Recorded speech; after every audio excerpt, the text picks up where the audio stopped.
You are looking for more modern books to fall asleep to. Audible now has a sleep collection filled with bedtime stories. It also includes soundscapes and meditation audio. Link to it in the description below. Welcome to Sleep Audiobooks. If you would like our Better Sleep Quick Guide filled with proven techniques to improve sleep, sign up to our mailing list at Audiobooks.com and we'll send the PDF as a thank you.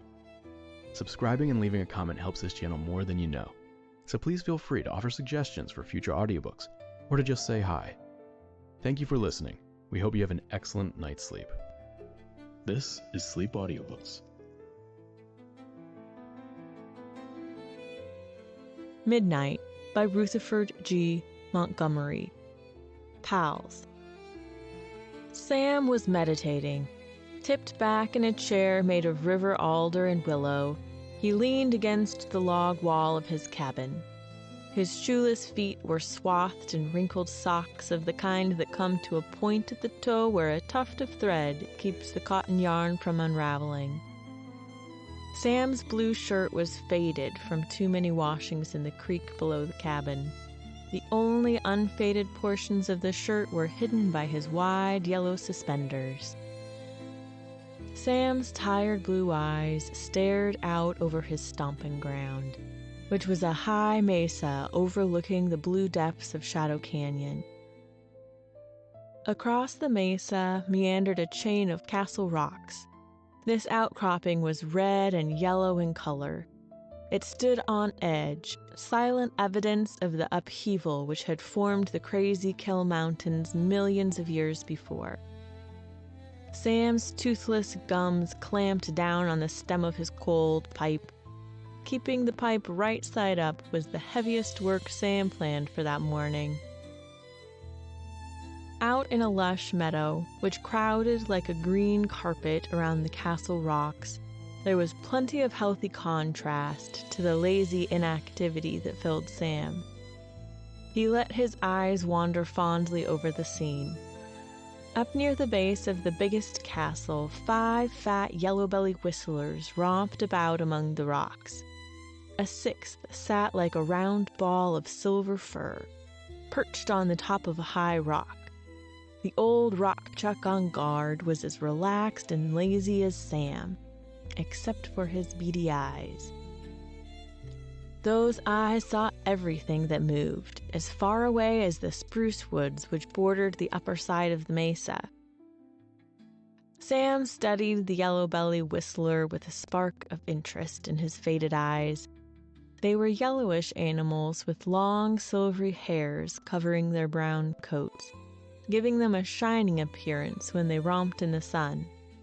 They had dark brown heads and tails and a whitish band across their faces. They rolled through the grass and over the rocks, front end up, hind end up, rocking along on their stubby legs. Many smaller fellows courted the protection of the yellow bellies, making good use of the sharp eyes of the sentinel whistler perched high on his lookout. A dozen rock chips dodged about in the grass, while as many more sat on little rocks and stared away toward the snow-capped peaks of the Crazy Kill Range. These pot-bellied little brownies of the high country were well content with the crumbs from the Great One's table. The keen eyes and ready blast of warning from the high rock removed their chief worries. The sentinel whistler was sure to announce the arrival of the swift hawk, the laughing coyote, the martins, or the bobcat. There were many other enemies of the air and the forest, and the whistler watched for and spotted all of them. Then there was the calico chip, a 2-striped ground squirrel whose vast energy always made Sam feel tired.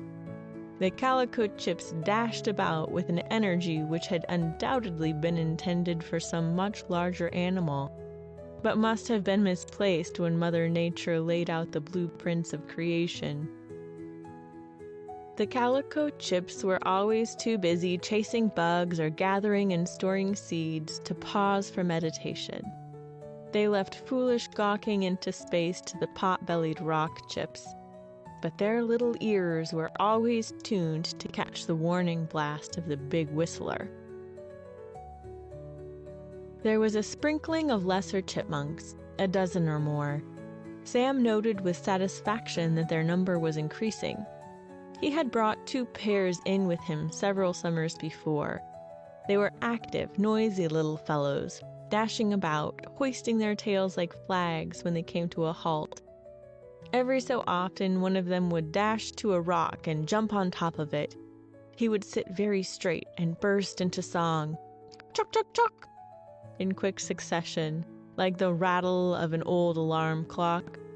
Sometimes the song would be pitched higher and would go, "Chick, chick, chick, chirrup."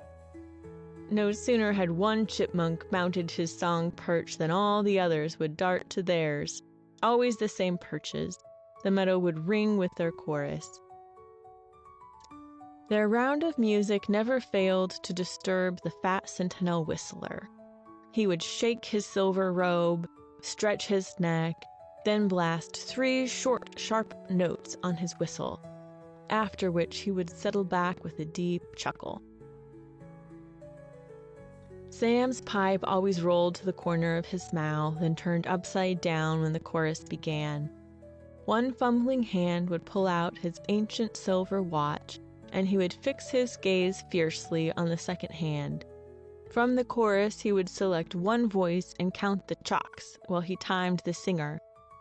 170 chalks per minute was the best time he had ever recorded.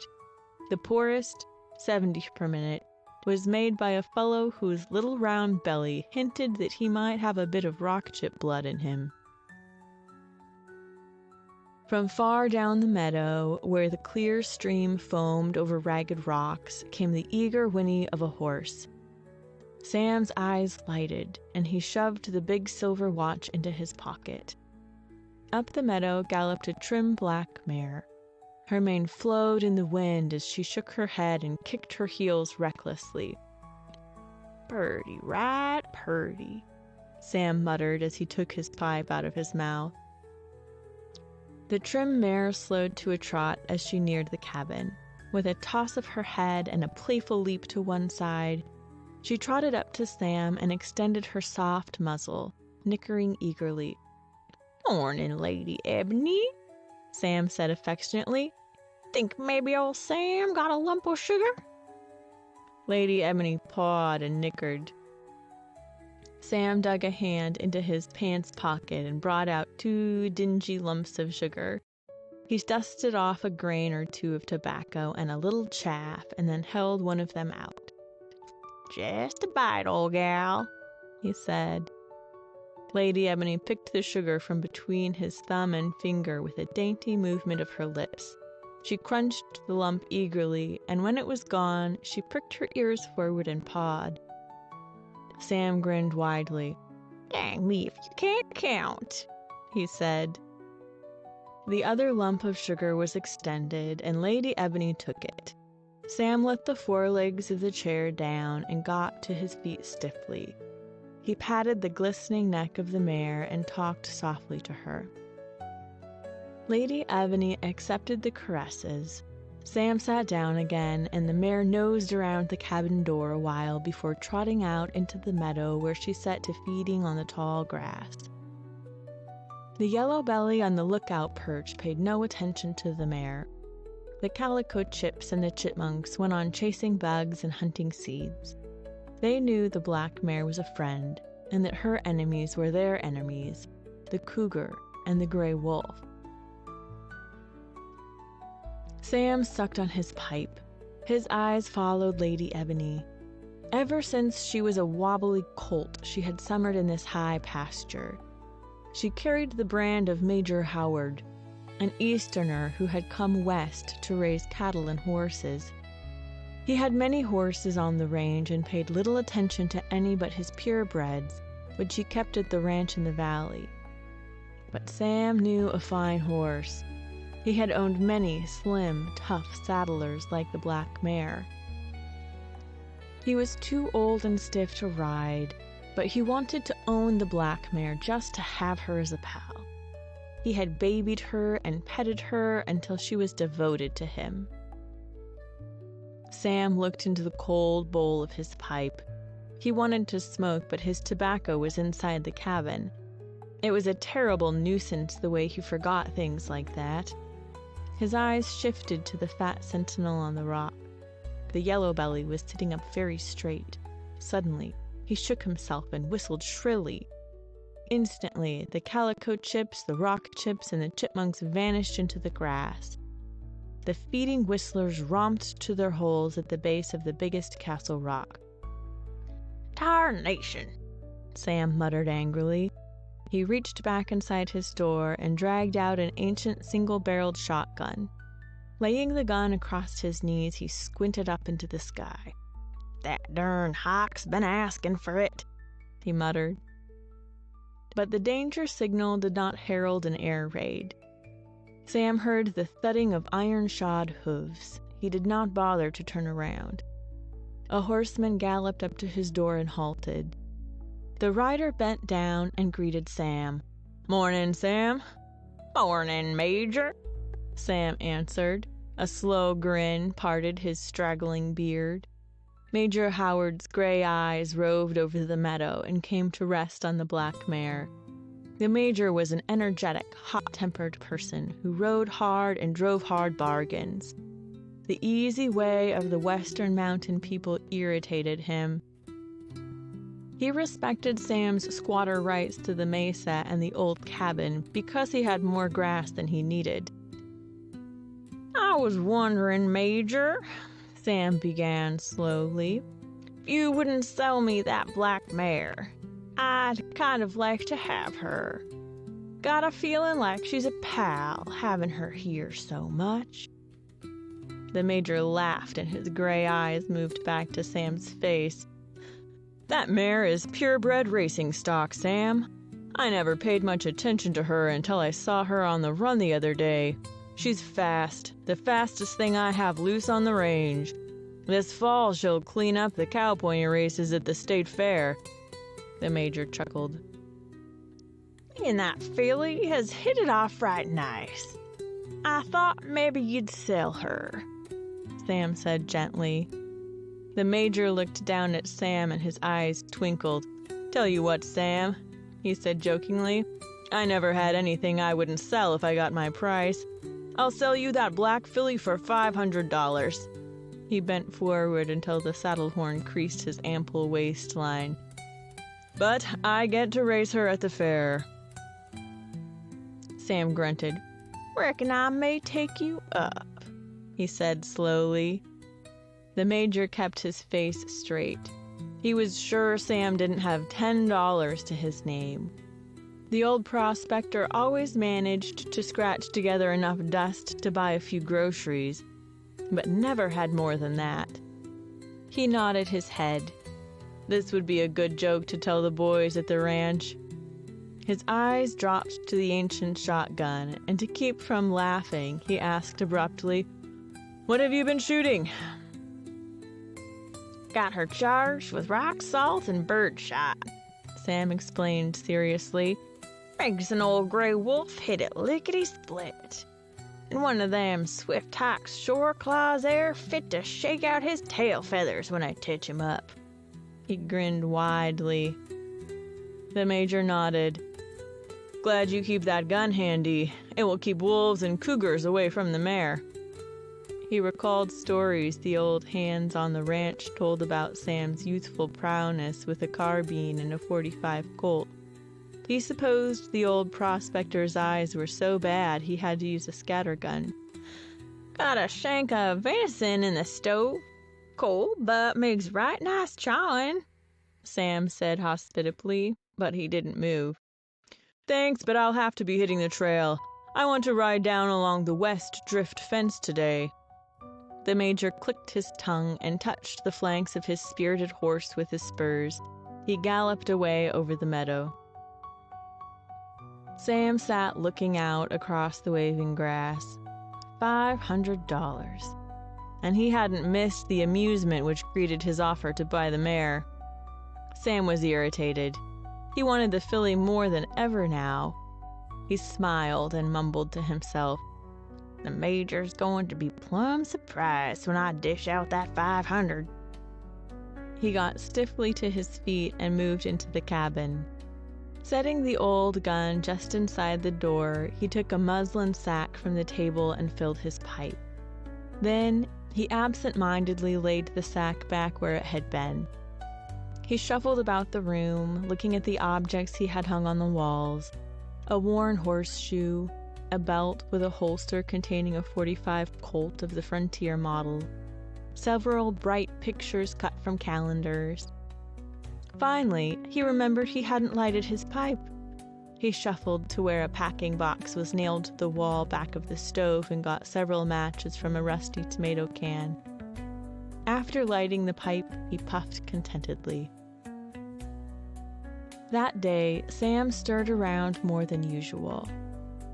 He made up a pack of food and small articles, which he wrapped in a blanket roll. The pack was set beside the door. The job took up most of the afternoon.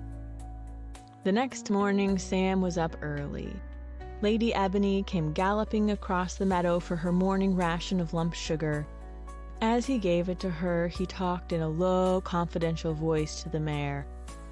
"I don't reckon nobody but you and me knows that old Sam's got him a claim back under the rim." He chuckled. "Reckon, lady, it'll take old Sam 'bout 3 weeks to pan out 500 in yaller dust."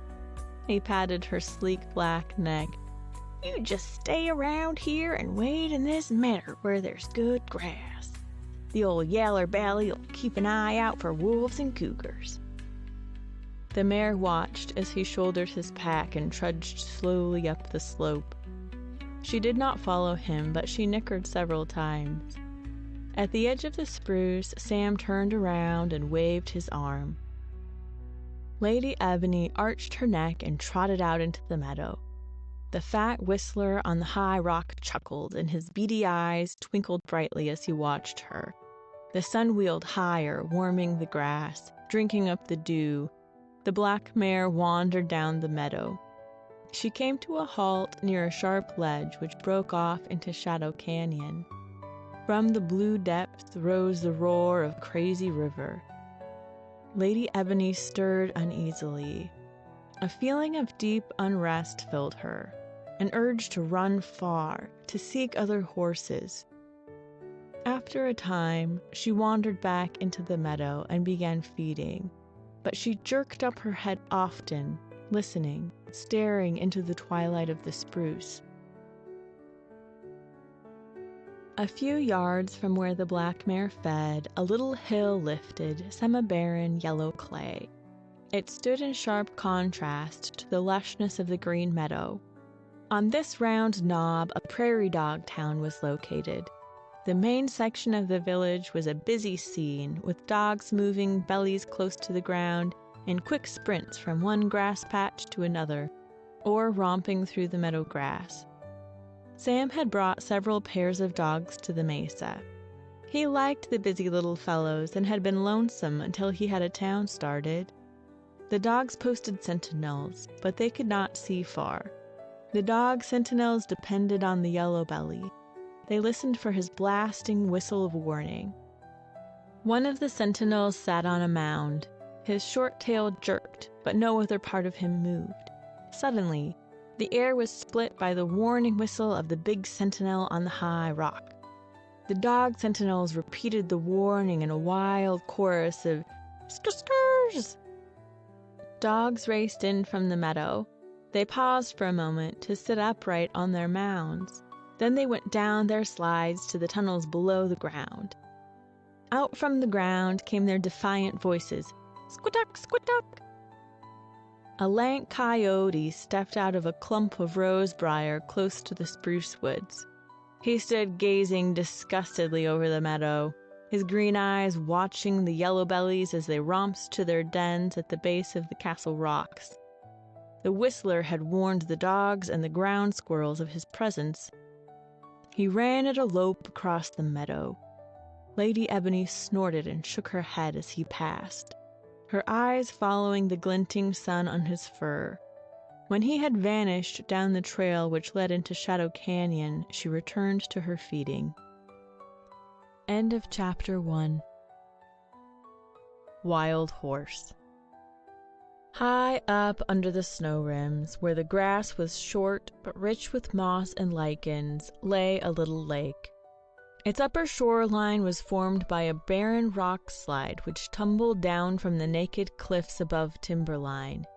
Its lower edge was fringed with spruce and balsam.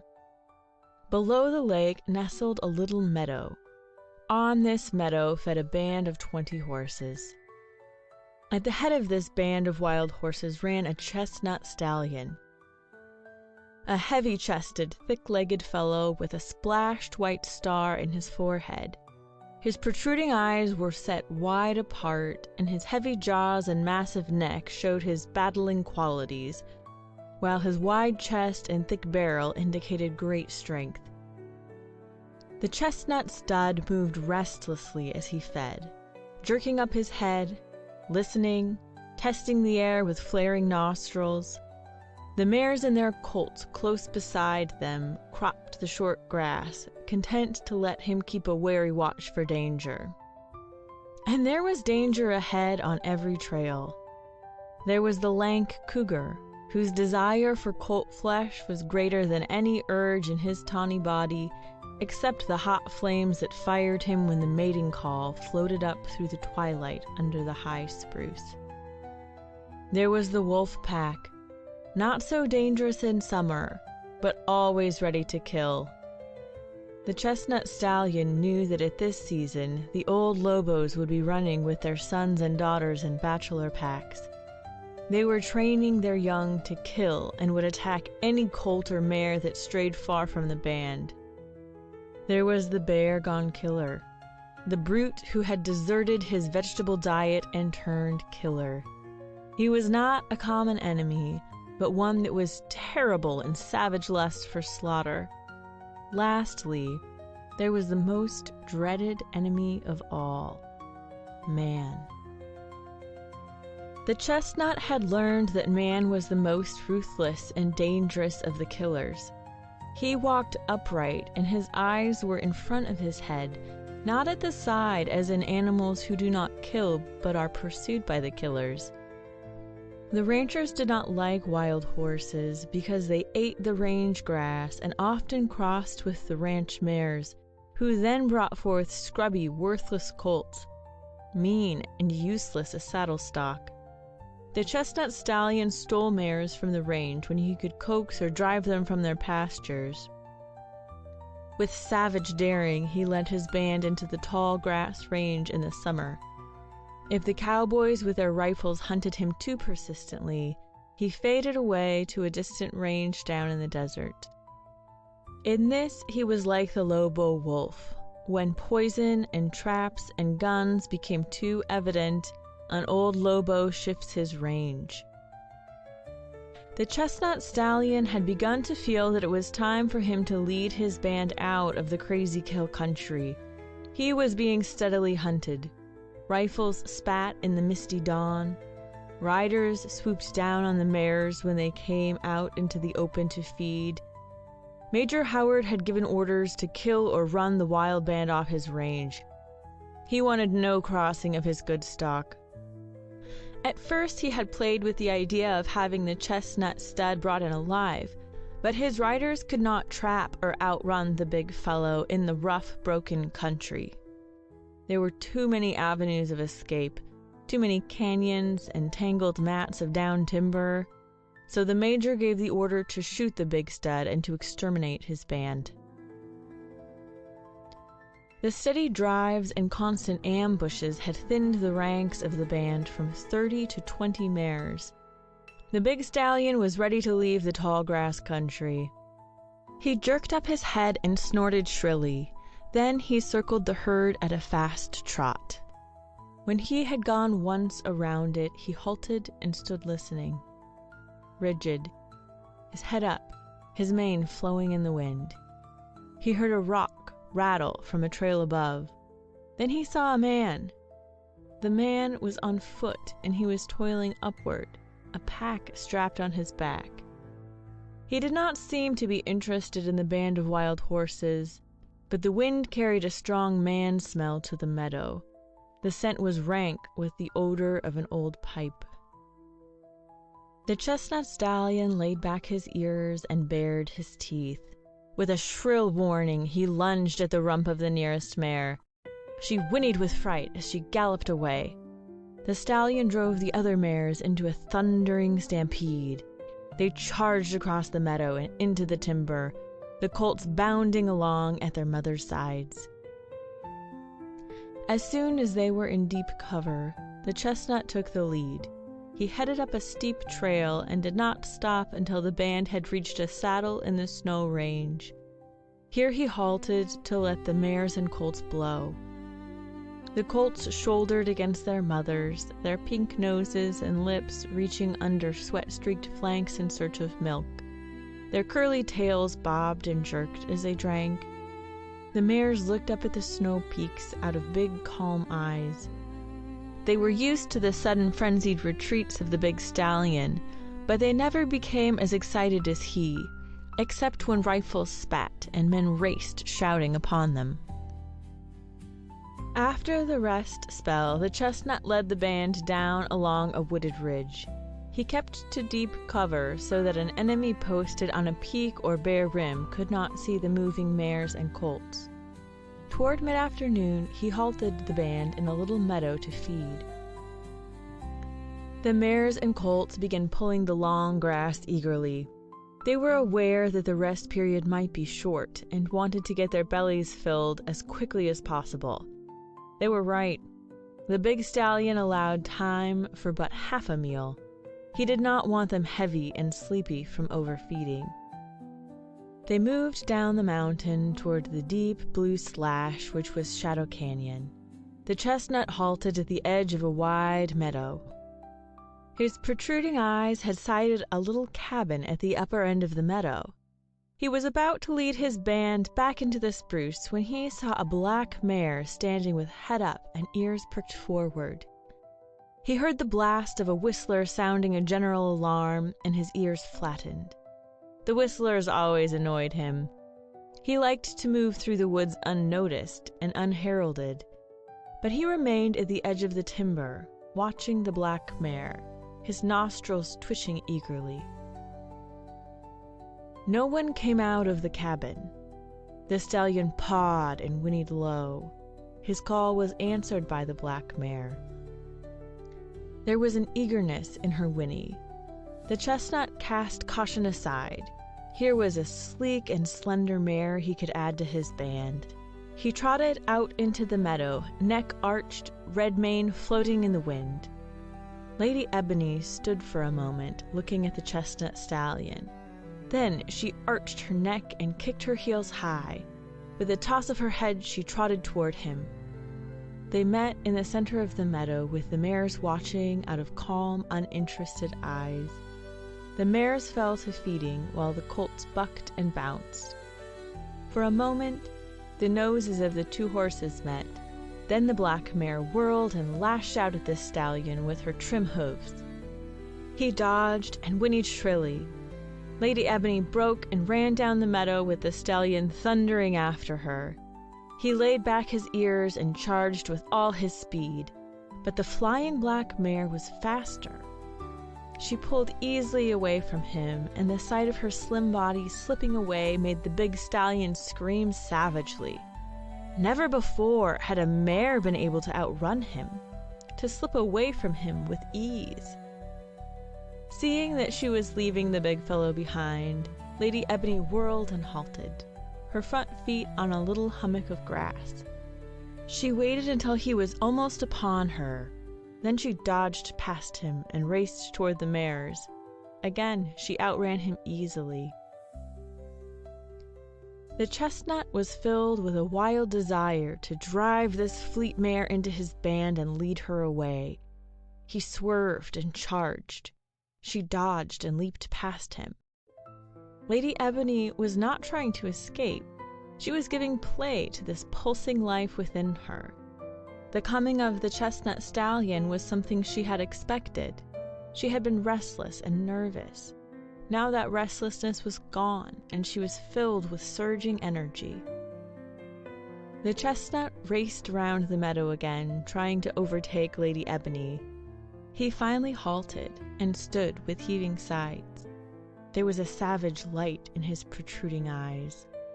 Lady Ebony trotted toward him and stood nickering softly. She wanted to run some more, but the big stallion knew he was beaten. He was aware that he had made a great deal of noise, and the noise was likely to bring riders with rifles. He turned and began driving his band off the meadow. As they trotted toward the narrow trail leading down into Shadow Canyon, Lady Ebony tossed her head and trotted after the band.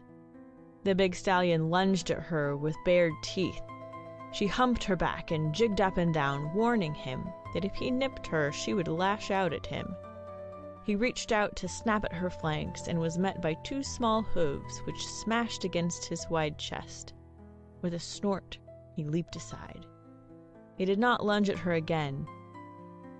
She was much to his liking, a fighter and a swift runner. Lady Ebony fell in with the mares, and the band moved down into the deep green twilight of the canyon.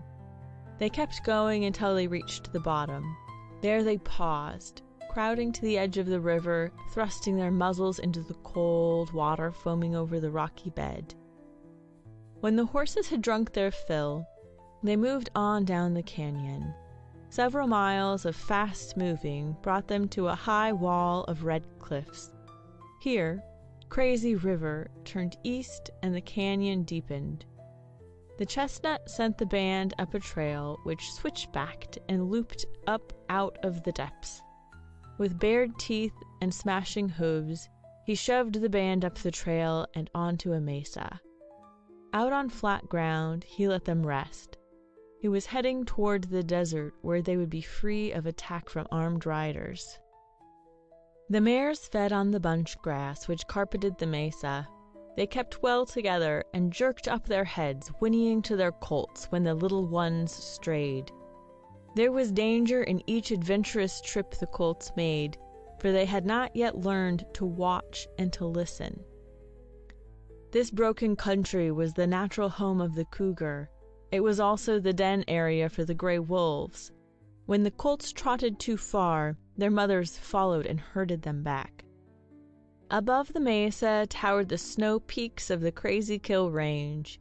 The snowbanks were not so close as they had been that morning, but seen through the high, thin air, they seemed to be brooding no more than a short canter above the tableland. To the south, seen through a forest of trees and leaves much lighter green than the spruce, lay the desert, flat, eroded, purple in the evening light. The meadow was bordered on the lower side by an aspen grove.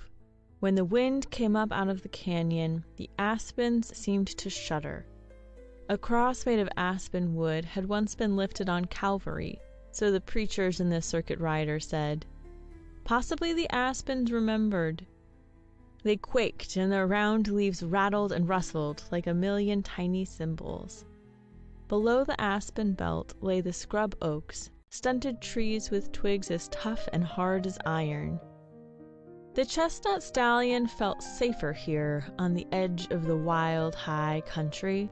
A short run would take his band into the scrub oaks where no rider could follow without dismounting. The sun dipped downward and hung on the blue rim of the western horizon. It looked like a huge ball of red fire. Slowly it settled from sight. Then shafts of red and gold light radiated upward, filling the sky and the air with a bloody haze. The wind died down, and silence settled over the aspen grove. For a short space, the world was aflame. Then the sunset cooled, and steel-blue dusk crept up out of the big canyon. The round moon, which had been dimmed to faint paleness by the sunset, flooded the mesa with soft light.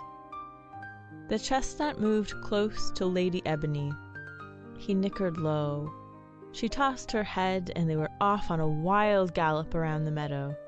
They ran through the moonlight, disregarding rocks and gopher holes, leaping over sage clumps and patches of buckbrush, their manes and tails billowing in the wind, their rushing bodies surging with power.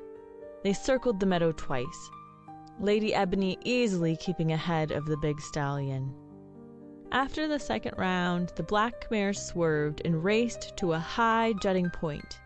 Here, she halted, and the chestnut charged up beside her.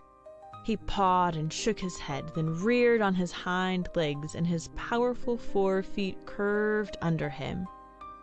When his 4 feet settled to the ground, Lady Ebony moved closer to him, her shoulder pressing against his muscled chest. The chestnut nickered proudly. From an aspen stand below the feeding mares leaped 5 shadowy gray forms. They ran with long leaps, their black muzzles lifting and falling with an even, graceful flow of motion. Red tongues lolled over white fangs, and yellow eyes flamed in the moonlight. From shaggy chests came eager yelps. The chestnut blasted a shrill warning to the mares, but the wolves did not swerve to attack the colts. They raced across the mesa, running for the pure joy of giving play to their stringy muscles. At the lower edge of the meadow, they startled an old doe who had come out of the aspen to feed. One of the gray killers turned in along the edge of the woods. The others fanned out, and their eager yelps changed to a chorus of savage howls. The old lobo at their head had sounded the cry of the kill. The startled mule deer doubled her slim legs under her and bounded. She landed many yards down the slope and bounded again. Her white rump patch flashed in the silvery light as she fled. 3 of the wolves raced after her, while 2 turned right and leaped away around the hill. The doe reached the edge of the mesa and bounded down the steep slope at a pace which rapidly outdistanced her pursuers. When they were out of sight, she swerved and ran around the hill. She intended to return to her feed ground by doubling back, a trick used by both mule deer and big rabbits. She broke out on the mesa a little below where she had been feeding when the killers startled her. Behind her, she could hear the faint yelping of the 3 following lobos. She suddenly planted her feet and tried to pivot so she could plunge back down the hill. 2 savage, grinning killers had appeared, one a little above her and one a little below. They were cutting in on her as fast as they could leap over the brush and rocks. The doe whirled back down the slope, but before she had taken 3 jumps, she was met by the 3 killers who had stayed on her trail. They were fanned out, running well apart. She slid to a halt and turned to run around the hill, but she was too late. The killers swarmed over her, the 2 attacking wolves leaping in at almost the same instant. She went down bleeding and kicking. In a few minutes, the night was filled with the snarling and growling of the feeding pack. Up on the ledge, Lady Ebony crowded closer to the big stallion. He snorted defiantly and rubbed his head against hers. That night, the wild horses stayed on the mesa. The next day, Lady Ebony loped down into the desert, one of the wild band, a willing member of the chestnut stallion's harem. They traveled at an easy lope, which their tough bodies could hold for many hours. They halted in little meadows to feed and sought streams and water holes when they were thirsty. As they moved into the canyon-slotted, eroded world of the desert, they left the clear streams behind and had to depend upon the knowledge of the chestnut stallion or one of the old mares for the location of pools and springs. The grass was shorter, curly buffalo and gamma, growing in clumps that defied shifting sand and hot wind. The world changed quickly. The spruce, the aspens, and even the scrub oak vanished, and in its place there was juniper, dry, defiant of the heat, sending its roots deep into the yellow earth down cracks in the sand rock. The canyons were walled with red and yellow sandstone. The washes were bedded deep with sand instead of water, and the wind made the sand creep along, piling it into the dunes on the mesas, knifing it out in drifts from the ledges of rimrock. The days were hot and dry, but the nights were cool to the point of chillness. From Sentinel Buttes or rims, they sometimes sighted copper-skinned Navajos riding always at a gallop on lean, bony ponies. The Navajos were always hurrying, though they had no place to go and all eternity to get there in. Once, Lady Ebony sighted a summer hogan with 2 Navajo women and 4 children sitting in the shade of a canopy of dry leaves and cottonwood branches. The women were patiently slipping colored thread across a loom, back and forth, one thread above another. Below the hogan, a sad-looking band of sheep and goats cropped at the short grass. The chestnut stallion snorted angrily when he smelled the grass where the sheep had been. He did not like sheep taint. He led the band far from the pasture lands of that Navajo family. End of Chapter 2. Horse Thief. Sam's claim was not a gold strike or a bonanza.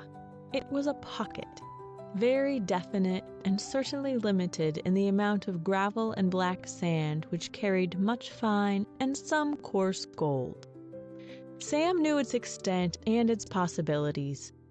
He had kept its location a careful secret.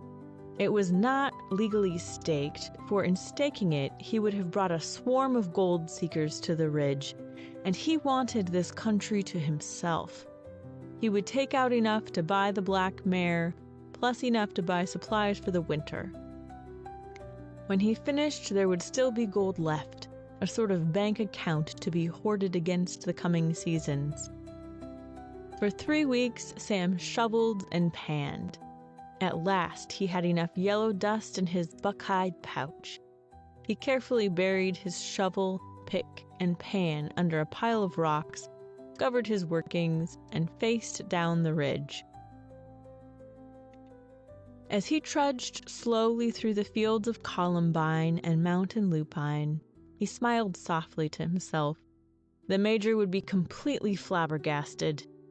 Sam laughed aloud, startling a cocky jay. The gaily dressed fellow fluffed his feathers and his purple crest bristled. He burst into a volley of angry chattering as he hopped about in a young balsam tree. "Got a right to ha-ha," Sam said aloud. "The old glory hole coming through with 500 and some extra for grub. Left me a bit for seed, too." He continued to chuckle as he tramped along. He trudged on until he could see his mesa through the red trunks of the spruce. Breaking out at the edge of the meadow, he halted and stood looking over the familiar scene. Every detail was so familiar to him that he seemed to be entering a room where he had lived a long time. The old yellow-belly whistler sounded a blasting warning and plunged from his high perch. Ground squirrels romped to their dens. On the semi-barren little hill, the dogs began scolding, "Squittuck, squittuck." Sam grinned. "You old fool, don't you go making me out no enemy," he said aloud. His eyes moved eagerly up and down the meadow. Then he whistled a few high notes. There was no answering pound of hooves. The black mare must be at the far end of the mesa. "Must be off catting around," he mumbled as he shuffled to his cabin door. Before Sam entered the cabin, the old whistler discovered his mistake. He sounded an all-clear whistle and the meadow came to life. Sam dropped down on his old chair to watch the busy scene. After a time, he got to his feet and pulled the latch thong. The door swung inward protestingly. Everything was as he had left it, except that a wandering cowboy had stopped and made himself a pot of tea and fried a snack of bacon. Sam knew because the skillet was carefully washed and polished, and the cracked teapot was washed and turned upside down on the table. Sam shuffled about the cabin, peering at the familiar things within its walls. He finally built a fire. He was hungry for oven biscuits and stove-cooked coffee. He was poking the pine knot fire to high heat when a voice from the open door made him turn. His faded eyes lighted up eagerly as he saw Major Howard standing there. The Major had a grim set to his eyes and his mustache bristled angrily. "Come on out, Sam," he said gruffly. "Howdy, Major," Sam said. He began to chuckle. Might as well spring the big surprise right away. Then he saw that they were two men with the Major, men wearing nickel-plated stars on the flaps of their wool shirts. He blinked his eyes. "Howdy, Sheriff," he said. He barely knew Sheriff Miller, had met him only a couple of times.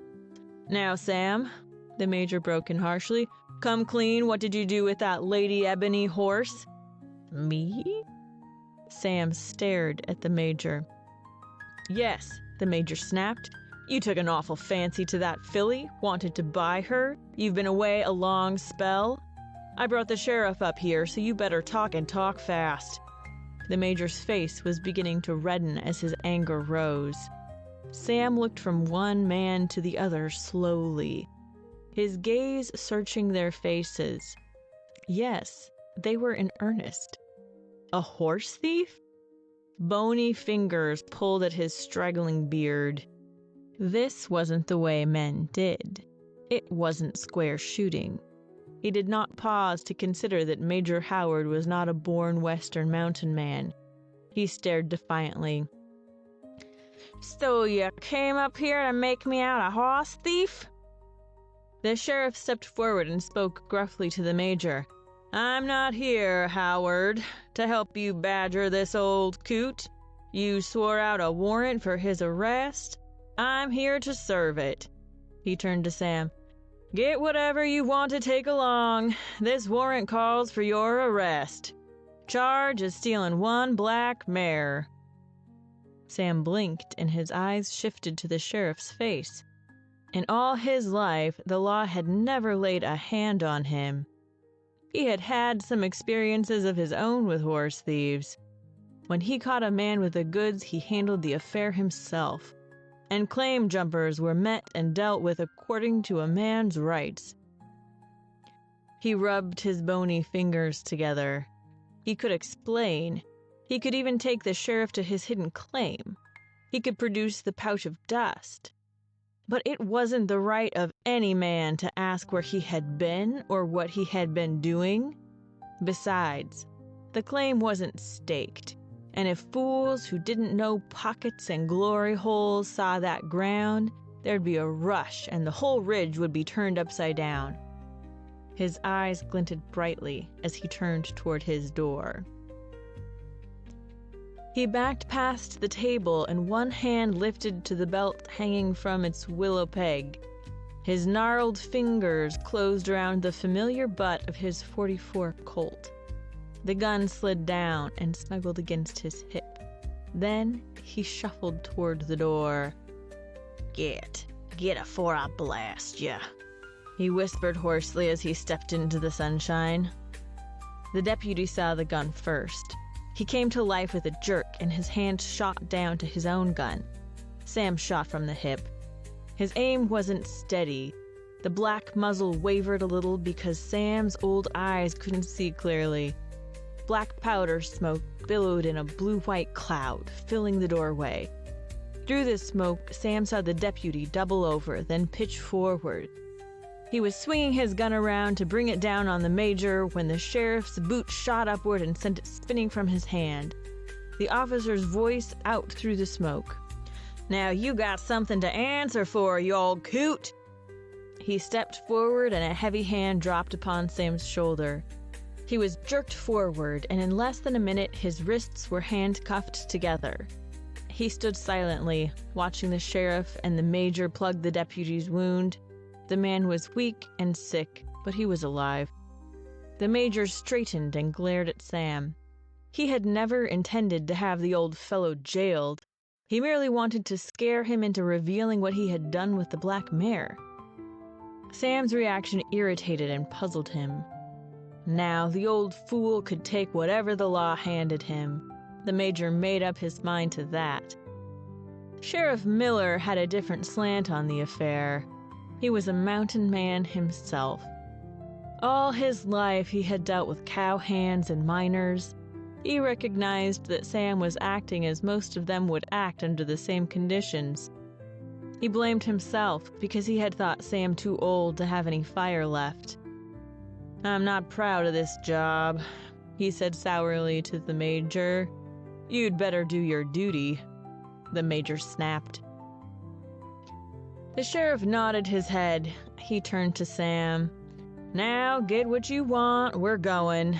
I'll go into the cabin with you just to make sure you don't try anything else." "I don't reckon I need anything," Sam answered. End of Chapter 3. Desert Winter. Life for the wild horses in the desert was a never-ending battle for food, for protection, and for the chance to slip through the gray dawn to a water hole where eager muzzles could be thrust into murky yellow water. The chestnut stallion was a hard but wise leader. He knew that man controlled the best of the grazing lands, that mounted riders patrolled the foothills and the deep valleys back against the mountains. He had only savage disdain for the geldings and mares who submitted to man's saddle and steel bit. No patriot ever cherished his freedom more than the chestnut stallion. In the desert, there were Indian hunters to be watched for. The Navajo people were not like the whites in their way of life. They were wandering nomads, following their herds, never making a home in any permanent spot. In summer, they built branch-covered shelters. In the winter, they crowded into log and mud hogans. They were children of the wild, untamed desert, as cunning as the gray lobo. The Navajo had strange customs. Among them, the women owned the sheep, the goats, the hogan, and the children. The men owned the horses and the hunting weapons, along with the turquoise jewelry they wore. Horses to a Navajo were the same as gold to a white man. They were his measure of wealth and standing. So the Navajo men stalked the wild bands, capturing colts and mares to add to their wealth. The Navajos knew every water hole in the desert. Like the tawny cougar and the savage lobo, they knew the wild bands must drink, that sooner or later they must slip down to the water hole. So they stalked them near the water holes and swarmed after them, riding in relays, keeping the band moving, keeping them from drinking or resting. The chestnut stud considered all these things in his own way, and met the problems with sharp wits, keen eye, and a keener sense of smell, keeping a constant alert watch for enemies. He kept his band in the broken country, where mesas dropped away in sheer steep slopes to the depths of the sand washes. From the top of such a mesa, the band could easily thunder down into a canyon at a moment's warning. Lady Ebony accepted the hard life. She liked the sudden wild charges, the long runs under the white stars, the savage freedom which was so costly. When the chestnut stallion sounded the alarm, she always led the rushing charge, flying ahead of the reaching, pounding hooves of the mares and colts, slowing her speed to allow them to overtake her. The band foraged for grass at dawn or in the first grayness of dusk, coming out of a canyon to spread over the mesa top. Then, as she pulled the scant grass, she remembered the high mountain mesa where the grass grew knee-deep and cold crystal streams rushed over gleaming rocks. She remembered the red and the yellow and the purple flowers, the solid masses of blue lupine, the flaming orange of acres of daisies. This silent, terrible land was in such sharp contrast to the mountain country that the chestnut's desire for it seemed foolish to her. Fear of man grew, but slowly, within her. Man had always been her friend and protector. Sam with his lumps of sugar and his petting. Tex riding up in the fall with the rest of the Major's boys to take her down to the winter pastures. The savage anger of the big stallion when he smelled man scent. The mad charge down the rocky slopes. These were confusing to her, but she accepted them and began to snort and shake her head when the scent came to her. The desert was a mass of broken mesas, eroded hills, and deep-gutted canyons. There were many rivers but no water. The eyes of the band could see far, but the scene was the same always. And yet this vast world was filled with a silence that was calm and restful. The desert was a canvas of shifting, changing color. Under the white-hot glare of the day, the reds and yellows flamed. At dawn and at sunset, it was purple and mauve and steel blue. And always to the north stood the shining mountains, etched blue against the sky, with the white snow line gleaming like a crown above the deep blue of the forests. Lady Ebony often stood and stared through the haze at the ragged outline of the Crazy Kill Range. Summer slipped past, and fall rains woke the short grass to life, a brief and hurried growth before the cold and the snow came. The wild ones cropped avidly, pulling the tender shoots from their crowns, tasting them eagerly before swallowing them. The chestnut stallion kept the band moving south, down off the higher benches to the deeper canyons where blizzards would not rage so fiercely. Indian summer slipped away, and the purple mists lifted from the cathedral rocks and the spires of the ship rocks. The air cleared, and the mornings were cold, with white frost covering the ground. The colts frisked and bucked and raced in little circles until the sun warmed their shaggy coats. Even the mares became spirited when the white frost was on them. Lady Ebony slipped into the slower, less wild way of the mares. She did not run except when the band took alarm, but she still ran at the head of the thundering herd. One day, a wind came down out of the north. It carried fine snowflakes which swirled along the ground and curled upward on the lee side of rocks.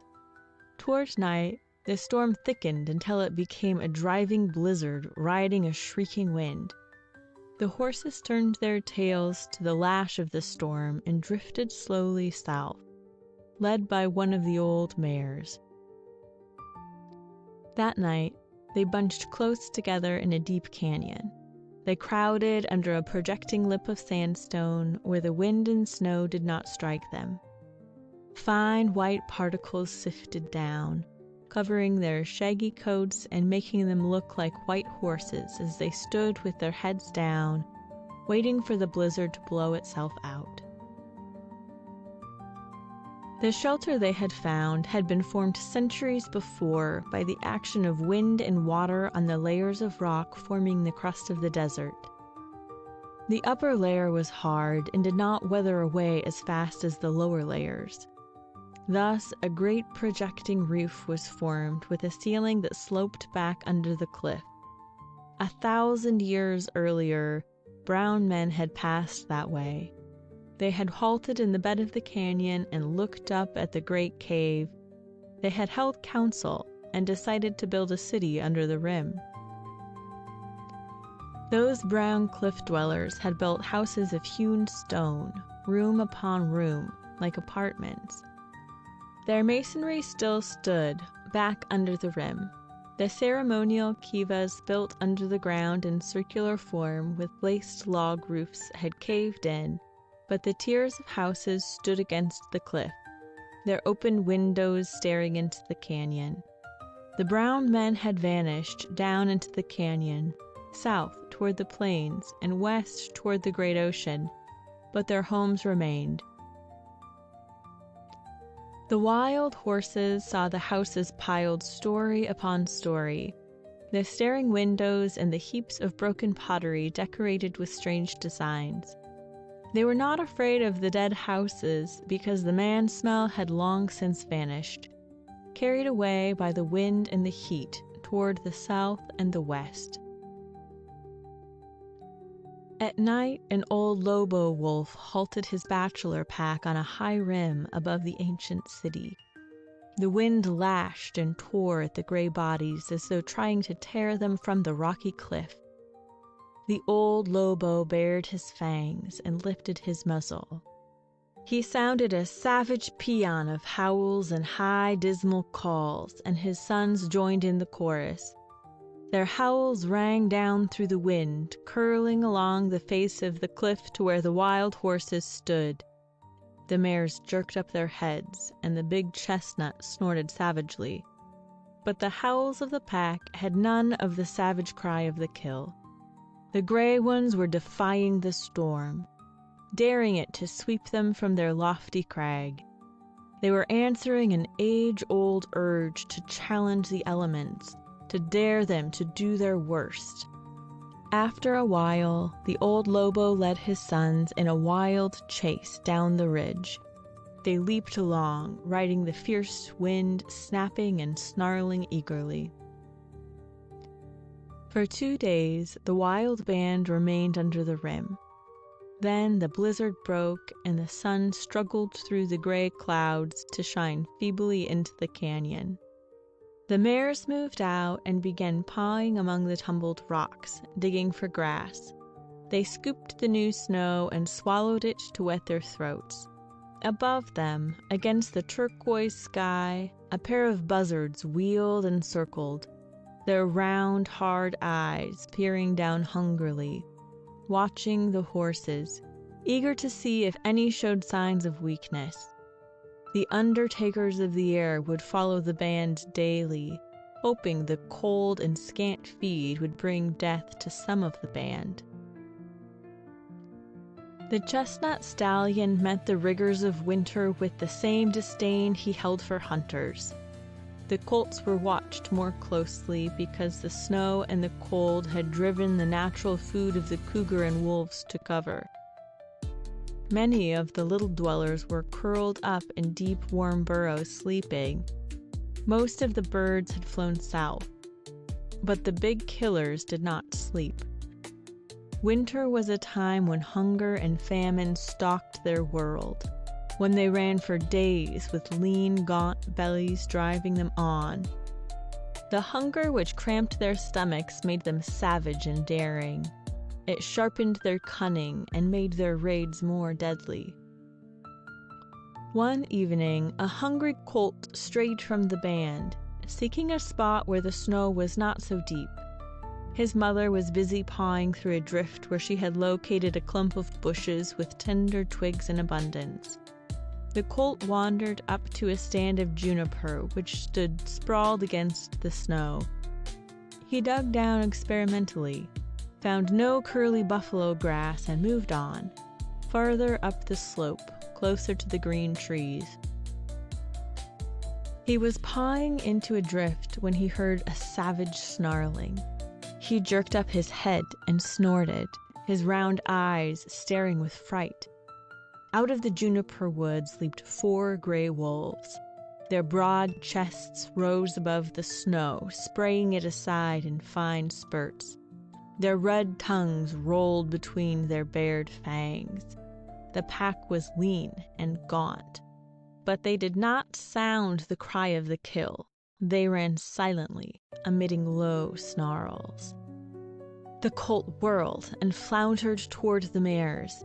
The chestnut stallion was the first to see the wolves. With a squeal of rage, he charged toward them. The colt plunged along, but he had wandered far from the band. Behind him, the killers rapidly closed in. Their white fangs slashed the muscles and tendons of his straining legs, hamstringing him. He went down plunging and kicking, and the gray killers leaped upon him, ripping and tearing. At the sound of the chestnut's shrill warning, the mares jerked up their heads and charged to the rescue of the struggling colt. Lady Ebony leaped ahead, close behind the big stallion. For a moment, The wolves stood their ground. Then they faded back, snarling and howling, to circle around the band. The mares milled and stamped around the colt while his mother nosed him and whinnied eagerly. He kicked a little, then lay still. In the sky above, the buzzards shortened their circles and dropped. Their long wait had been rewarded. The mares kept a close guard around the carcass of the colt for a long time. The wolves sat on the snow and stared out of flaming yellow eyes, waiting with slaver-flecked jaws, sure they would feast in due time. They looked up at the buzzards now sweeping low above the snow and growled defiantly. The frantic mother kept nosing her colt, trying to get him to his feet so that she could lead him away from the blood smell and the wolf taint. The chestnut charged the wolves many times.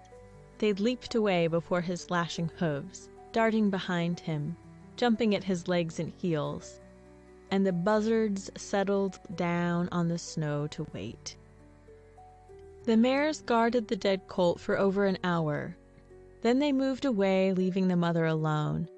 She remained standing over the twisted carcass, whinnying nervously. Then the killers leaped in and circled around her, darting toward her, two behind and two in front. She lashed at them, pivoted, kicked wildly, her pounding hooves striking nothing. The chestnut stallion came to her rescue and drove the wolves away. Then he drove her down the slope to where the band was feeding. She went slowly, halting to stand with her head up and nicker softly. The wolves leaped on the carcass and began devouring it while the buzzards walked over the snow, halting with their necks stretched out, their hard eyes glittering. They must wait for their share, which would be the gnawed bones. And so the battle against the snow and the cold went on through the long winter. Another colt was lost to the gray killers, and an old mare went lame. She dropped behind in spite of the savage nipping and crowding of the big stallion. That night, she bedded down alone in a little canyon, and a gaunt cougar came upon her in the gray dawn. Her end came swiftly, without a struggle. Then spring came with rushing torrents, slush in the arroyos, and slick yellow mud on the hillsides. Streams boiled out of the dry canyon, thick with raw clay and sand. This was the season when nature carved deeply into the face of the desert. Only the sand washes and the dunes on the flats resisted the water. The sand ate it up and packed so hard that it did not cling and drag when the bands galloped over it. With the speed of a miracle, the desert bloomed. The sage flats flared white with the blossom of the primrose and the mariposa lily. Countless other stunted plants put forth flowers, eager to create and ripen seed before the heat and drought of summer came. And the grass shot out of the ground rich and sweet. The band cropped and moved on, ever searching for taller grass. The mares were lean and gaunt, their ribs pushing ridges up under their shedding coats. The chestnut stallion was lean too, but in a hard-muscled way. Lady Ebony had lost much of her fire and love for frolic. The sun was warm and the air soft, but she needed rest. She looked away toward the white slopes of the Crazy Kill Range. Spring would not reach the high mesa for another month, but she was restless. She would have headed away into the foothills, but the big stallion kept close watch over his band. One day, a horseman rode out on a rim. He sat on his bony horse and looked down on the wild band feeding on a bench. For a long time, he sat there, looking intently, before he rode away. Yellow Man smiled as he galloped toward his hogan. There were many good colts in the band, and one black mare. The black mare was a horse such as he had never seen before, the sort of mount he had always dreamed about. He would tell the other men about the band, but the black mare was to be his because he had been the first to see her. He rode to his hogan and picketed his pony. Walking to the glowing fire which flickered inside the door, he stooped and held out his hands. 4 men sat along one wall, while a half-dozen brown-faced women sat on the other side. On the men's side of the hogan lay riding things, bridles and blankets, a saddle. On the women's side were the cooking pots and the blankets. Yellow Man sat down.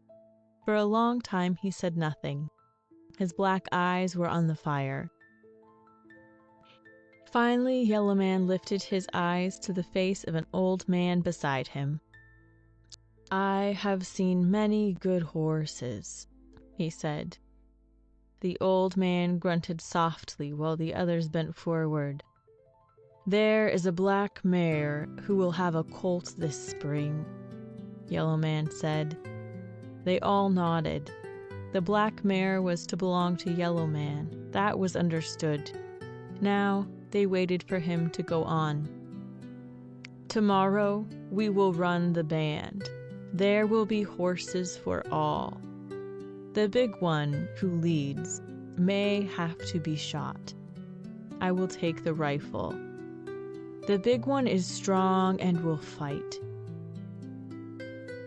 Yellow Man's eyes returned to the fire. The others nodded and began eagerly planning the drive. Through the long winter they had kept busy with sings and chants, meeting with other families and religious dances and ceremonies. This would be the first hunt of the season. To the north, behind the high gray walls of the state prison, Sam knew when spring came. Through a high barred window, he could see a square of sunlight on the stone wall. Across the upper corner of the square drooped the branches of a cottonwood tree. Sam watched the buds swell and burst into pale green leaves. The warden and the guards shook their heads when they walked past his cell. 8 years. The old fellow would be lucky to finish 2 of them. He refused to work outside. He hated even to exercise in the closed-in yard. He wanted to be left alone, to sit and stare out the little window. But Sam did not share their belief that he would never leave the gray walls. He was sure he would return to the high mesa. He wasn't going to die cooped up in a gloomy cell. When he died, it would be out in the open with his boots on under a mountain sky. He did not brood over his trial. His attorney had been irritated to the point of anger when Sam refused to tell where he had been and what he was doing during the 3 weeks of absence from his cabin. That was his business. He'd need his cash when he got out. Nobody was going to find out about it. His stubbornness had convinced the jury of his guilt. Sam had paid the attorney well, though the judge had offered to let the state pay the fee. He didn't think much about those things. He just sat and stared at the cottonwood branch. Tex, Major Howard's foreman, had talked to him.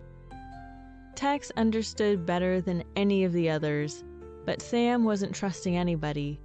He had learned from years of battling for gold that the yellow metal was poison to friendship and trust. Tex was a right fine feller, but there was no call to push him too far. End of Chapter 4. Wild Horse Drive. The snow had vanished and the desert was dry and thirsty again. Dust spurted up around the hooves of the wild horses as they loped down a long ridge. The east was beginning to show a pale flush of red, and day came quickly to the barren country, lighting the tall spires and castle rocks and the sharp points of the pinnacles, making the monument valley below appear alive. The chestnut stallion swung along behind the mares. At their head ran an old roan. She was trail-wise and wary. Her nose was leading her unerringly to a big water hole at the base of a cliff. The others pounded along behind her, with the colts frisking beside their mothers. The chestnut halted every little while to whirl and sniff the morning air. He held his head high, and his protruding eyes rolled as he stared back over the broken country they had left behind. The roan trotted off the ridge and down through a jumble of rocks to the base of a cliff. The horses nickered softly as they smelled the water. The roan's muzzle was a scant foot from the yellow surface of the pool when wild yells shattered the morning calm. The band whirled and stood with heads up, staring toward a rocky slope. Above them, the big chestnut screamed a warning and an order to charge away. Down the slope toward the waterhole galloped 4 riders. Their naked bodies gleamed copper red in the new sunlight as they bent low over the necks of their lean ponies. With squeals of fright, the band whirled and charged down the canyon.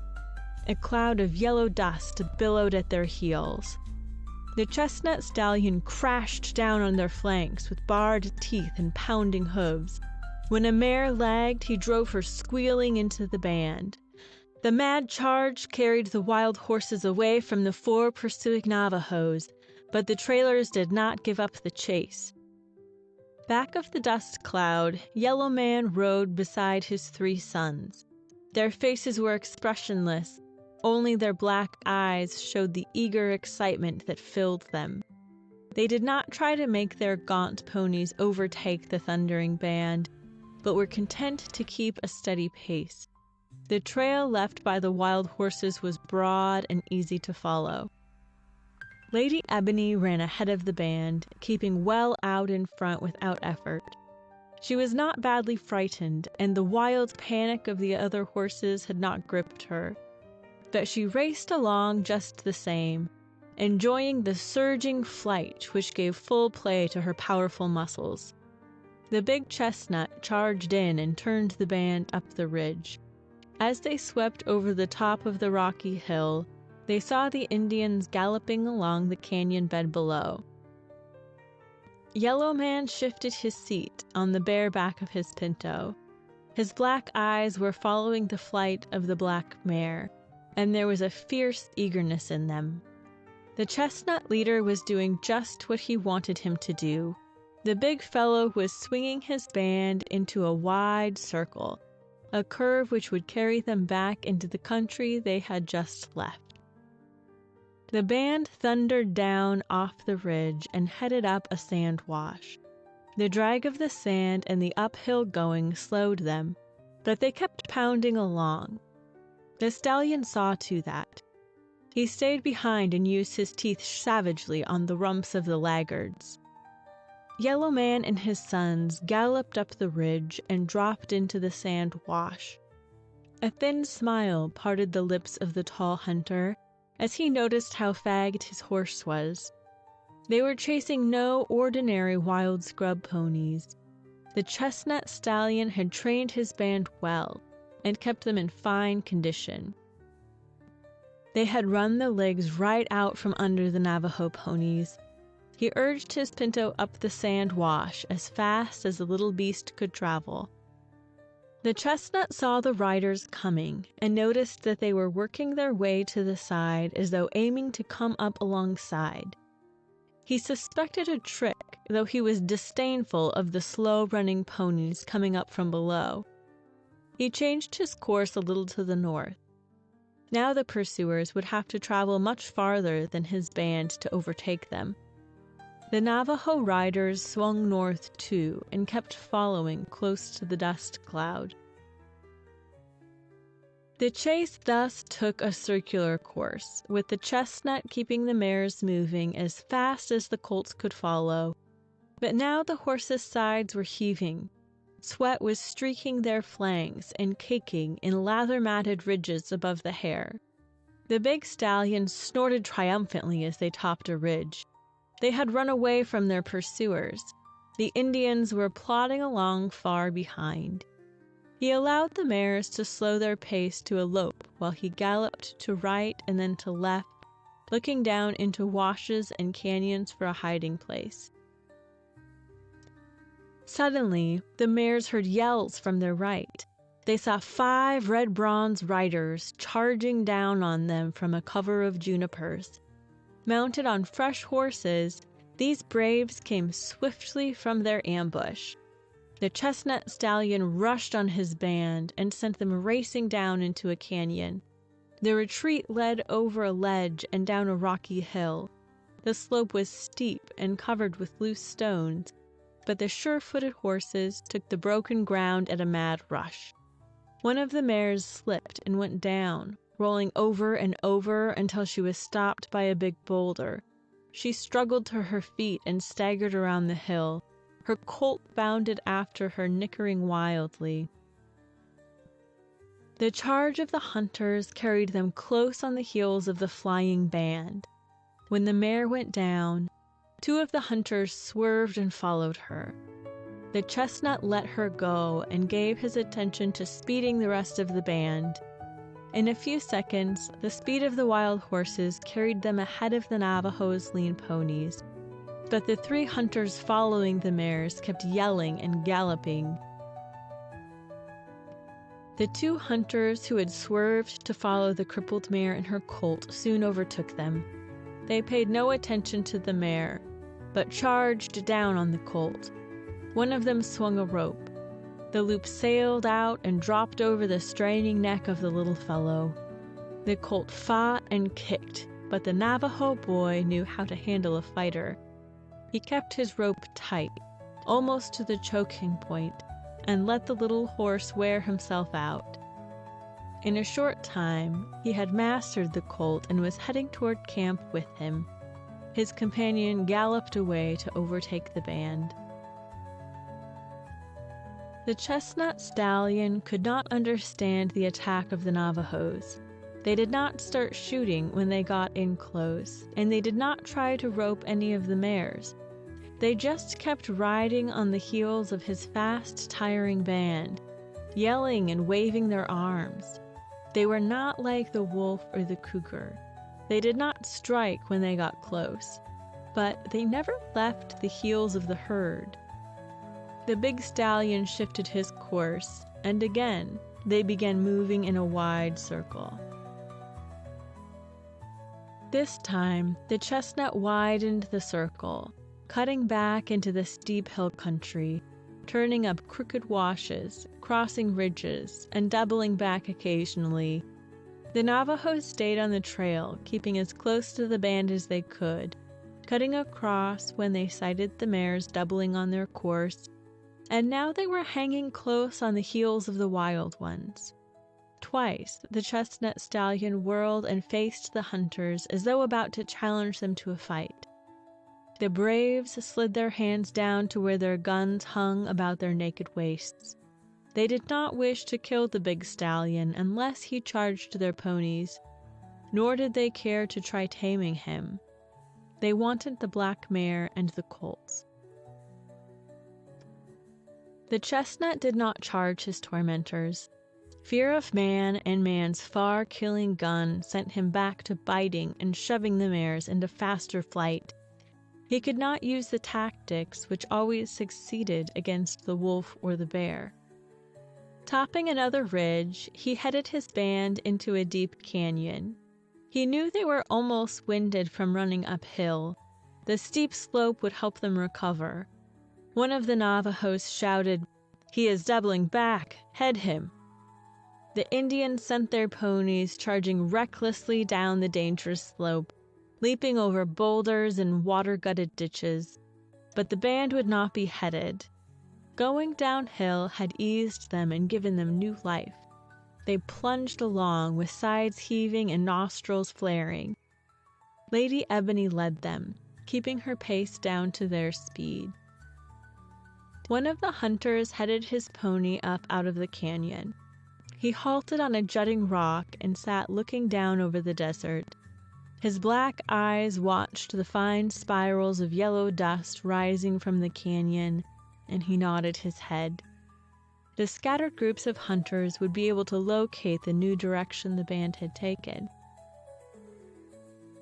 The sharp eyes of 3 hunters hiding in a juniper grove up on the rim of the canyon saw the spirals of dust rising from the dry watercourse above. They slipped across and waited. The chestnut began to breathe easier. Once again, the band had outdistanced their pursuers, and no raiders could be seen. But he was nervous and determined to keep the mares moving until they were deep in the rough canyon-slotted country to the south. The weary horses slowed their pace to a trot. They were suffering for water, and their hard muscles were crying for rest. They were used to sudden, wild charges when they would race at top speed for a while, but they were not used to a steady grind, hour after hour.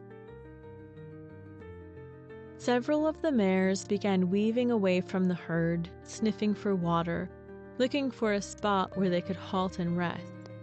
Suddenly, the yells they had come to dread broke the silence and echoed along the canyon walls. 3 riders came charging toward them from below. The chestnut screamed a warning. For a moment, he hesitated. There was an enemy pack behind them, and now one faced them. With a snort and a toss of his head, he sent the band up the far slope out of the canyon. The hunters raced, whooping and yelling after the mares. Escape from the canyon did not bring freedom from the worrying Red Riders. The desert seemed full of them. After every run, when the big stallion thought he had slipped away from his pursuers, a new and fresh band would charge from cover on the jaded mares. In desperation, the big horse headed down a deep canyon.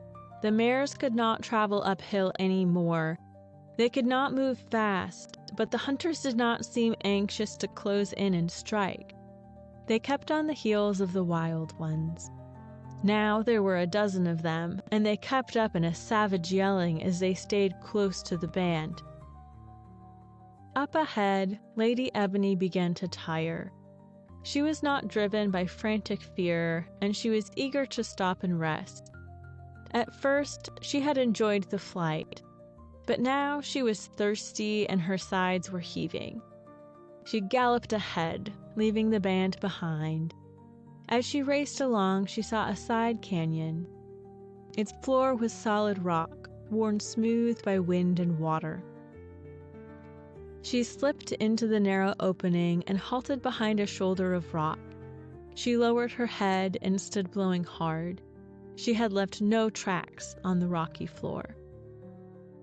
The wild horses galloped past the mouth of the side canyon. A great cloud of dust rolled up after them. Lady Ebony heard the Navajos go whooping past. She stood listening until the pounding of hooves and the yelling died away. Shaking her head, she trotted up the narrow canyon. She craved water and she wanted to be alone, to lie down and rest. She headed north because to the north lay the tall grass meadows with clear streams bubbling across them. She moved along steadily, keeping to the bottom of the canyon where she was hidden from sight of any black-eyed hunter who might be sitting on a rim high above. A black rain cloud billowed up above the rims to the north. It rolled down across the desert on the wings of a driving wind which raised clouds of dust and sand. At dusk it swept over the canyon where Lady Ebony was marching along steadily north. It drenched her and gave her needed drinking water. Then it moved on down to where the chestnut was making his last stand.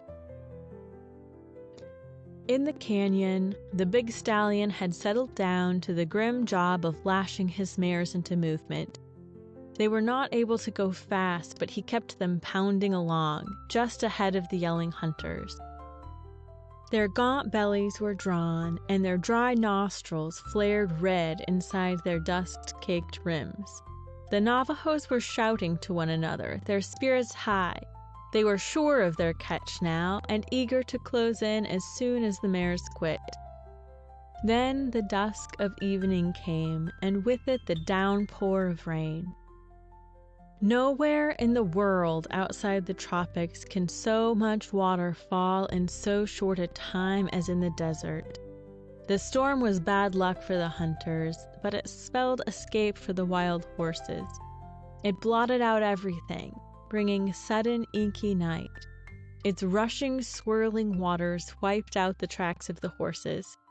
The chestnut stallion played wise. He took a side canyon, forcing his charges out on a rocky ridge. From that canyon they crossed another ridge and turned north. The big stallion was headed out of the desert. The hunters spread out and worked up and down the canyon, but the darkness and rain defeated them.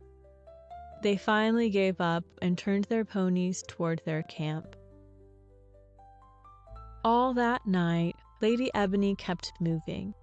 The storm passed and the moon came out with stars beyond it, stars that hung low over the barren country, brilliant with red and blue lights winking outside white centers.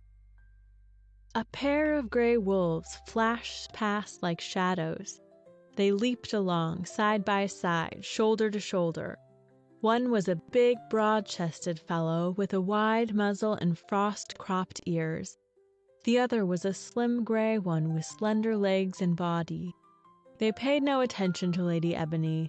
They were not hunting, they were running, answering the call of the spring, heading for a trysting place on a barren ridge.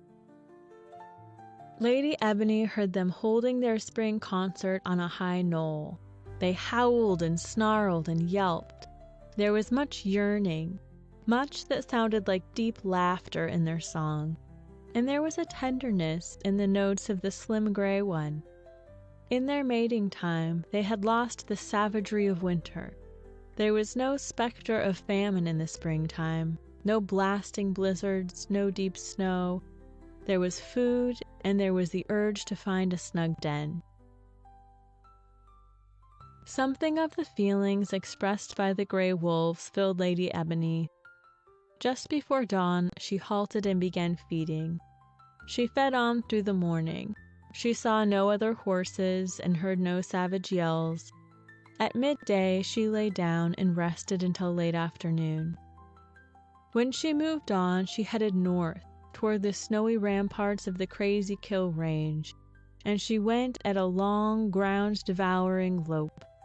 That night, she halted at a spring in the lower foothills. Berry bushes and willow grew around the spring, and there was tall grass. Lady Ebony pulled the juicy grass contentedly. She was glad to be away from the teeth and smashing hooves of the chestnut stallion. She did not miss the herd at all. The spring was so much of a change after the parched desert that she bedded down close beside it and rested until morning. With the gray dawn, she was up and feeding on the lush grass. For several hours she fed, then she drank deeply and faced northward. Again, she set her pace at a fast lope. End of Chapter 5. Midnight. Lady Ebony held her course until late afternoon. She was high in the red foothills when she halted. A little stream bubbled over red rocks. Willows grew along the banks, and the grass was green. On each side of the water, red rocks rose high against the sky. Along the base of the cliffs lay great slabs and piles of stone, broken loose from the walls by wind and rain, piled in confusion over the floor of the wild gorge. Lady Ebony moved among the tumbled rocks. A bobcat bounded from a thicket of rosebriar where he had been hunting cottontails. Lady Ebony snorted and shook her head. She kept moving slowly along the stream until she came to a grove of cottonwoods. Close beside the grove grew a dense thicket of tangled brush. Lady Ebony dropped her head and began pulling the tender gamma grass. She did not look up at the Crazy Kill Range again. After she had eaten her fill, she drank at the stream and lay down. Sunset flamed across the sky and died into cool shadows. The red bluffs changed from deep purple to slate gray. By almost unnoticeable degrees, the moon brightened and flooded the valley, and the cliffs changed color to match the white light. Now they were silvery with bands and squares of black shadows across them, and the stars hung big and white, close to the ragged tops of the rims. In this garden of red rocks, close beside the little stream, a colt was born. The morning sun beating down on the floor of the gorge shone on a wobbly little horse crowding close to Lady Ebony's side. The black colt jerked his curly tail and butted his head against his mother's side as he got his first breakfast. His legs were long and heavy-boned. They were wobbly legs, but they showed promise of great strength. His head was finely molded like his mother's, and his sleek coat was all black except for a white star on his forehead. That white star and the heavy-boned frame were his inheritance from his father, the chestnut stallion. Lady Ebony was proud and excited over her handsome jet-black colt, so black that he could well be called Midnight. She kept turning her head, nosing his silky rump and nickering softly. She was suddenly aware of many things she had scarcely noticed before. She heard a rustling in the thicket and sniffed the warm air nervously. A faint odor of cat came to her, and she snorted angrily. A few minutes later, a big bobcat stepped out of the thicket and stood looking at her. Lady Ebony shook her head and stamped her feet. The bobcat opened his mouth wide, exposing rows of white teeth and a red tongue. He closed his mouth, and his yellow eyes stared at the mare and her colt. Then he humped his sleek back and trotted through the sunshine across the meadow to where his mate was waiting for him. In one of the big cottonwoods, a flicker hammered away at the trunk of the tree. Even this steady rat-a-tat bothered Lady Ebony, and when the flicker's mate sailed down from the sky and alighted on an anthill, she snorted again. The flicker up in the tree deserted his morning task and came down to join his wife in an ant hunt. They danced and cavorted on the anthill, picking up the busy little workers as they swarmed out to repel the invasion. A yellow-belly whistler came down out of the rocks and set to feeding, sliding along the ground, sitting up to stare intently across the meadow, chuckling to himself as he munched the roots he dug up. He was joined by a pair of cottontail rabbits who stayed close to cover as they fed. Midnight finished his breakfast and began walking around on his wobbly legs, investigating everything he came to with an inquisitive pink nose. Lady Ebony followed him, nickering nervously. The little fellow halted beside a clump of rattleweed. His ears pricked forward, and he listened. From the deep shade under the green leaves came a warning rattle. The buzzing sound was repeated as Midnight's nose drew closer. Lady Ebony sprang forward and stamped upon the patch of weeds as she shouldered her son away from the danger spot.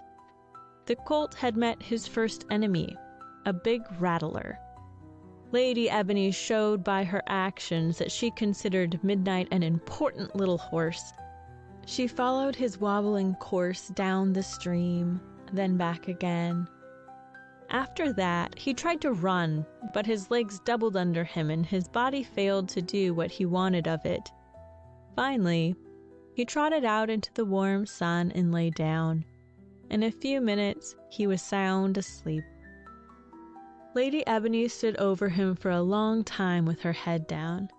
Finally, she set to cropping grass near where he slept.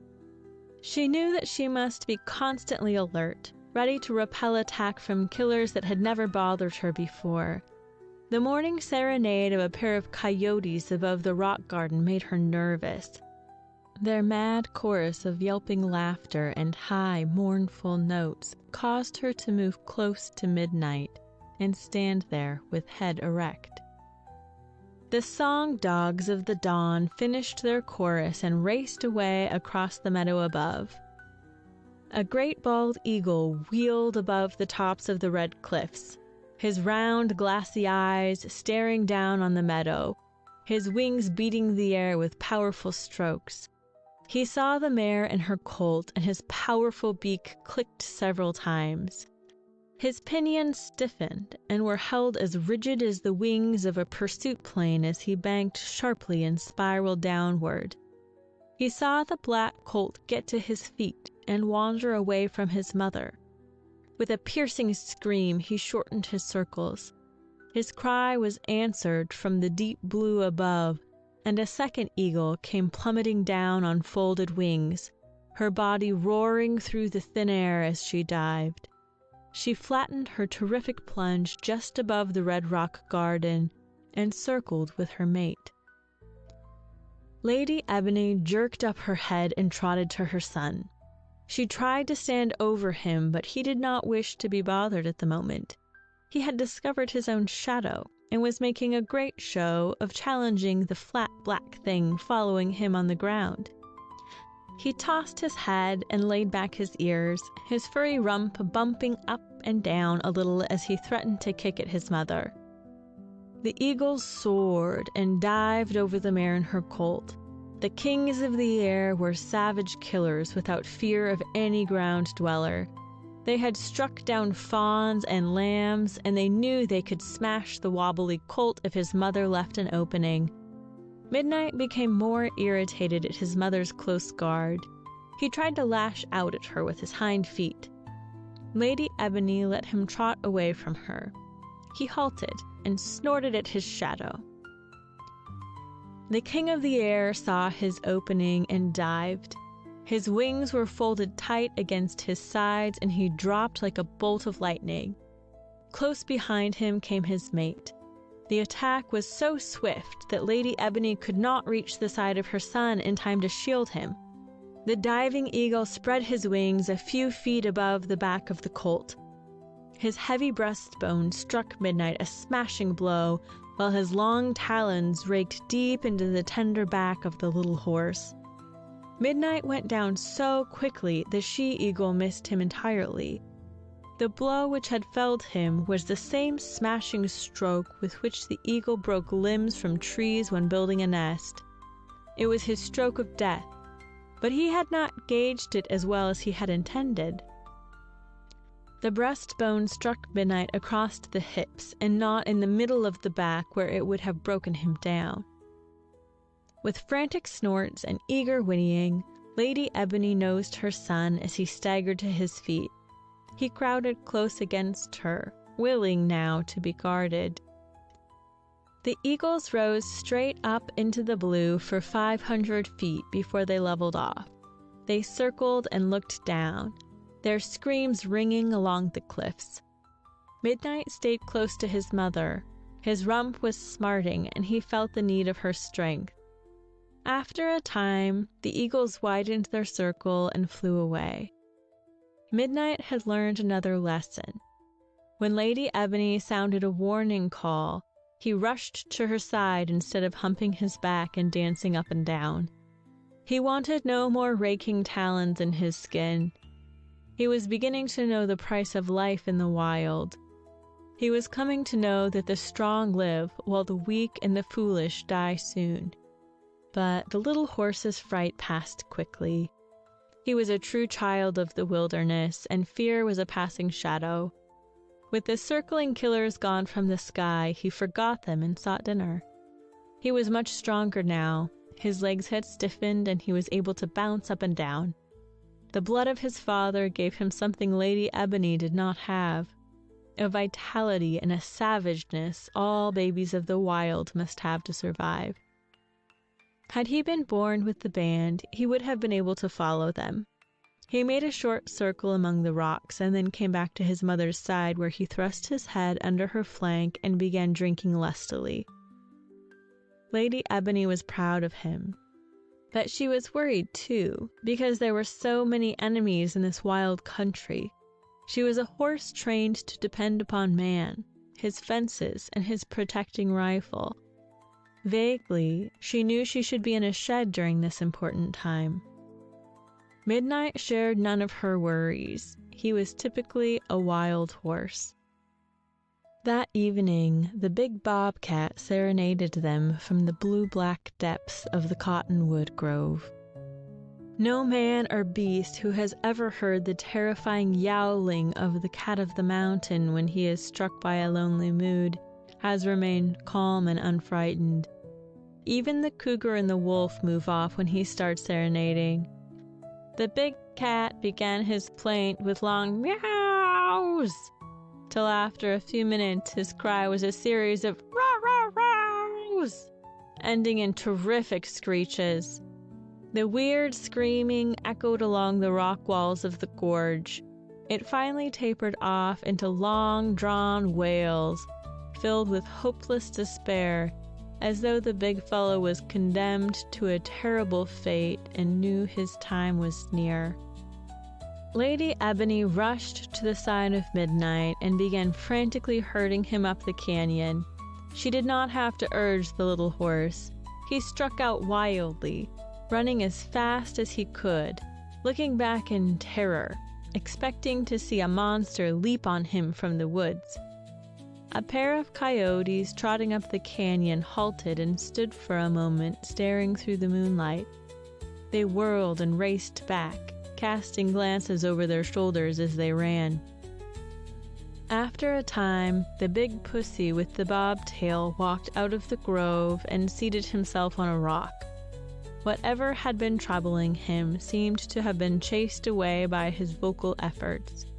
He yawned and stretched his lithe body leisurely, then looked around with a satisfied smirk. He had the canyon to himself and seemed highly pleased. He was a male, weighing perhaps 25 pounds. His ears had black tufts at the ends. His lips were white with whiskers springing from black spots. In this he favored the lynx cat. But his eye rings were white, and his reddish-brown body was marked with cloudings, suggesting spots, while his feet were small like those of a house cat. His tail was not more than 7 inches long, a stubby, bobbed-off tail, but it jerked nervously as he sat smiling over his kingdom of rock piles and tall grass. He was not hungry, and the hunting mood did not fill him. He had feasted well on wood rat and rabbit earlier that evening.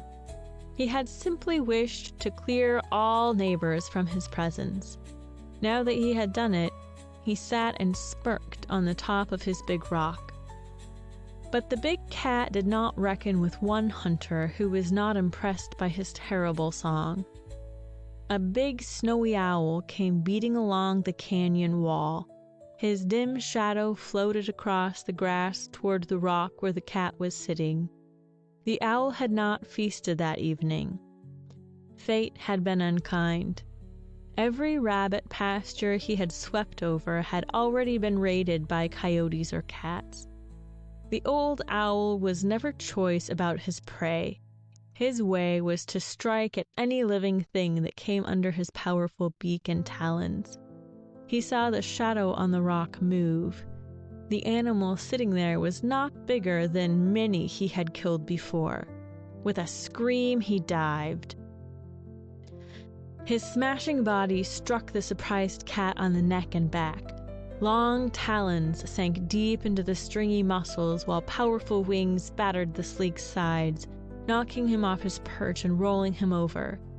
Instantly, the sleepy fellow was changed to a hissing, spitting demon. He twisted his body and with claws and teeth lashed back at the ripping beak and beating wings of the owl. The owl drove his fangs deeper and tore at his snarling victim with his hooked beak. The bobcat's fangs found the neck of the owl and sank into it with crunching swiftness. Blood spattered and fur and feathers filled the air. The battlers clung to their death holds and exerted all their strength. The bobcat's raking hind feet ripped feathers out of his assailant and found the stringy flesh beneath them.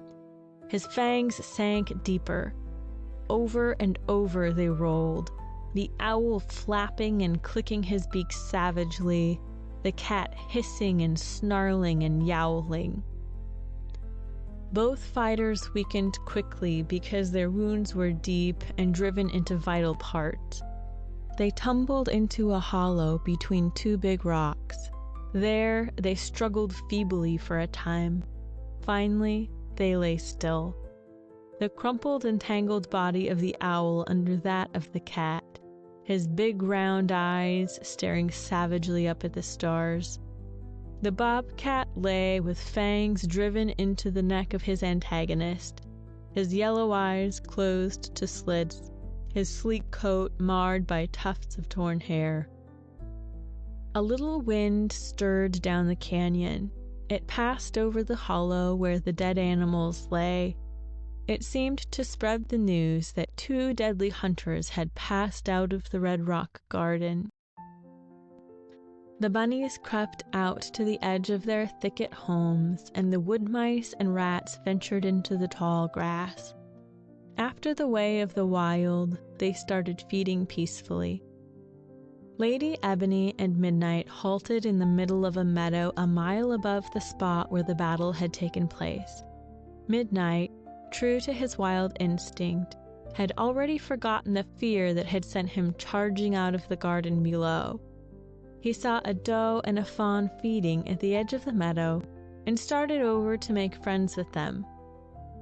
Lady Ebony did not forget so quickly. She was nervous and excited all that night and tried to keep her son from walking up to the doe. Midnight approached the mule deer and her fawn. He nickered softly and humped his back, doing a little dance to show off before them. The doe snorted and shook her head. She was not afraid of a colt, but she would take no chances with her baby. She turned about and led the little one back into the brush. Lady Ebony stayed in the upper meadow. She wanted to give her son time to get his legs under him before moving on. By the 3rd day, the colt was able to race around the meadow.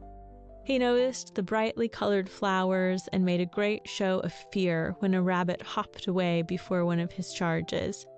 He was inquisitive and shoved his pink muzzle close to everything that interested him. That day, he met one of the wilderness dwellers who lived in a burrow under a dead stump. Midnight was dancing about, pretending to be frightened by a pair of rock chips who sat on a stone scolding and chattering because he had disturbed them. The stranger walked out of a briar thicket and marched down a deer trail. He was sleek and black, except for broad stripes of white running down his back. His tail was a handsome plume of drooping hair. His snout was pointed, and his little eyes stared out on the world like black buttons sewed on his face. The stranger showed little interest in his surroundings. His dull mind held but one thought. Hunting for mice and bugs had been poor in the thicket near his burrow. He was crossing the meadow to another thicket. He had no fear of other animals. He claimed the right-of-way on every trail, and not even a grizzly bear would have contested that right. Midnight stared at the striped brother, then shook his head and stamped his feet. He expected the big skunk to scamper for cover. Then he would chase him. When the striped one paid no attention to him, Midnight advanced a little closer. Perhaps this dull-sighted fellow was a little deaf. He danced and stamped his feet some more as he extended his nose toward the skunk. The skunk marched on, ignoring the little horse. Midnight stamped close to the striped fellow. The skunk's plume lifted with a jerk as dirt and rocks showered over him from the colt's hooves. Any other wild creature would have fled from that danger signal. To Midnight, this seemed a friendly gesture. He whinnied eagerly and thrust his nose close to the striped one. The plume jerked twice as the skunk halted in the trail. Lady Ebony saw the skunk. She whinnied a loud warning. Midnight jerked up his head and looked around. He expected to see an enemy descending from the air or rushing out of the woods. His action saved him considerable pain and surprise. A greenish flare of musk shot by, close under his nose. Reeking fumes rolled around him. Midnight whirled and galloped hastily toward his mother. He dashed past her and thrust his muzzle into the cool water of the stream. Then he ran back to her side and stood staring at the striped brother who was marching at an unhurried pace down the deer trail. The skunk's aim had been low, but he had taught Midnight another lesson. The striped one was master of all trails and not to be annoyed or disturbed. The musky smell hung so rank and strong over the meadow that Lady Ebony led her son to the lower end of the field, where the breeze carried the smell away from them. Lady Ebony did not move on up the canyon to the long slopes dropping away from the higher benches of the Crazy Kill Range. There would still be chill nights and deep snowdrifts in the spruce near the peaks. She wandered slowly up the little stream, halting for days at a time in lush meadows where the grass was green and tender. Midnight grew rapidly. His legs became strong and steady. Lady Ebony watched over him constantly, never letting him stray far from her side. When he raced around a meadow, she followed him, running at his side, urging him to greater speed. She remembered the things she had learned on the high mesa. When she made long stops, she chose rock-bordered meadows where the yellow-belly whistlers lived. The yellow-bellies always had sentries posted in the daytime.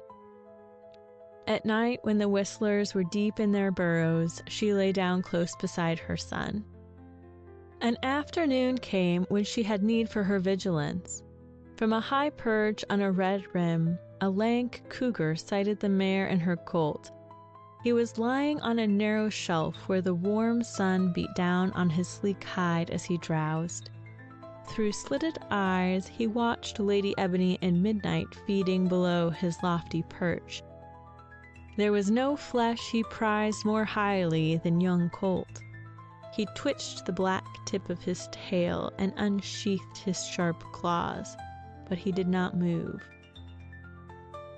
Slow, sure, and patient methods were those of the yellow killer. Once he had waited on a ledge for 4 days in order to make a kill, a scrawny colt from a wild band. The colt in the meadow below would be easier prey because there was cover close to the tall grass. The king cat lay, watching until late afternoon. He yawned many times, and his red tongue arched between his long fangs as he opened his mouth. As long shadows began to creep out from the canyon walls, he yawned again. A stretching yawn. Then got slowly to his feet. He tested the wind and looked up and down the wall. Lank, sag-backed with high shoulders and high projecting hip bones, he was a killer to be feared even by a grown horse. The cougar slid down among the big rocks piled at the base of the walls. He moved on great padded feet without sound. Halting beside a rock almost the same color as his tawny robe, he stood for a long time, staring through the evening light on the pair below. Midnight was having his supper. He was feeding hungrily, butting his mother's side, twitching his tail.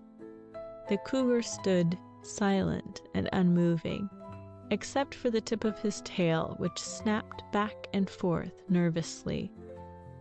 His 9 feet of stringy muscle and furry tail blended with the great rock beside him. He appeared not to be giving much attention to the scene below him. Really, he was surveying the ground he had selected as a hunting spot, and was missing no detail. He could creep out on the windward side of the mare, where a clump of buckbrush grew. From there, he would have 2 mighty leaps to make. He would wait until the colt had moved away from his mother's side. Perhaps the youngster would wander close to the buckbrush. His black whiskers jerked and his yellow eyes flamed through slitted lids. Softly, silently, he skirted the piled-up rocks and slid into the timber to windward of the feeding horses. Like a tawny shadow, he passed from one bit of cover to the next, his lank belly close to the ground. He often halted his unhurried descent to stand staring down on his victim. On reaching the last of the cover, he flattened his belly to the ground and crept forward through the tall grass. He kept moving, slowly, noiselessly, until he lay behind the clump of buckbrush. There he lifted his head and stared out through the green leaves. Midnight had finished his supper and was nosing about a few yards from his mother. Lady Ebony had dropped her head and was pulling grass. She turned slowly toward the open meadow, her back toward the killer. She had no thought of danger at the moment. The big cat listened intently. He wanted to be sure the yellow-belly whistlers had all gone in for the night. His head rested on his forepaws. There was no sound except that made by the horses, but he waited, rigid. The dusk deepened and the big cat stirred. He raised his head and peered out across the grass, and now his eyes were wide open, yellow pools of savage eagerness contrasting with his relaxed body. Midnight was strutting about, sniffing and snorting, humping his back and shaking his head. Lady Ebony was moving steadily away from the clump of buckbrush. The cat's belly dropped to the grass. His hind legs drew up under him. His head flattened between his massive forepaws. His yellow eyes had located the exact spot where his first leap would land him, a bare spot where the grass was dead. From there he would hurtle upon the unwary colt. He meant to strike the little horse down with a broken neck so that no matter how well the mare might give battle, the colt would lie waiting for him when she moved away. For a moment, the great body of the king killer was tense and still. Then he leaped, his body arching upward, his great claws reaching out before him. He landed noiselessly on the patch of dead grass and poised there a split second while he drew his legs under him. Then he leaped again, rising high, hurling his body toward the colt. An odd quirk of energy made Midnight jerk up his head. He began bucking and bouncing. That sudden impulse saved him from the smashing blow the cougar intended to land. The yellow killer landed where Midnight had been standing. His scream of bloodlust rang out, but his long fangs and ripping claws missed their target. Midnight squealed in terror as he saw the yellow killer clawing and lashing beside him. He plunged toward his mother, and Lady Ebony leaped to his rescue. She sprang at the enraged lion with uplifted hooves, lashing and flailing. Mother instinct had completely banished her fear of the yellow killer. The cougar reared back and lashed at her, but he did not stand his ground. Before her hooves could smash down on him, he leaped back, spitting and snarling. Lady Ebony did not stop her charge. Her slender legs pumped madly.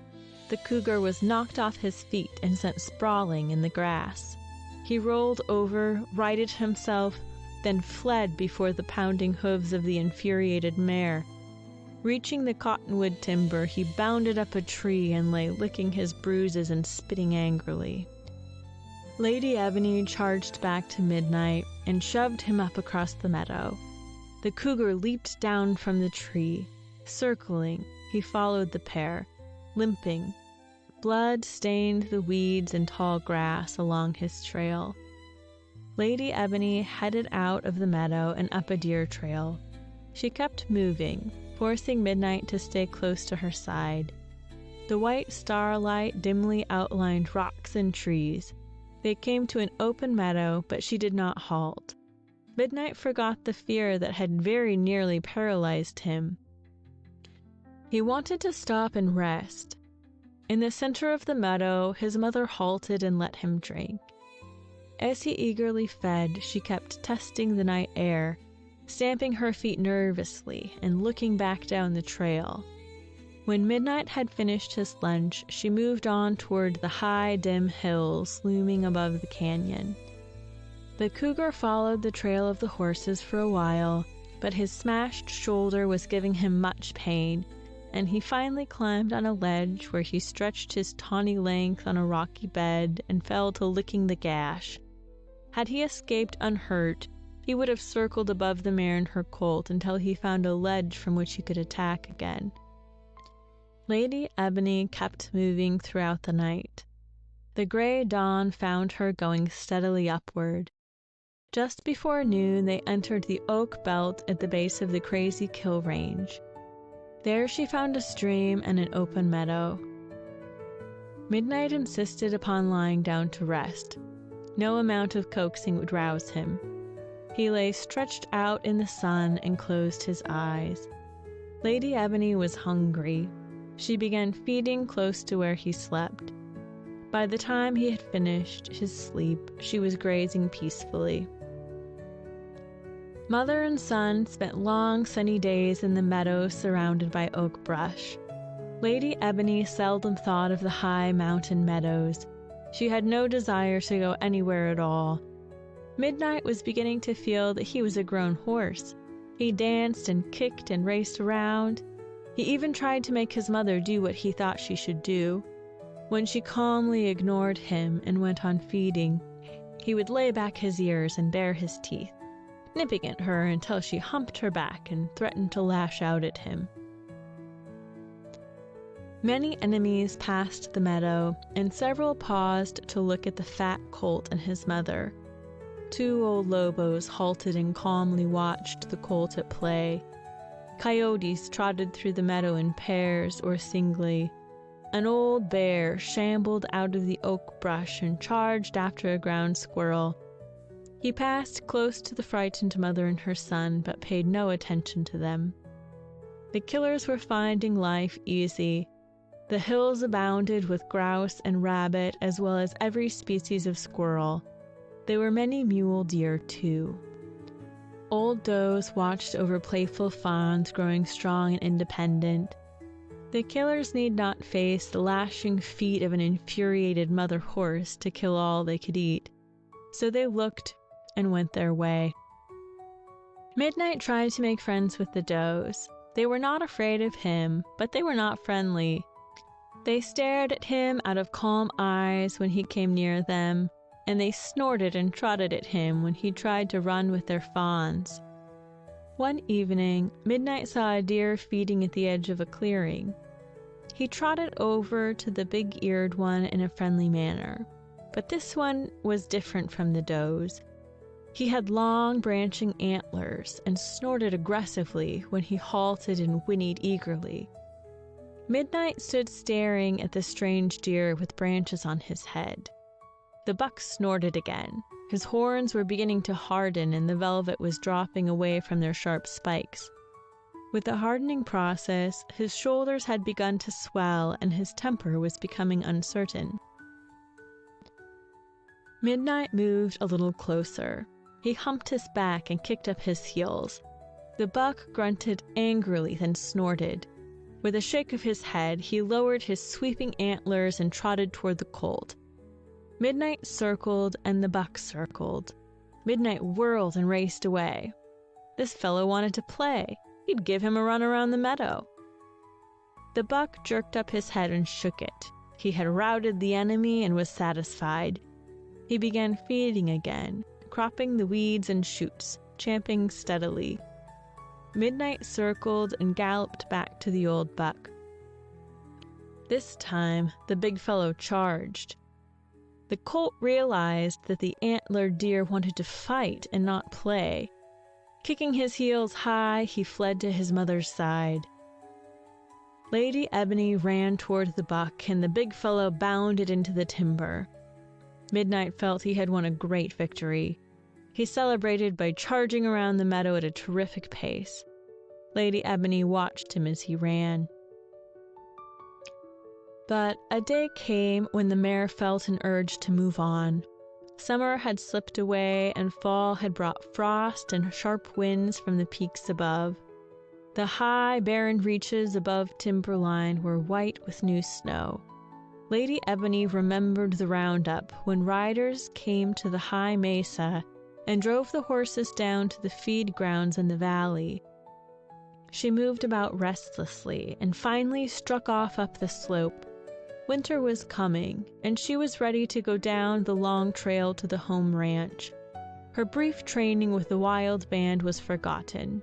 She was again a willing captive of man's way. With the passing of summer, Sam grew more listless and weary. He hated to take his daily walk in the padded yard behind the high walls which shut out the sight of his mountains. He preferred to sit in his cell and stare at the changing cottonwood branch. He had chalked another fall on his cell wall, but he thought about it for a week before he put the mark down. He was tired, but he'd get over that once he was back on his mountain mesa, where he could sit in the sun and watch his neighbors. End of chapter 6. The Way of the High Country. There were many inviting meadows along the trail which led up to the high mesa. The aspen groves were inviting in the daytime. The rugged hillsides were rich with herbs and frost-ripened grass. Lady Ebony and Midnight did not hurry.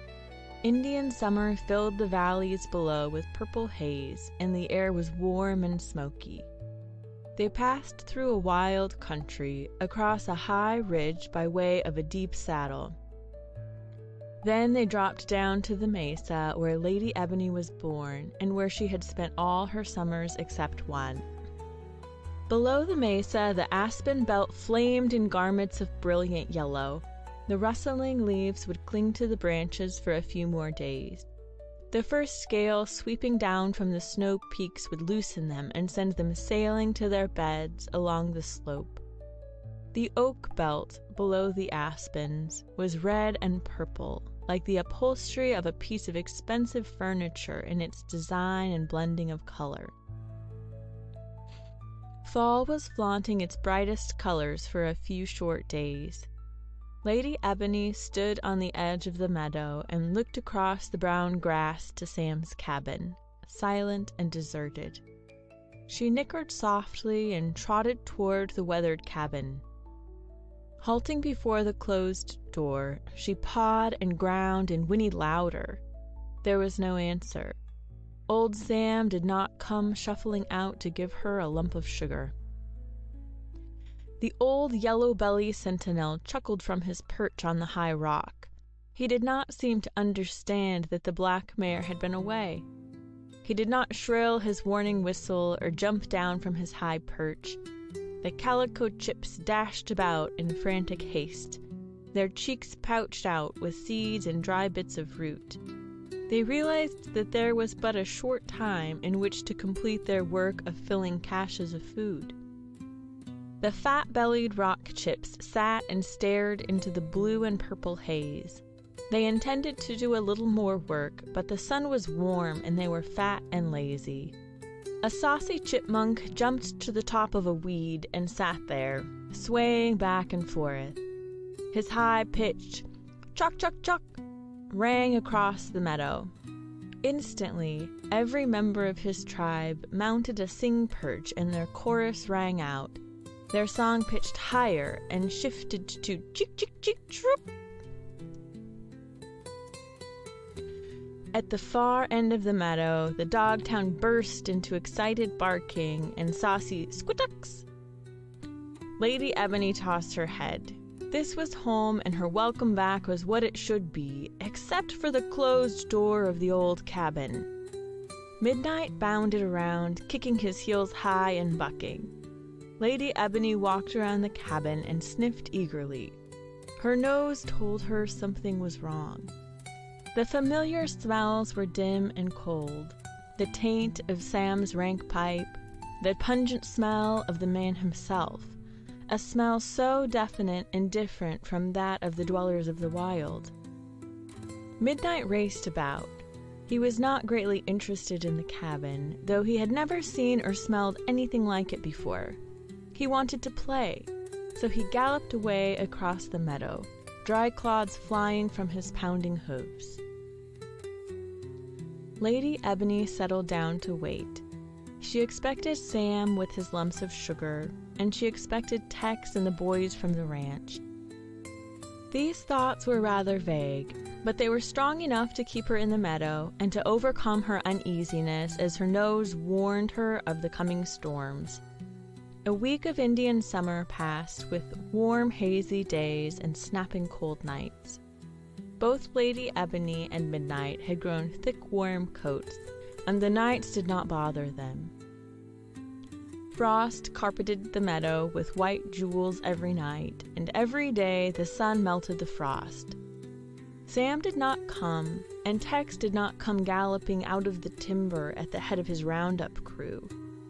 The crew had finished its work in the high country the week before Lady Ebony's arrival, and had left the brown grass and the everlasting green spruce to the blizzards and the deep snows.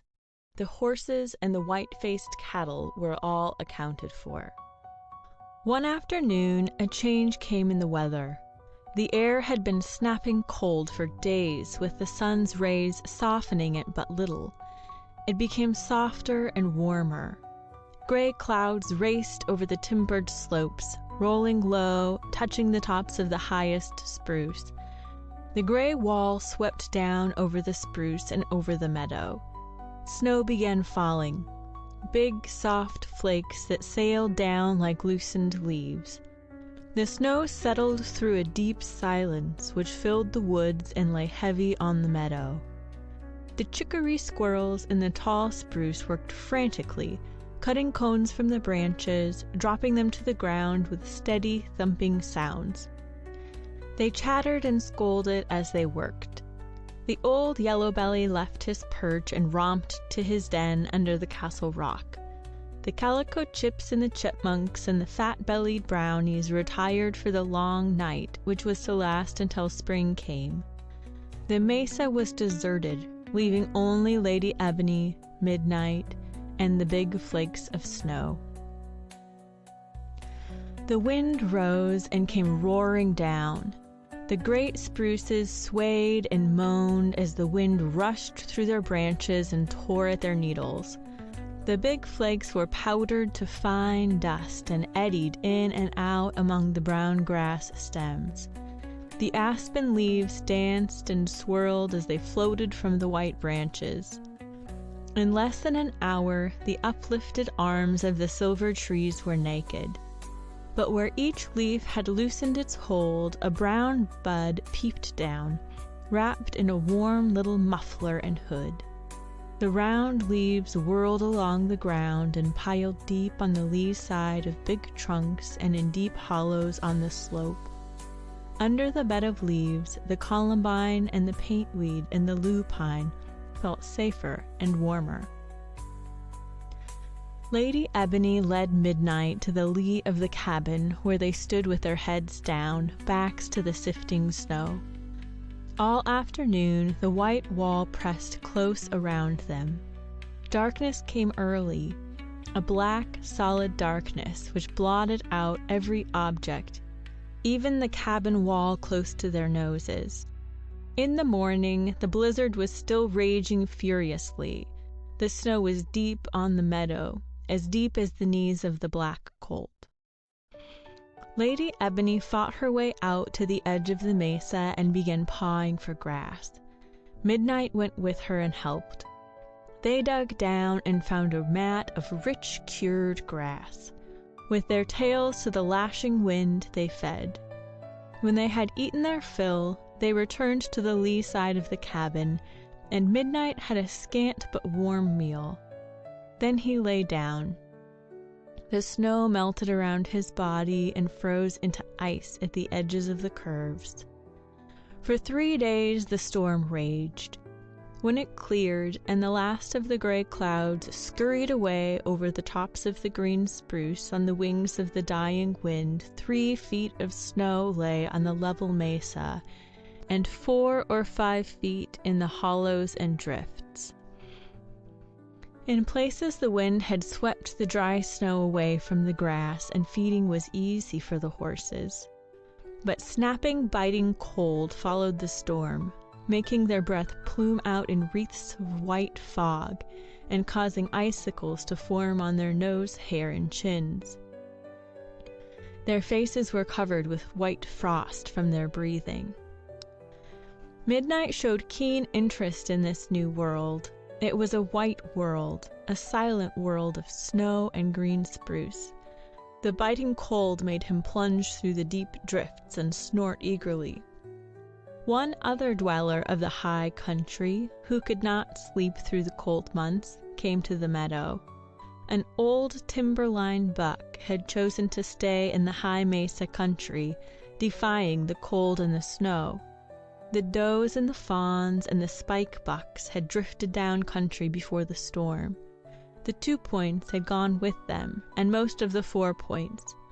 The timberline monarch stayed because he was wary and shunned the ranch-dotted valleys below the storm belt.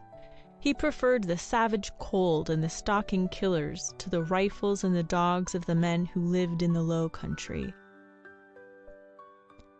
He dug down into the snow, seeking herbs and twigs. He did not care for the dry, rich grass, and he watched the mare and her colt without interest, staring at them, then shaking his heavy antlers and returning to his feeding. The old fellow knew the dangers he faced. He had met them before and expected to meet them again.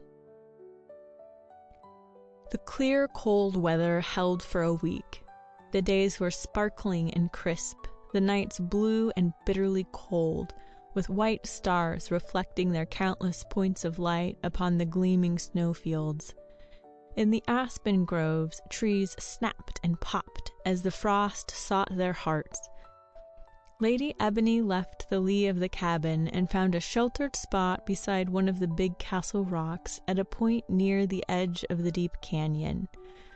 A narrow ledge trail led up to the shelter, and an outthrust layer of rock furnished a roof so that the earth under the shelter was free from snow. A shoulder of the wall shut off the wind, making the retreat really a barn. A crevice in the roof of the shelter harbored a nest of pack rats. Sticks, pine cones, bright rocks, and other things dear to the heart of a trade rat had been crammed into the crevice until they spilled out on the floor. The whole cave was tainted with rat smell, pungent and musty.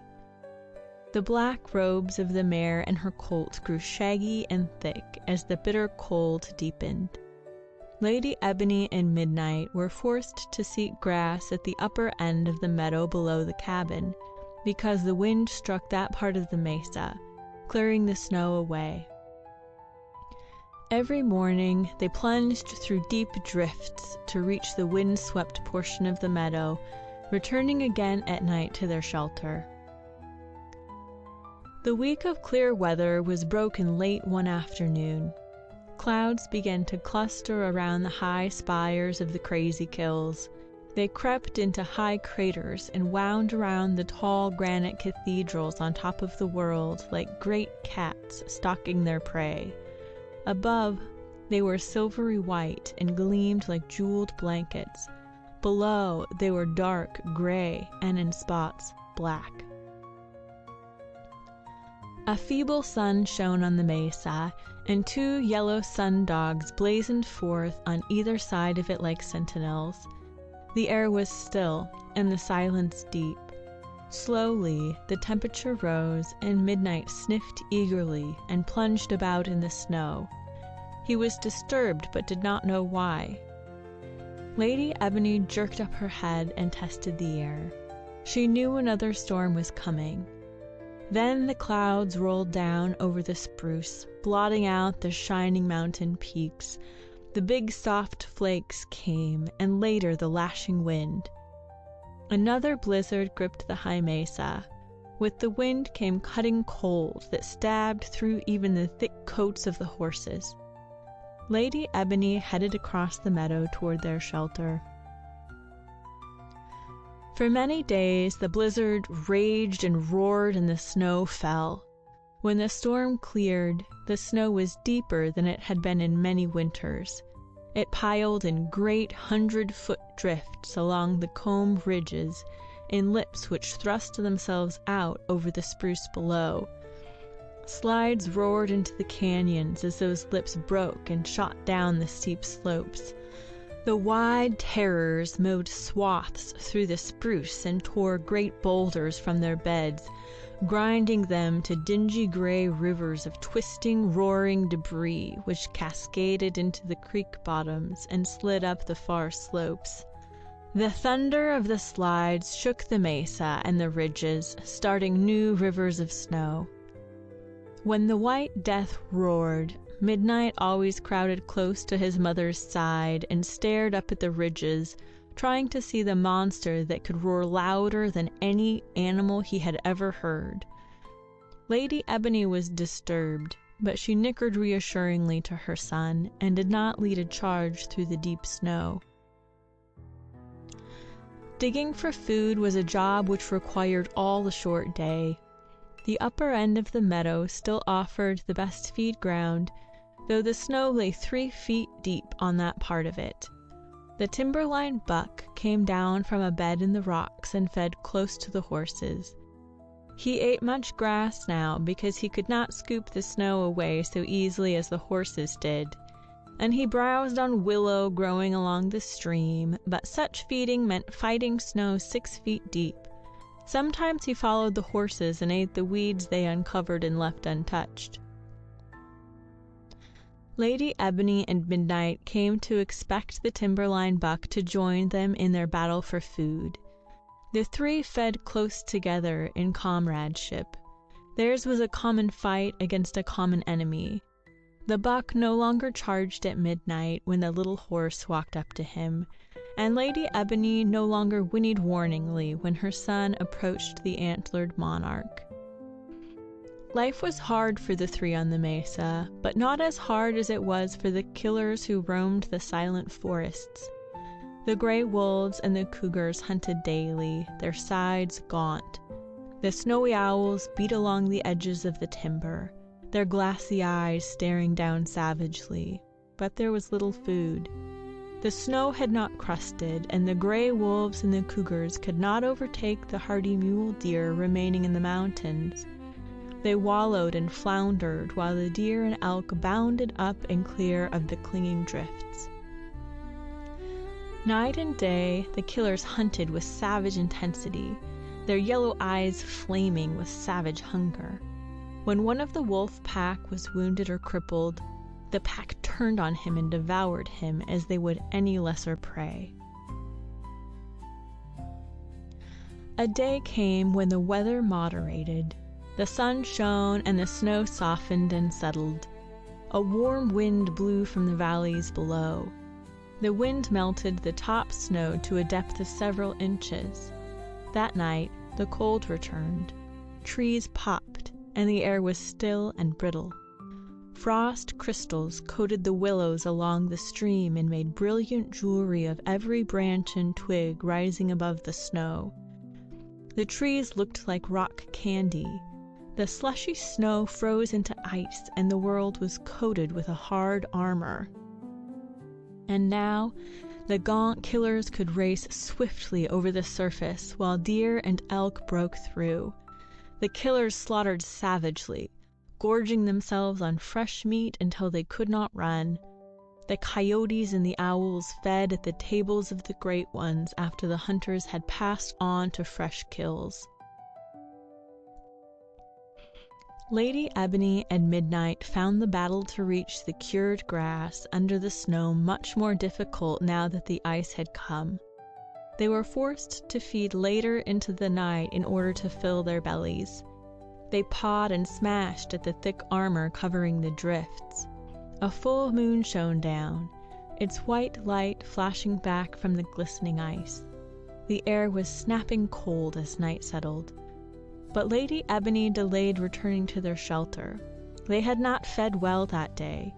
She was pawing down the crust, then scooping away the loose snow. The old timberline buck followed close behind the two horses. He was gaunt and lank. His slender hooves made poor weapons against the ice. The air was still with the stillness of a dead world. Suddenly, Lady Ebony jerked up her head. From the ridge above the mesa came the cry of an old Lobo wolf and his bachelor pack. They were racing down from the high barrens seeking prey. The old Lobo had not led his sons into the lower country. He was wise and cunning, and had kept his pack high above the ranches with their poison sets, their traps, and their guns. He preferred the savage struggle of the snow-locked high country to the sure death lurking in the open valleys. He had ranged above the belt where the deer and the elk wintered, and had not led his sons to a kill in more than a week. The slaughter going on lower down the slope had not been shared by these gaunt killers. Lady Ebony listened intently. The pack was running down the ridge above the mesa. She shook her head restlessly and looked across the meadow toward the castle rocks. Turning, she took a few steps toward the lower end of the meadow. The timberline buck grunted protestingly as he floundered out of her way. Midnight kept on digging in the snow. He was still hungry. The snarling of the pack sounded farther down the ridge, and Lady Ebony turned back to where Midnight was pawing. The howling rose in savage crescendo. The pack had swerved and was heading toward the meadow. The timberline buck did not wait to listen. He began floundering and plunging across the open toward the woods where he knew the warm sun had not softened the snow so that it crusted. Here he could double and bound. His speed would save him from the gray ones. Lady Ebony snorted and whirled. She took one long leap, then halted and looked back, nickering loudly, warningly. Midnight stood looking at her. He was chewing a mouthful of grass he had pulled from under the snow. He swallowed the grass and thrust his head back into the hole. He had found a good mat of grass and meant to finish it. The howling pack did not disturb him greatly. He had never been attacked by wolves. All the wolves he had met had loped away when he ran toward them. Lady Ebony leaped back to his side and crowded against him. She whinnied excitedly and pawed the snow, then whirled and leaped a few yards toward the rocky point. Midnight pulled up a tasty mouthful of grass and munched at it, then dived down for more. Lady Ebony was frantic. She plunged at him and nipped his rump sharply. Midnight's hips jerked and he lashed out with his hooves, striking his mother a smashing blow. She had never bitten him so severely before, and his temper flared. Lady Ebony charged at him again. She had to make him follow her. Up in the spruce, the old Lobo heard her whinny, and the tone of his howls changed from hungry yelping to savage eagerness. Instantly his sons, leaping at his side, took up the cry. After many days of stark hunger, the old one had led them to a kill. The gray killers burst out of the darkness under the spruce, running madly, their fangs gleaming, their red tongues lolling. They flashed into the gleaming moonlight like shadows. Midnight jerked up his head. He saw the glowing yellow eyes of the killers, the white fangs, and the red tongues as the wolves leaped across the crusted snow. Fear gripped him, and with a wild squeal of fright he plunged away, breaking through the crust, floundering, stumbling. Lady Ebony did not rush after him. She knew they could not both escape the swift shadows so close upon them. With a toss of her flowing mane, she plunged toward the pack. After charging a few yards, she halted, and her front hooves rose. A defiant, screaming cry came from her chest. The wolves leaped in on her, dodging her flailing hooves, their fangs reaching from every side. The old Lobo leaped straight at her throat while his sons swarmed around her. One smashing hoof struck the Lobo and sent him spinning across the glare of ice, but as she hurled the old one from her, two young wolves ripped her flanks, while another tore a gash in her shoulder. They leaped and lashed and ripped, springing in, darting away. Lady Ebony could not run, and the deep snow kept her from pivoting to meet the rear attack.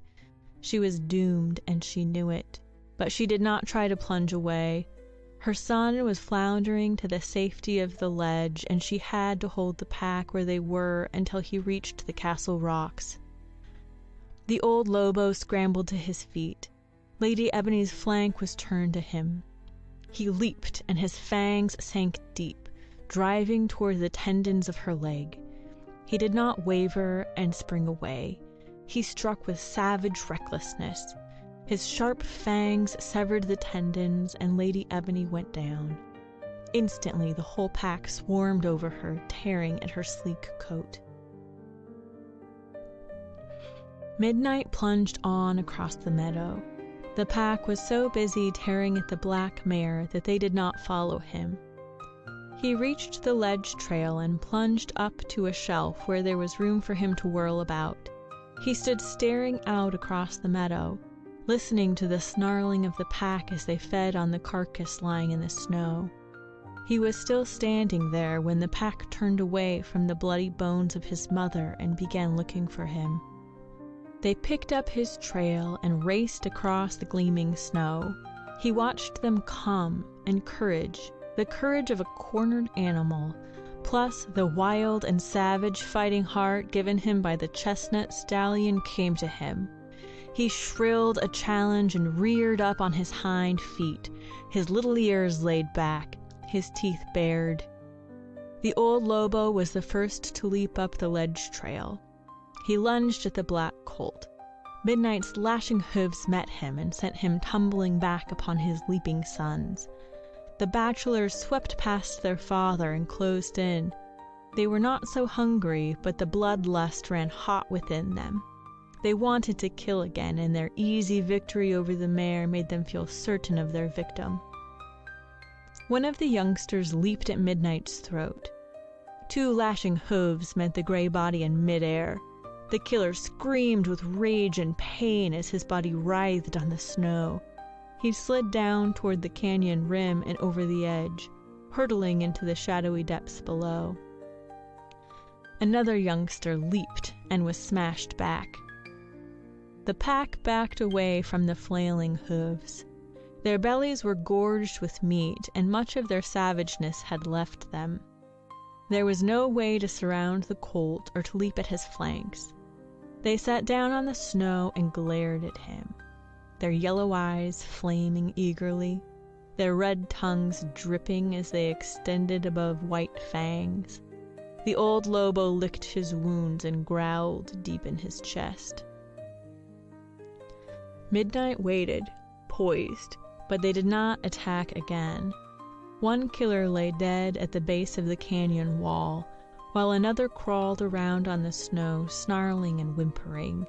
His ribs caved in by the hooves of the little stallion. Presently, the old Lobo got to his feet. He made a feint toward Midnight, but when the pounding hooves lifted menacingly, he turned and trotted away with his pack close behind him. They paid no attention to the wounded wolf. Out on the meadow, Midnight heard them pause at the carcass of his mother and begin feeding again. He stood for a long time, listening, nickering softly, calling to his mother, trying to tell her that he had beaten the pack. There was no answer except the pack's snarling and the yelp of a coyote that had smelled the fresh blood and come to the edge of the woods to wait until the gray ones were done with their banquet. Midnight stood guard until the pack finished worrying the bones in the meadow. After they had loped away into the timber, he turned back to the shelter and stood waiting for his mother. End of Chapter 7. The strong survive. When the little black stallion came out of his shelter the morning after the wolf raid, the sun was shining on the glare of ice which covered the meadow. The old timberline buck was plunging forward toward the feed ground. Midnight whinnied eagerly for his mother and shook his head impatiently. He was hungry and wanted her badly. When he got no answer, he moved down the ledge trail. At the spot where the wolves had attacked him, he halted and sniffed the snow, blowing loudly, pawing the ground angrily. He moved out across the meadow. The old buck lifted his head from a hole in the snow and stared at him. Midnight whinnied again. He was glad to see the buck calmly feeding. It drove away some of the fear that he felt because he could not see his mother. The buck dropped his head to feed. Midnight walked to the place where the snow was spattered with blood. He sniffed and shied back. Standing with legs apart and head bent forward, he looked at the frost-coated pile of bones lying in the trampled snow. Breaking a trail around the spot, he moved close to the monarch and began breaking the crusted snow. The buck let him feed close to his side, but when the little horse would have shouldered against him, he jerked up his head and snorted. He shook his bony lances threateningly, and Midnight backed away. Midnight set to work pawing, breaking the crust and scooping the loose snow aside. He worked steadily all through the day, pausing at intervals to call for his mother. 2 lean coyotes came out of the spruce and slipped across the meadow. A little fox thrust his sleek head out of a thicket which had been swept clear of snow. He wrinkled his nose as he crept forward. His furry red brush waved back and forth. Hunger had driven the 3 hunters into the open in the white light of day. Hunger and the smell of fresh meat. The coyotes poked among the bones, gnawing and snarling. The little fox sat down to watch and to wait. He was sure there would be a few bites of gristle left for him. Midnight snorted and shook his head at the coyotes. He pawed into the drift savagely, then rushed at the coyotes as far as his trail went. The coyotes leaped back from the carcass and faced him, snarling and snapping. Midnight stared at them for a long time, then turned and went back to feeding. He was learning the lessons of the wild. A lynx cat with tufted ears and big furry pads on his feet thrust his head from behind a drift. He, too, had forsaken the twilight of the spruce country, which was his natural home.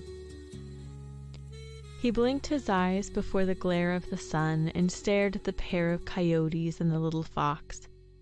His nose twitched hungrily. He seldom ventured far from the green dusk of the forest, but he had eaten only 1 small morsel in 2 days, a field mouse dug from the roots of a dead aspen tree. His green eyes fixed on the little fox, and he shifted his padded feet nervously. He had feasted on fox before, and the stringy meat was to his liking. At the same moment, the fox's sharp eyes and pointed nose discovered the lynx cat. Turning, the sly one raced over the crust toward his burrow in the thicket. The lynx cat bounded over the snow, cutting across to head the fox away from his hole. The little fox ran swiftly, but he had a greater distance to go. The cat closed in swiftly, and the fox whirled to face him. The lynx arched his back and circled slowly around his intended victim. He knew the fox had deadly fangs and that he would use them. The sly one was shy and timid, but he could fight when cornered. The air was filled with the yowling and spitting of the lynx and the snarling of the fox. Both coyotes sat up and watched. Midnight and the big buck jerked up their heads and stared at the battlers. The old buck sniffed the cat scent and made off along his trail to the timber. Midnight stood still. He was afraid but did not know what to do. The big lynx cat circled a second time. He was cautious, even though he was desperately hungry. With a lightning movement, he leaped at the fox, who was crouched down with his chest on the snow. The fox leaped to meet him and slashed at him savagely. A big tuft of hair from the cat's neck scruff sailed high and floated to the snow. The cat backed away spitting, his big feet planted wide apart. When the lynx leaped back, the little fox whirled and raced for the timber. He had tricked the cat, and his red tongue lolled out over his white teeth, very much as though he was laughing at his clumsy antagonist. The lynx bounded after him, and the fox whirled again. Again, the fox made a stand, and the dweller of the spruce twilight circled around him. Again, the lynx leaped and was met by the lashing fangs of the slim hunter of mice. The cat leaped back, and the red drops of blood dotted the snow. Both times his lashing paws had missed the dodging, weaving fox. The fox whirled and ran, this time almost to his thicket. The lynx bounded upon him, and he whirled, his brush sweeping across the glistening snow. The lynx did not strike again. If the snow had been soft and loose, he would have been the victor and would have feasted upon the carcass of the tough little fox, because his snowshoe feet would have carried him over the surface while the fox floundered. The hard crust, which spelled death for the elk and the deer, gave the little fox a sure chance to live. Slowly, the fox backed to his den under the bushes. He halted in the opening and crouched there, his muzzle resting on his forepaws, his little eyes flaming. The lynx cat arched his back and sidled up to the den, spitting and snarling. He halted well out of reach of the flashing attack of the little hunter. He sat down and stared back at the fox. Finally, he walked away to a drift. He hoped the fox would venture away from his hole under the bushes, but the fox could see the big fellow seated on the drift. He drowsed, his eyes half closed, waiting for the killer to tire and go his way. Finally, the lynx cat got up and padded back into the spruce. 2 eagles came, and the great owls beat along the edge of the clearing. The wolf pack raced down along the ridge at dusk, seeking the little stallion, but Midnight and the old buck were safe in their shelters long before dusk. Both remembered the experience of the previous night and left the feed ground early. They bedded down on stomachs only half filled, but they rested better than the killers, who could not get even half a meal. There came days of sunshine and days of storm. When the blizzard came, the wind swept the new snow across the hard, smooth surface of the meadow, piling it in the timber or swirling it into the deep canyon. One cloudy day, a lean cougar padded through the spruce at the upper edge of the mesa. He halted and stared out over the sheet of glistening ice. His yellow eyes suddenly flamed with eagerness. He had sighted the timber-lined buck and the little stallion. His amber eyes flicked over the old buck and fastened on the colt beside him. His nose jerked, and the black tip of his tail twitched. It seemed almost beyond any good luck to find a fat colt and a buck deer together.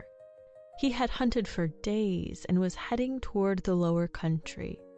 The only living things he had met were wolves and coyotes as hungry as himself. The cougar moved to the edge of the woods, his eyes wandering over the snowy expanse. It did not seem possible for the colt to escape him. The little horse had a long way to go to reach cover. The snow was crusted so that the killer could bound over it while the horse would break through and flounder. He had located a drift which ran out into the meadow like the fin of a great fish. He would slip out along that fin. He would not need to get close. His eyes roved eagerly over the meadow, seeking to locate any weak point in his plan of attack. Midnight and the old buck fed steadily. The buck following the trail Midnight had broken. He was about 20 yards back of the little stallion. Midnight pulled a tuft of grass up out of the snow and chewed it eagerly. Swallowing it, he ducked his head and nosed about for more. He pulled another mouthful and looked around him. He was fast learning the tricks of the old buck. Look, listen, test the air after every exploration under the crust. It was the buck who warned him of danger. The monarch snorted loudly and whirled about. The wind had shifted and his keen nose had caught cougar scent. Midnight looked and saw the gaunt killer rising above the drift in a long, high leap. The big cat screamed savagely, angered because he had been discovered before he was ready to attack.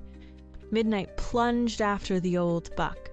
The cougar landed on the hard crust, skidded, then righted himself and bounded again. His leaps were terrific and carried him down quickly on the two struggling and panic-stricken comrades. His ears were flattened and his tail was lashing. His yellow eyes checked the distance he had to cover. His last leap must send him smashing down on the back of the colt. His tawny body shot upward and out in a 20-foot leap, while his claws unsheathed and he bared his fangs for the death thrust. With a wild plunge of speed, Midnight charged past the old buck. The ancient monarch was a scarred warrior. He had been attacked by cougars before and had always managed to escape. This time he was trapped. He could not flounder to the deep, soft drifts in the spruce. Like any wild thing, he whirled to fight because that was all there was left for him to do. He had lived to old age in the high country because he had been able to meet desperate situations. When he whirled, he lowered his sharp antlers until they formed a shield for his neck and shoulders. The leap of the yellow killer had been aimed and timed so that its force would smash down on the back of the colt. Instead of smashing upon the unprotected back of the little horse, the cougar landed upon the bony lances of the old buck. His 100 pounds of weight hurtling down on those horns would have been damaging enough, but the old timberline monarch charged forward just as the cat landed, adding to the effectiveness of the defense. The buck was smashed back on his haunches, but instantly his powerful legs straightened, and with a grunt he lunged again. The lances of bone drove deep into the chest and neck and legs of the cougar. When the buck lunged, he twisted those knives and drove them deeper. He ripped and tore in mad fury. Flight was forgotten now that he was in a battle. He thought only of destroying his attacker. The cougar was startled by this attack from a prey which had always fled in a wild fear before him. He screamed savagely as he struggled to toss his body out of the path of the ripping horns. Rolling over and over in the snow, he scrambled away from the charging deer. The buck made another lunge, but the big cat had had enough. He bounded away across the snow, leaving a trail of blood which froze in round red jewels on the crust. The buck shook his head and snorted savagely. Midnight watched him from the safety of the ledge. Finally, the little horse trotted down the trail to meet the monarch, who was stalking along, his rump patch fanned out, his breath whistling angrily. Midnight halted before the buck, and they stood looking at each other. After that, the bond was a little closer between the two. Midnight realized that there was safety in being close to the big buck. He was convinced the old fellow was the master of the yellow killers so terrifying to him. The monarch gave the matter no thought. He had escaped from another cougar, but he did not intend to allow one to get near him if his nose and his keen sight warned him in time. But he followed Midnight's trail and ate the weeds and brush tips the little horse uncovered and left. So the cold winter passed. The pair who came daily to the meadow kept a vigilant watch for the killers and slipped away from the feed ground early each night.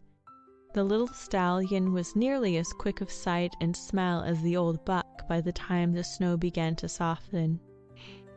They were always hungry, never able to dig up enough grass and feed to fill their stomachs, but they were also wary and alert. Spring waited for them on the snow-bound meadow one morning when they came down to feed. A Chinook wind was blowing, and the air was soft, promising life, alive with earthy smells carried up from the lower valleys where green things were already growing on the south slopes and in the canyons. Midnight bucked and pranced excitedly. The old buck shook his head and grunted. He was a sad-looking monarch now. His sides were thick with matted hair, and he had shed one horn, so that he was forced to carry his head on the side. He moved about more timidly and seemed eager to be near the black colt. The snow settled down and down. At night it froze, but not with the bitter hardness of the deep winter. Each day the snow sank lower and packed harder. It shrank until bare patches of meadow appeared. Then it retreated into the spruce, where it would make its last stand against the sun. There were blustery days when snow fell and raw winds blew, but this was spring, and nothing could halt its coming. The wolves and the coyotes raced across the bare ground, leaping over the dirty drifts in the shade, racing on and on as fast as the steady wind which blew up out of the green valleys below. The wolves were not seeking prey. They were running in pairs, leaping through the dusky twilight or the pale moonlight, seeking romance on distant ridges, trysting places under the stars. The resurrection came swiftly. Grass sprouted and flowers shoved forth their buds, some of them poking out their hardy blossoms at the edges of the drifts in the twilight of the woods. But the real and certain arrival of spring was announced by the yellow-belly whistlers. They awoke and came out of their dens to blink at the sun. They romped across the bare meadow and bounded among the rocks at the base of the castles. A day or so after the whistlers had come out, the calico chips appeared. They had been ready for some time, but had been careful not to hurry. One day the chipmunks appeared. They held a concert at once, and the meadow rang with their chock-chocking. The fat little brownies came with the chipmunks. They selected stones and spent much of their time sitting in silence, looking down into the blue valley. Only the cabin at the edge of the timber remained lifeless and dead. It went on sleeping. Its one dusty window stared out dreamily on the lively scene. Its door did not open to let the spring air into the cabin. There was no one to open it. The willow chair sagged beside the door stone. It sat there much as though it had stepped outside to wait for the owner of the cabin. Midnight became restless. He raced around the meadow, and mud flew from his hooves as he splashed through puddles in the hollows. The only spot he avoided was the dog town. There the ground was soft, and the holes made it treacherous. The dogs barked and scolded when he thundered past, but they accepted him as one of them. He whinnied and kicked and pranced. The old whistler perched on his high lookout stretched his neck, chuckled several times, then pulled his head back into his ball of fur. Midnight still used the shelter under the rim. Habit made him return to it at dusk. The old timberline buck knocked off his remaining horn, then wandered into the twilight of the spruce and did not come out again. He would seek a sun-drenched glade where he could nurse his new antlers through the period when they were in the velvet. In a short time, nubbins of furry, blood-filled soft horns would appear, rising from the scars of his old spread. During this time, the monarch would be quiet and shy. He would not fight, and he would avoid charges which would take him into the timber. Midnight was climbing the ledge trail one night when he was faced by a strange and terrible creature. A great silvertip, with the sleep of winter still dulling his eyes, came shambling down the narrow ledge. He was gaunt and in a savage mood. Midnight had come to consider this as his own trail. He had met the wolf pack almost on the spot where he now stood. He snorted and reared on his hind feet. The old silvertip kept on shambling toward him. Midnight laid back his ears and squealed. The ledge was too narrow to turn around easily, and it was his ledge. Then the little stallion got a good whiff of rank bear scent, and panic seized him. He tried to whirl about, but the ledge was too narrow. The very thing that had made the ledge safe for him against the wolf pack made it a trap now. He reared again, and his trim hooves lashed out at the massive head and hairy chest of the silvertip. The old bear saw the little horse for the first time when Midnight reared. His great jaws opened and a roar came up from his chest. He did not desire meat to eat. He wanted certain herbs and he wanted cold water, things to help his shrunken stomach adjust itself. But he never gave the trail to any except the skunk and the wolverine. In his present mood, he was ready to smash anything that tried to halt him. He straightened up and stood like a shaggy giant, advancing as a man would. One massive paw swept out. The blow struck Midnight with glancing force. Had it landed squarely, it would have finished him. It overbalanced him, and he slid off the trail. Kicking and lashing, he plunged over the canyon rim. The old silvertip shoved a swaying head over the edge and growled deeply. Then he ambled down the trail and headed across the meadow, growling and grunting to himself. The yellow-belly sentinel blasted shrilly, and the little dwellers of the meadow raced to their dens. The dogs slid down their runways, and defiant squittucks came out of the ground.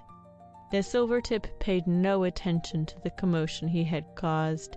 He strode on across the mesa. Midnight dropped a few yards and landed with a thump on another ledge.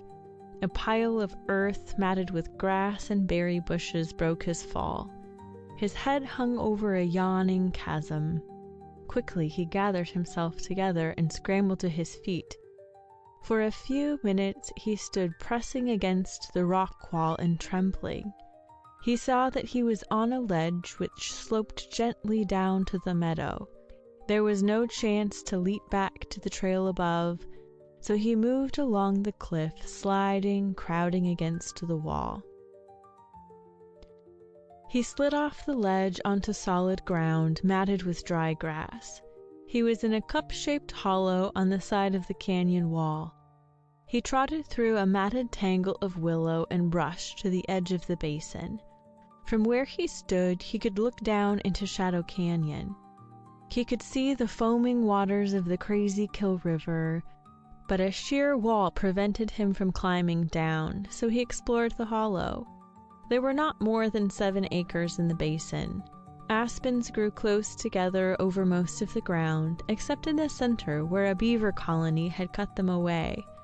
In this clearing nestled a tiny lake. 2 old beavers were swimming around in the water, inspecting the horseshoe-shaped dam at the lower side. When Midnight halted at the edge of the water, the old beavers dived, slapping their tails with explosive sounds. Midnight turned away from the lake. He did not like the confining feel of this little mesa. He limped as he walked, and his shoulder pained him, but he was not hurt badly. He wandered all the way around the mesa and discovered no trail leading off it except at the lower end, where a 10-foot crevice cut through a ledge along the side of the canyon wall. He turned back and began feeding uneasily on the green shoots pushing up through the dead grass. The old beavers came up again and set to work. A ptarmigan strutted in the dry leaves under the aspens, and a snowshoe rabbit hopped out of a thicket. The big bunny sat down and began nibbling on a tender weed stalk. End of Chapter 8. Prisoner. Midnight fed on the rich new grass until he was no longer hungry. Then he made another trip around the rim and along the cliff wall. He wanted to escape from this tight little pasture. The only avenue of escape lay across the crevice and along the ledge beyond. Midnight stood at the edge of the yawning abyss and shook his head restlessly. The leap was a long one, too long for him to try. The little stallion turned back to the beaver lake. The pair of beavers were busily lacing willows along the top of their dam. As they wove the willows into place, they plastered black mud on them. They were master engineers, and their dam was sturdy and strong. They stopped work and gazed in Midnight, but they did not plunge into the water. They accepted him as one of the dwellers of their little world under the rim, a harmless animal who would not attack them. Midnight trotted into the aspen grove and lay down. Above him, green buds were bursting and pale green leaves had begun to show. The bushes along the wall were leaved out and many flowers bloomed. The little mesa lay facing the sun. Its protected acreage afforded growing things a chance to get started before other mesas came to life. The spot Midnight had picked for his bed was near the cliff face. He could see the rim above. A group of 5 Engelmann's spruce grew near the wall. Their straight trunks towered well above the rim and looked out across the high mesa where the cabin stood. One of them grew so close to the cliff face that its trunk touched the rim above. Midnight drowsed, his eyes fixed lazily upon the leaning spruce. Suddenly, they popped wide open. He saw a big brown bear slide off the rim above and come down the trunk, sliding and scraping the bark loose in a shower of wood bits. The bear was descending tail first, moving around the tree as he came down. The black colt scrambled to his feet. The memory of the savage Silvertip was fresh in his mind. He tossed his head and snorted loudly. The brown bear halted his descent and peered down at him, then began to slide again. Then Midnight saw another bear, larger than the first, swinging off the mesa above. The big fellow came down amid a shower of bark and twigs. Midnight whirled and fled as far as he could get away from the spruces. He halted and stood watching the 2 bears, ready to dodge and run if they charged at him. The 2 bears paid no attention to Midnight. They grunted and growled as they walked into the aspen grove, where they prowled about, rooting into the dead leaves, overturning rotten logs. They both sat up, letting their big paws droop over their shaggy bellies. They sat looking up at the spruce trees. Down the leaning tree came 2 more bears. Midnight pawed frantically, but he was as far away from the bears as he could get. The 2 newcomers joined the first pair in the aspen grove. There was much growling and grunting, with many deep woofs added. Midnight remained where he was, trembling and pawing the ground. Within an hour, 7 bears had arrived by way of the leaning spruce, and the grove was noisy with their gruff voices. One he-bear walked to an aspen tree. Lifting himself to his full height, he gashed a mark on the trunk with his teeth. Another male, who had been sitting watching him, got to his feet and walked to the tree. He gashed the tree higher than the other had been able to reach. Then, a big fellow with a furry red face strolled to the tree. He grunted several times as he stood up. He marked the tree a full 6 inches above the highest mark, then dropped to the ground and faced the other bears. The males backed away from him as though recognizing his superior prowess. He strolled to one of the she-bears and nosed against her. She accepted the caress, and the big male turned toward the spruce trees. He ambled to the leaning tree and started to climb. The she-bear followed him obediently. One of the other males edged close to a female, rumbling in his chest as he moved toward her. Another male stepped forward, and the 2 big fellows faced each other. An angry argument followed. The aspen grove rang with the roar of the 2 males, but they did not fight. One of them backed away, and the other led the she-bear to the sloping spruce in triumph. They went up the tree and out on the mesa. There were 2 males and 1 female left. The smaller fellow, a smudged, black-faced bear, had edged close to the last she-bear. He woofed and grunted in an attempt to get her to go with him, but she just sat and looked up into the aspen branches. The larger he-bear walked toward her. The little bear with the black face crowded in front of her, growling warningly. The big bear shuffled up to him, reared, and cuffed him hard alongside of the head.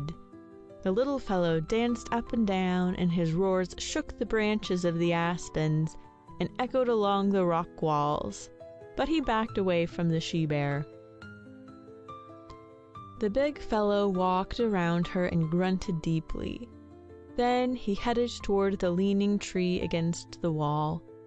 She followed him while the little bear sat with a sad expression on his face watching them. He remained where he was until they had climbed out onto the mesa above. He whined a little, ambled to the tree, and began climbing out of the basin. The love moon of the bears had risen. This secluded spot was the scene of their first summer romancing. The pairs would wander away into the woods and remain together for a while. Midnight did not understand the nature of the gathering, but he did realize that they had not come to the mesa prison to attack him. He edged out toward the grove, which reeked with bear scent. Snorting and jerking his head, he trotted around to the lower end of the mesa, where he nibbled a few blades of grass. The wind carried the strong bear smell to him, and he moved to the upper end again, where he bedded down for the night. The next morning, while Midnight was feeding close to the beaver lake, he met another stranger. The animal was not large, and it waddled along at a slow pace. It had long, yellowish hair, and it seemed too dull-witted and slow to be dangerous. Midnight advanced. The dull-witted one lifted the hair on his back, but otherwise paid no attention to the little horse. Midnight had never met a porcupine. He thought the spines sticking out of his back were long hairs. The dull gnaw of the bark sat down when Midnight got too close to him. Only his tail moved, jerking up and down. Midnight extended his soft muzzle and sniffed in a friendly manner.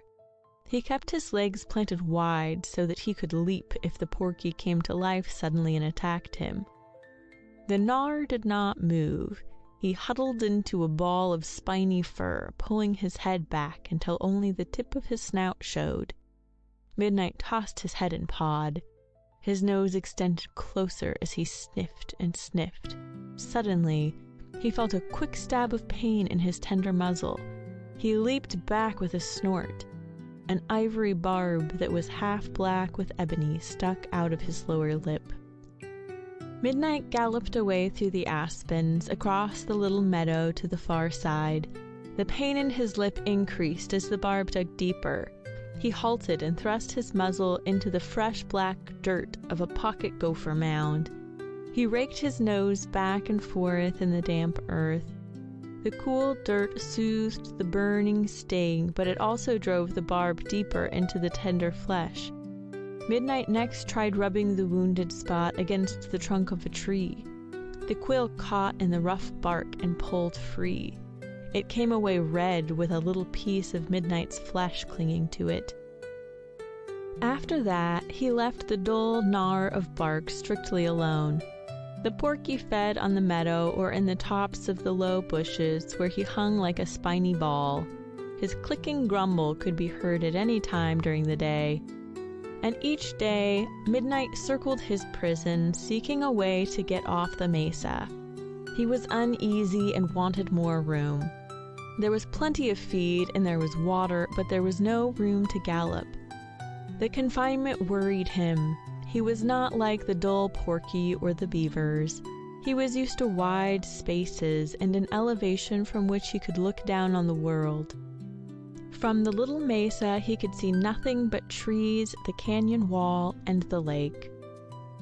One day, late in the spring, 2 men rode down past the cabin at the edge of the mesa.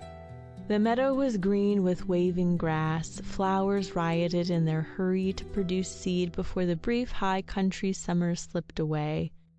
The ridges were blue with lupine or gold with mountain daisies. In the shade, clumps of columbine lifted their delicate bluebells, exposing white hearts. Major Howard and his range boss, Tex, were riding together. Tex halted near the upper end of the meadow. He slid to the ground and bent over a scattered mass of bones. Major Howard lighted his pipe and waited. The eyes of the range boss were intent. He remained bent over the bones so long that the major spoke impatiently. "What's so interesting about a pile of bones?" Tex straightened and his eyes wandered to Sam's cabin thoughtfully. "Winter kill by a pack of wolves," he said briefly. "A horse the boys missed in the roundup?" the major asked with a show of interest. Tex nodded. "Some hide and hair left," he said. His slow smile showed for a moment.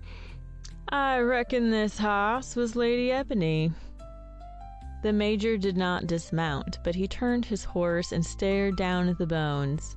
He knew what Tex was thinking and it irritated him. He shook his head grimly. "Couldn't be," he said shortly. "I figure it that way," Tex answered. "It explains a lot of things for me." "You never did think old Sam stole that mare," Major Howard said. "No," Tex replied quietly. "I did and I still do. You cow country boys are too soft-livered. The old fellow left his cabin for 3 weeks or so. He refused to tell where he had been. He had $300 in cash to pay an attorney. He refused to tell where he got the money." The major's lips pulled into a tight line. "You'll have to dig up more proof than that pile of bones." He was staring at the desolate cabin, trying hard to urge away the doubt Tex had raised in his mind. Major Howard was at heart fair and honest. He smiled suddenly. "I wouldn't be surprised to see that mare at one of the races this summer." Tex shook his head. "You won't see her at any track, boss." He paused and his gaze was somber. He was watching the chipmunks romping in the grass over by the castle rocks. Sam had brought those little fellers in. He'd be right surprised to know there was at least half a dozen more of them now. Tex made a mental note of the increase. He'd tell Sam when he stopped by to see him. "The old fool is better off where he is. He has decent grub and a warm place to sleep," the major said gruffly. "He don't seem much interested in anything. Did ask if the mare showed up, though, when I stopped by to see him." Tex swung into his saddle. "You let your feelings get the best of you," the major said. It irritated him the way Tex stubbornly clung to his belief that Sam was innocent. "Besides, he came near killing a man," the major added as though to clinch the argument. Tex said no more. The major was not his kind. He was really a stranger in the high country and a good deal of a tenderfoot in many ways. Like Sam, Tex had lived all his life in the rough mountain country. The range boss had long since ceased trying to understand his employer. "I reckon he did plug that deputy," he agreed. His manner and tone said plainly that he would have done the same thing. They rode on in silence. Tex drew himself into his shell and spoke only when he had to answer a question, but he kept thinking about the pile of bones. He thought of Sam, too. The last time Tex visited the old fellow, Sam had a strange look in his eyes. Tex could not forget that look. It haunted him.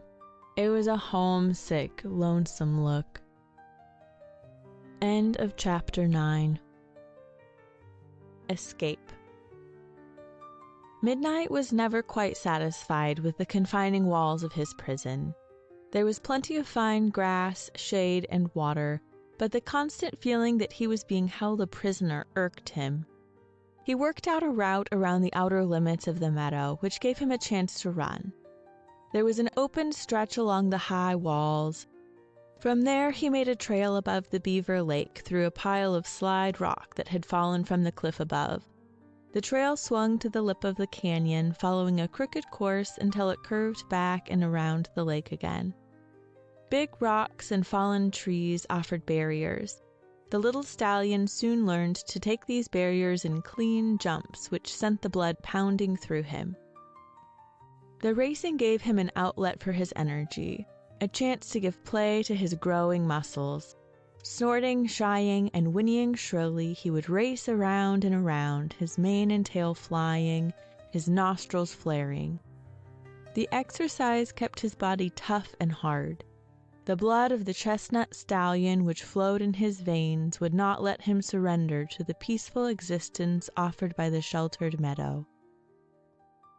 Midsummer found the little horse rapidly growing into a big and powerful brute with a body which combined the slender legs, the intelligent head, and the great heart of Lady Ebony with the rugged strength of his father. His eyes betrayed the wild horse in him. They flashed white rims when he was excited or angry, and he bared his teeth savagely when roused. One day, Midnight heard sounds which excited him greatly. They came from the mesa above. He heard the pounding of many hooves, and above the nickering and snorting of mares rose the squeal of a stallion challenging the world defiantly. Midnight was resting in the shade of the aspen grove after a wild run around the meadow. He dashed out into the open and stood staring at the top of the canyon wall. As he stood there, a horse appeared. A pinto filly stood with lowered head looking down into the canyon. She was a trim little mare with a lithe, slender body and a yellow mane and tail which flowed in the breeze. Midnight called to her eagerly, and she turned her head to locate him. Her ears pricked forward as she answered his call with a quick, eager whinny. Instantly, wild excitement surged through the black. He raced back and forth, keeping in the open, looking up at the pinto as he danced and kicked. The little mare seemed to appreciate his efforts. She edged closer to the rim and nickered softly. The sound of her call sent Midnight leaping through the timber, pounding around the trail he had made. As he flashed into the sunlighted spaces below the rim, he looked up to see her standing still, cut sharply against the sky, looking down at him. Again, Midnight raced around his beaten pathway. As he flashed past the crevice which barred him from escape, he halted and stared at the wide crack in the rock shelf. The trail beyond that fissure led to the little mare. Midnight backed away a few yards, lowered his head, and sniffed. He suddenly lost his fear of the deep gash in the earth. With a defiant squeal, he charged straight at the gaping crack. His flying hooves sent rocks sailing into the canyon below. As he charged down on the barrier, he gathered his hard muscles under him for the long leap. Like a black meteor, he shot through the air. Leaping over barriers along this race course had given Midnight needed training. His body arched as he hurtled into space above the crevice. His forefeet reached for the far ledge, landed, and clung, while he lashed with his hind feet in an attempt to pull himself to safety. For a moment, he hung there, poised above the chasm, plunging and struggling, and then he stumbled forward, safe on the ledge trail.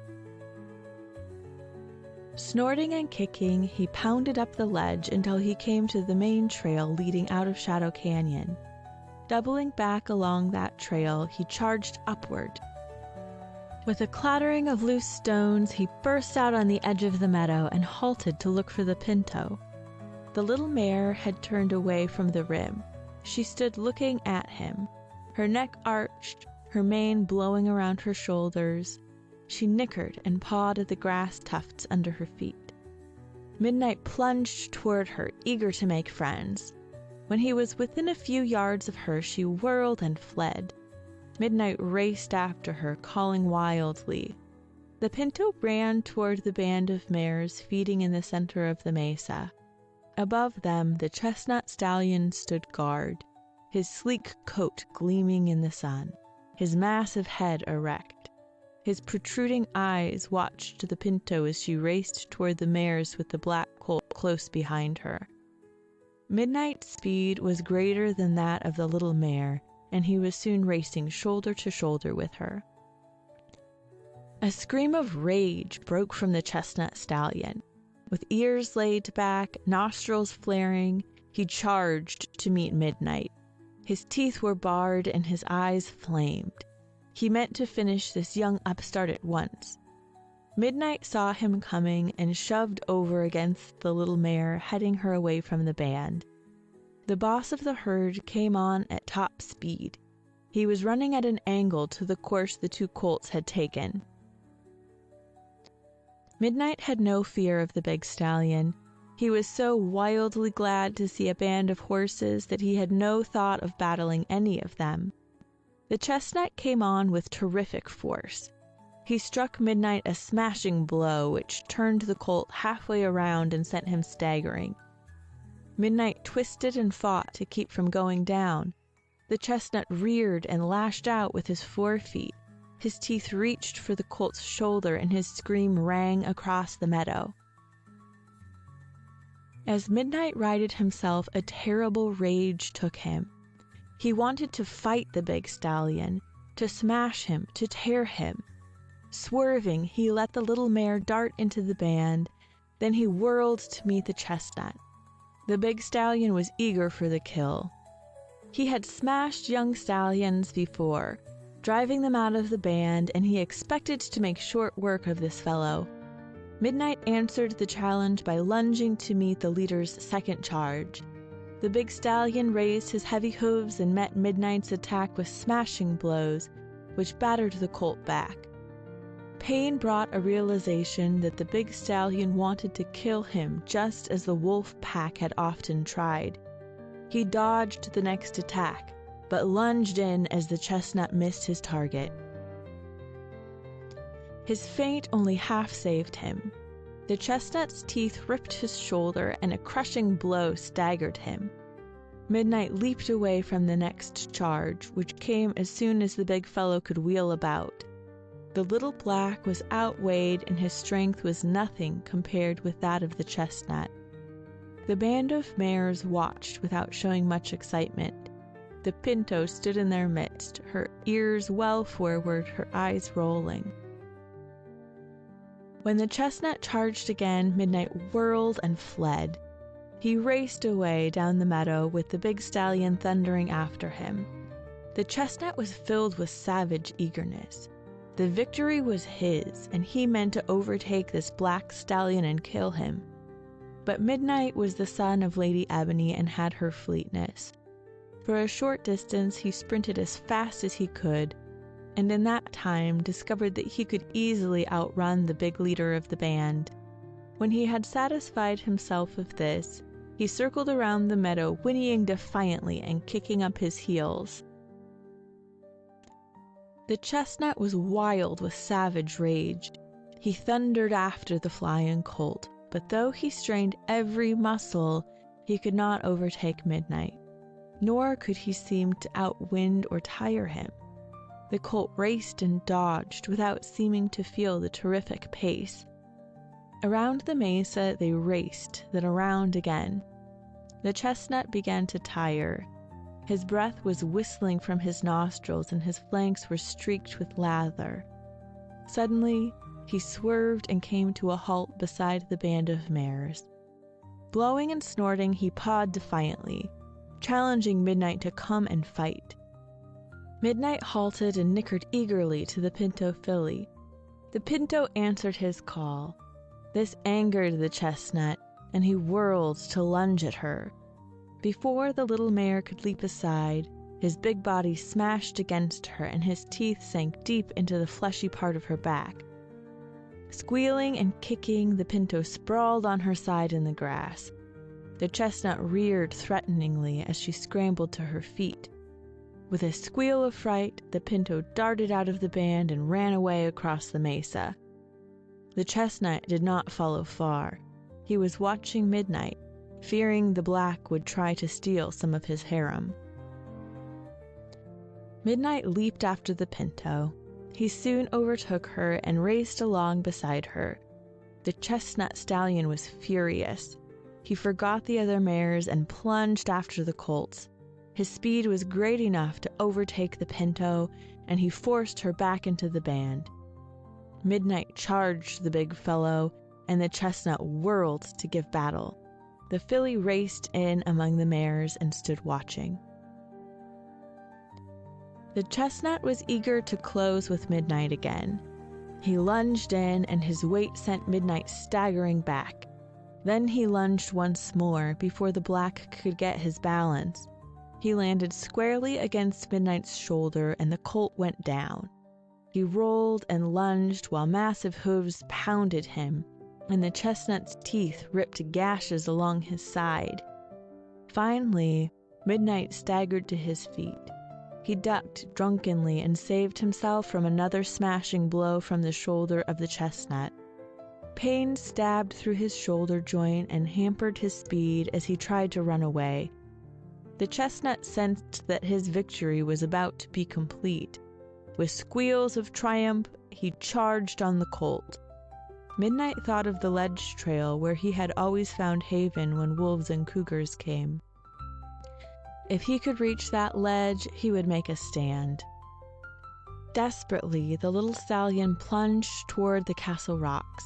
The chestnut overtook him and smashed him aside, but Midnight dodged and raced on, not stopping to fight. Again, the chestnut smashed him, his teeth ripping gashes across Midnight's rump. The black staggered and weaved under the terrible battering, but he kept going. He reached the ledge and plunged upward with the chestnut slashing at his back, trying to smash him to the ground where he could finish the fight. Midnight tried to whirl about on the ledge. He suddenly realized that if the big fellow got him trapped in the shelter at the end of the trail, the chestnut would kill him. He managed to turn around and face the charging leader of the band. They smashed together and Midnight went down, sprawling and kicking on the narrow ledge. He rolled over and his hooves slid over the rim. In a moment, he was sliding down over the ledge. Screaming and pawing, the chestnut glared over the rim.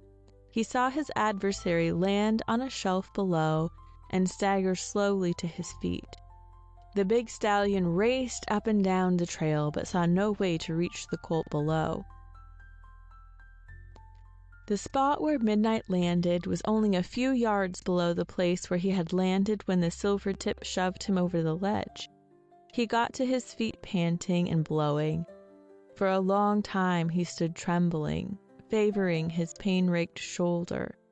Then, with a squeal of defiance, he hobbled along the ledge and down to the little meadow where he had lived before the band came to the mesa.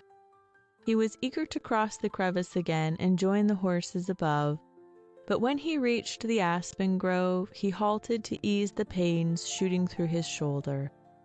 After a bit, he moved on. He halted at the edge of the crevice and stood listening. He did not try to leap across the narrow chasm. He would have to wait until the pain left his shoulder. Above, he could hear the triumphant snorting and calling of the chestnut stallion. Slowly, he turned and walked back to the aspen grove. After a time, he lay down on a bed of dry leaves and grass. He lay still and listened. From the mesa came the sounds of the feeding herd. For a time, the chestnut pranced about, nickering and snorting.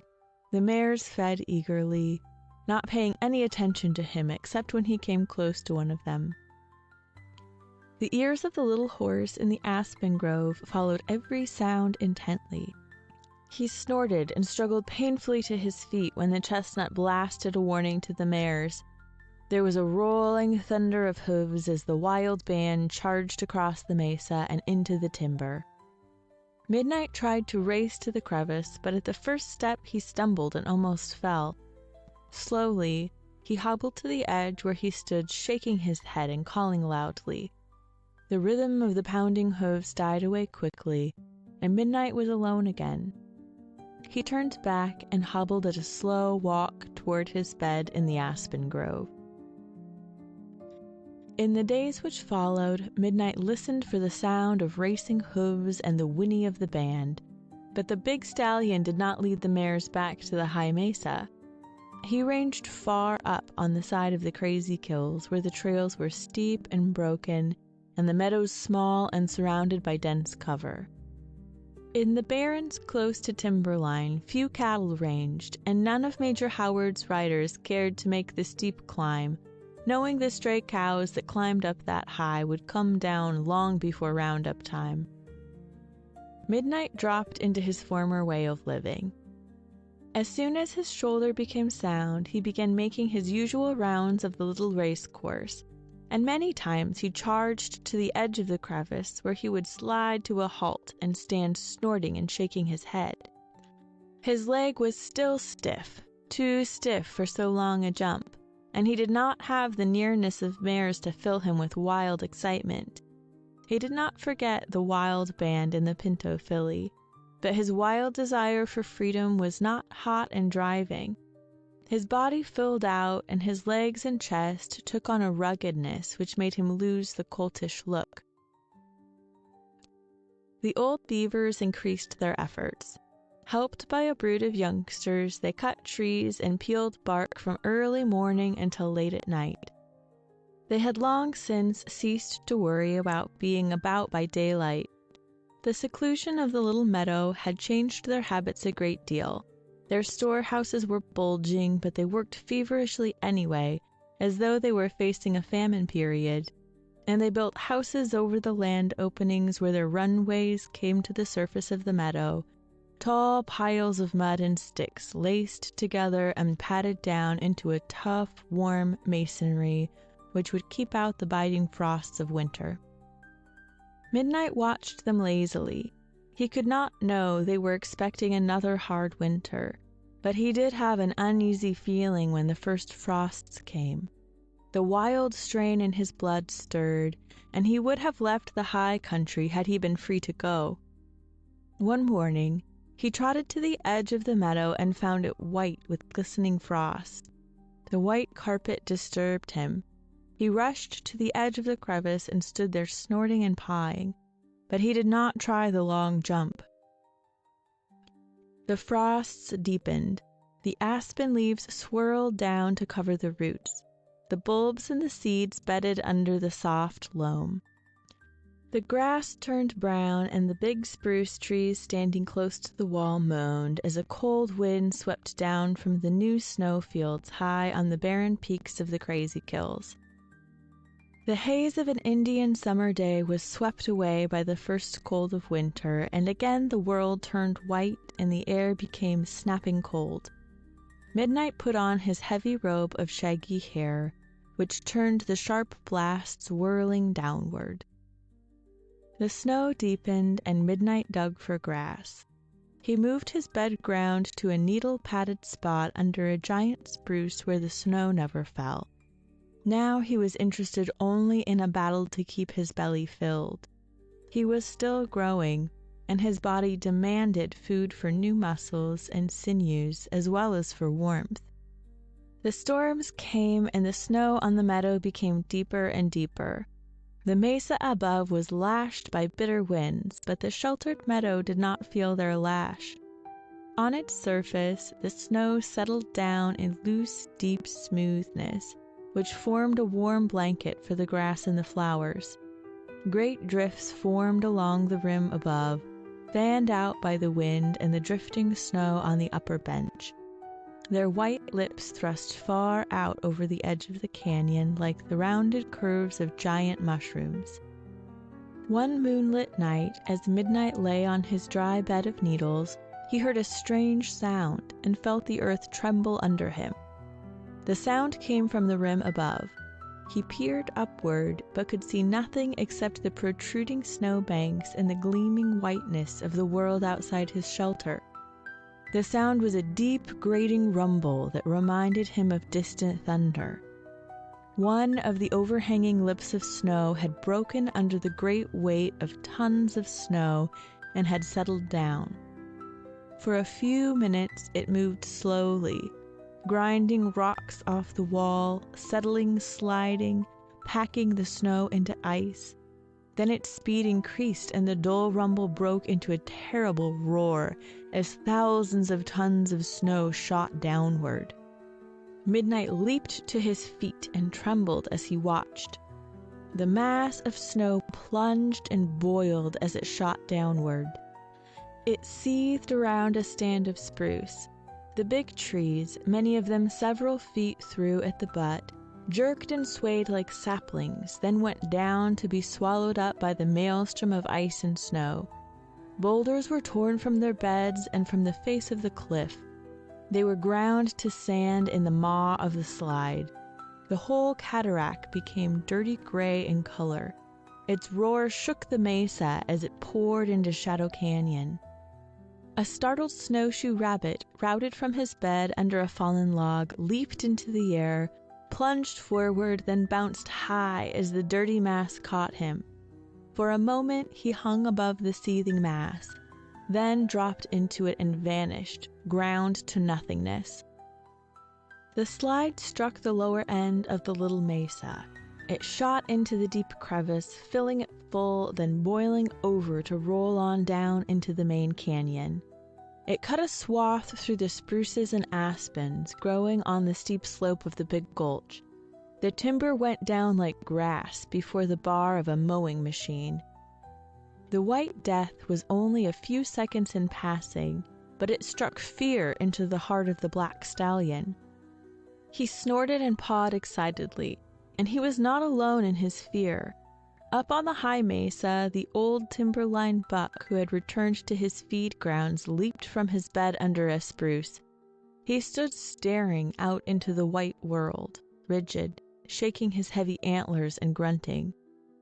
Every wild creature within hearing stopped and listened, tense, ready to break and run. They all knew the terror of the White Death, and each knew that to try to dash away would be useless because of the terrible speed and the uncertainty of the course it would take. They would try to run if it came hurtling upon them, but until they saw it, they did not move. It was an hour before midnight bedded down again. In the morning, the colt plowed his way to his feed ground near the Beaver Lake. He stood for a time staring at the spot where the crevice had been. The deep fissure was filled with dirty snow, yellow, resin-oozing timbers, torn and ripped apart, and broken boulders. It was packed as hard as the frozen surface of a lake. Carefully, Midnight ventured out on it and found it solid. His weight did not make it settle at all. He worked his way step by step across the dirty snow, then headed up the trail leading to the meadow. The snow was so deep he had to plunge, rising on his forefeet and lunging. When he rested, the snow pressed close against his sides. Coming out on top, he halted to look out across the meadow. A sharp, icy wind cut at him, and loose snow swirled around his legs.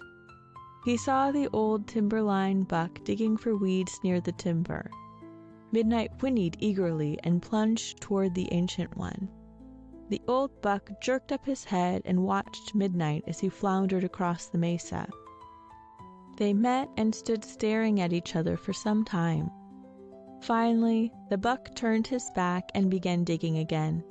Midnight set to work pawing for grass. Bitter winds swept across the snow and cut through Midnight's shaggy coat.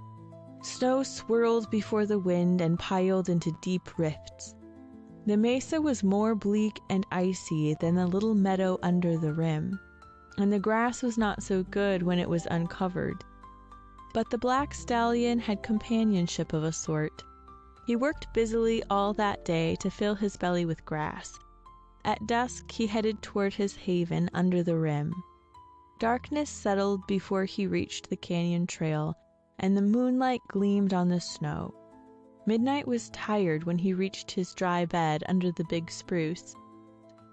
After that, he stayed on the bench under the rim. It was warmer down under the wall, and the grass was easier to get. He could dig without much effort. Now that he knew he could leave the little mesa whenever he chose, he did not want to go. Up on the high mesa, the old buck was finding life hard. He had no help in digging for food, and his legs were stiff, with a tightness he had never felt before. Age was slowing the spring in his powerful muscles. His horns still held patches of velvet. The patches clung in dry, furry spots on his polished lances. The old buck had not had the energy to polish them and scrub them as he should have. Midnight did not know that he had deserted his friend at a time when the ancient monarch needed him badly.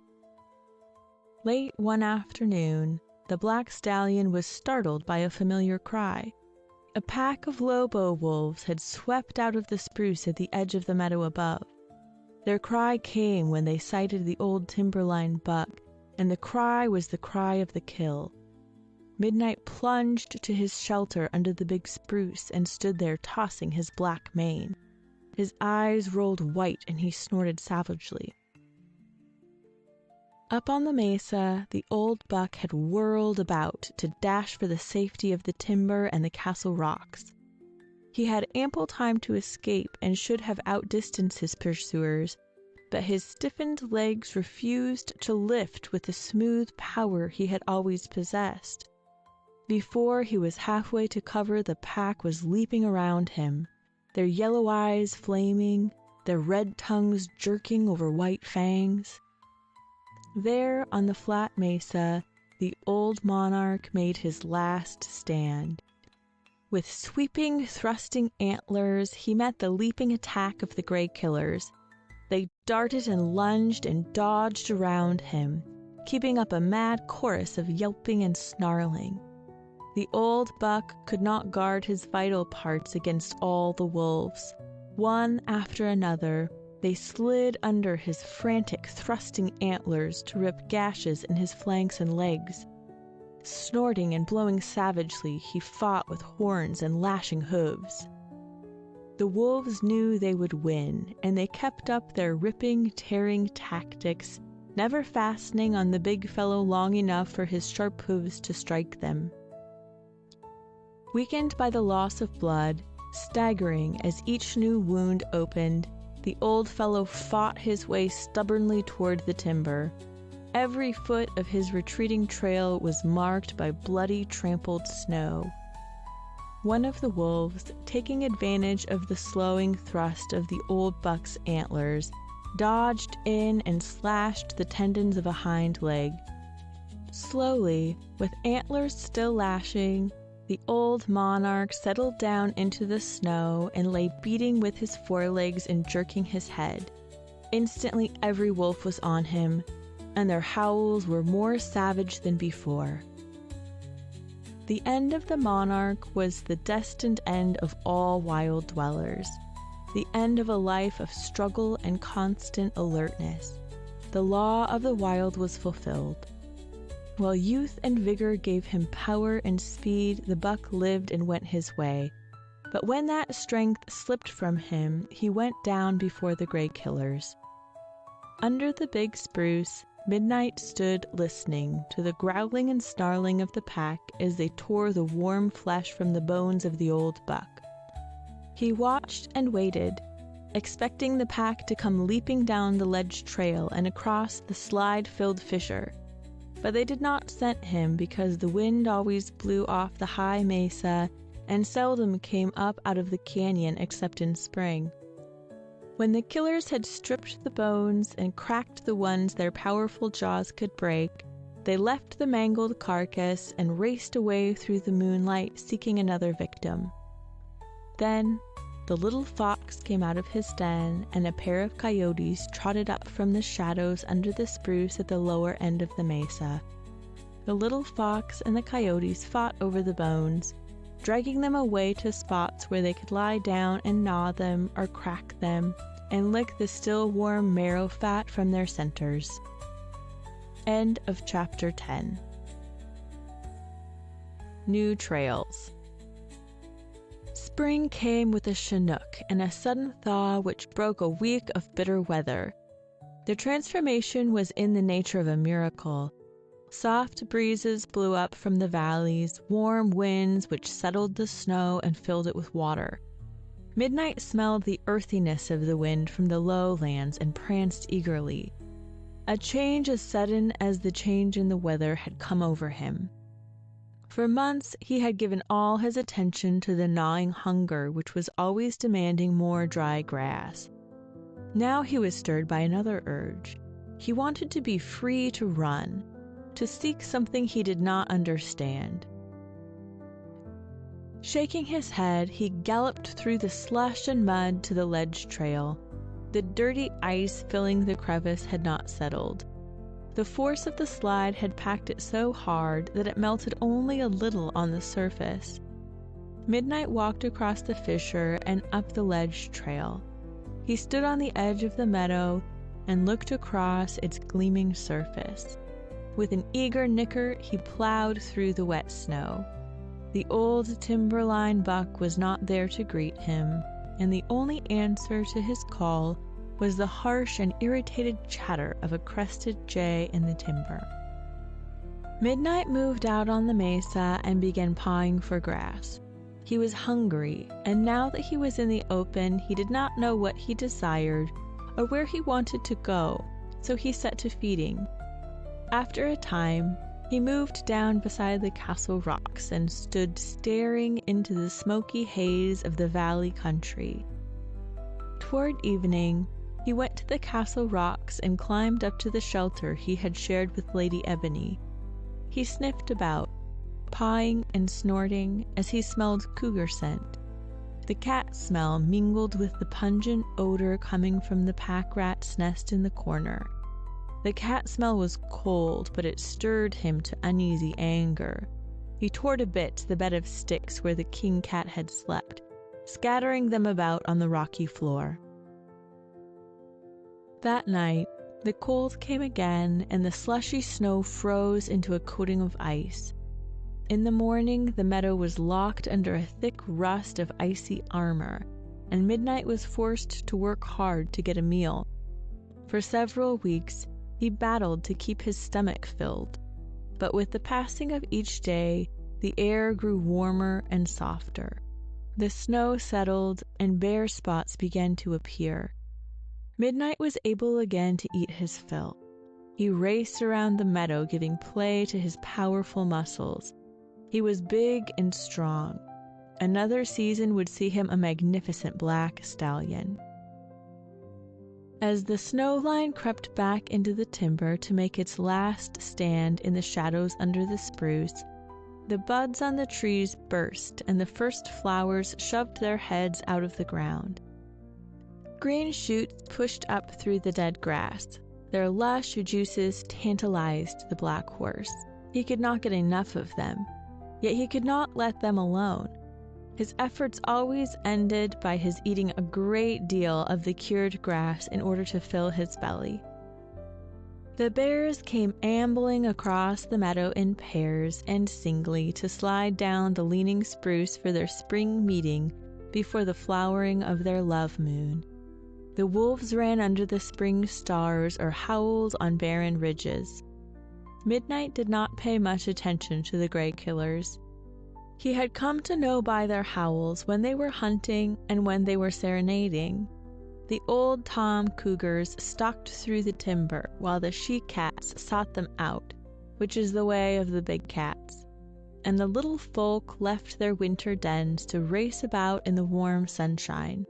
The yellow-belly whistlers blasted their shrill warning from the sentinel stone, while the calico chips and the rock chips stayed within the protected area where they could pay attention to the warnings given by the whistler.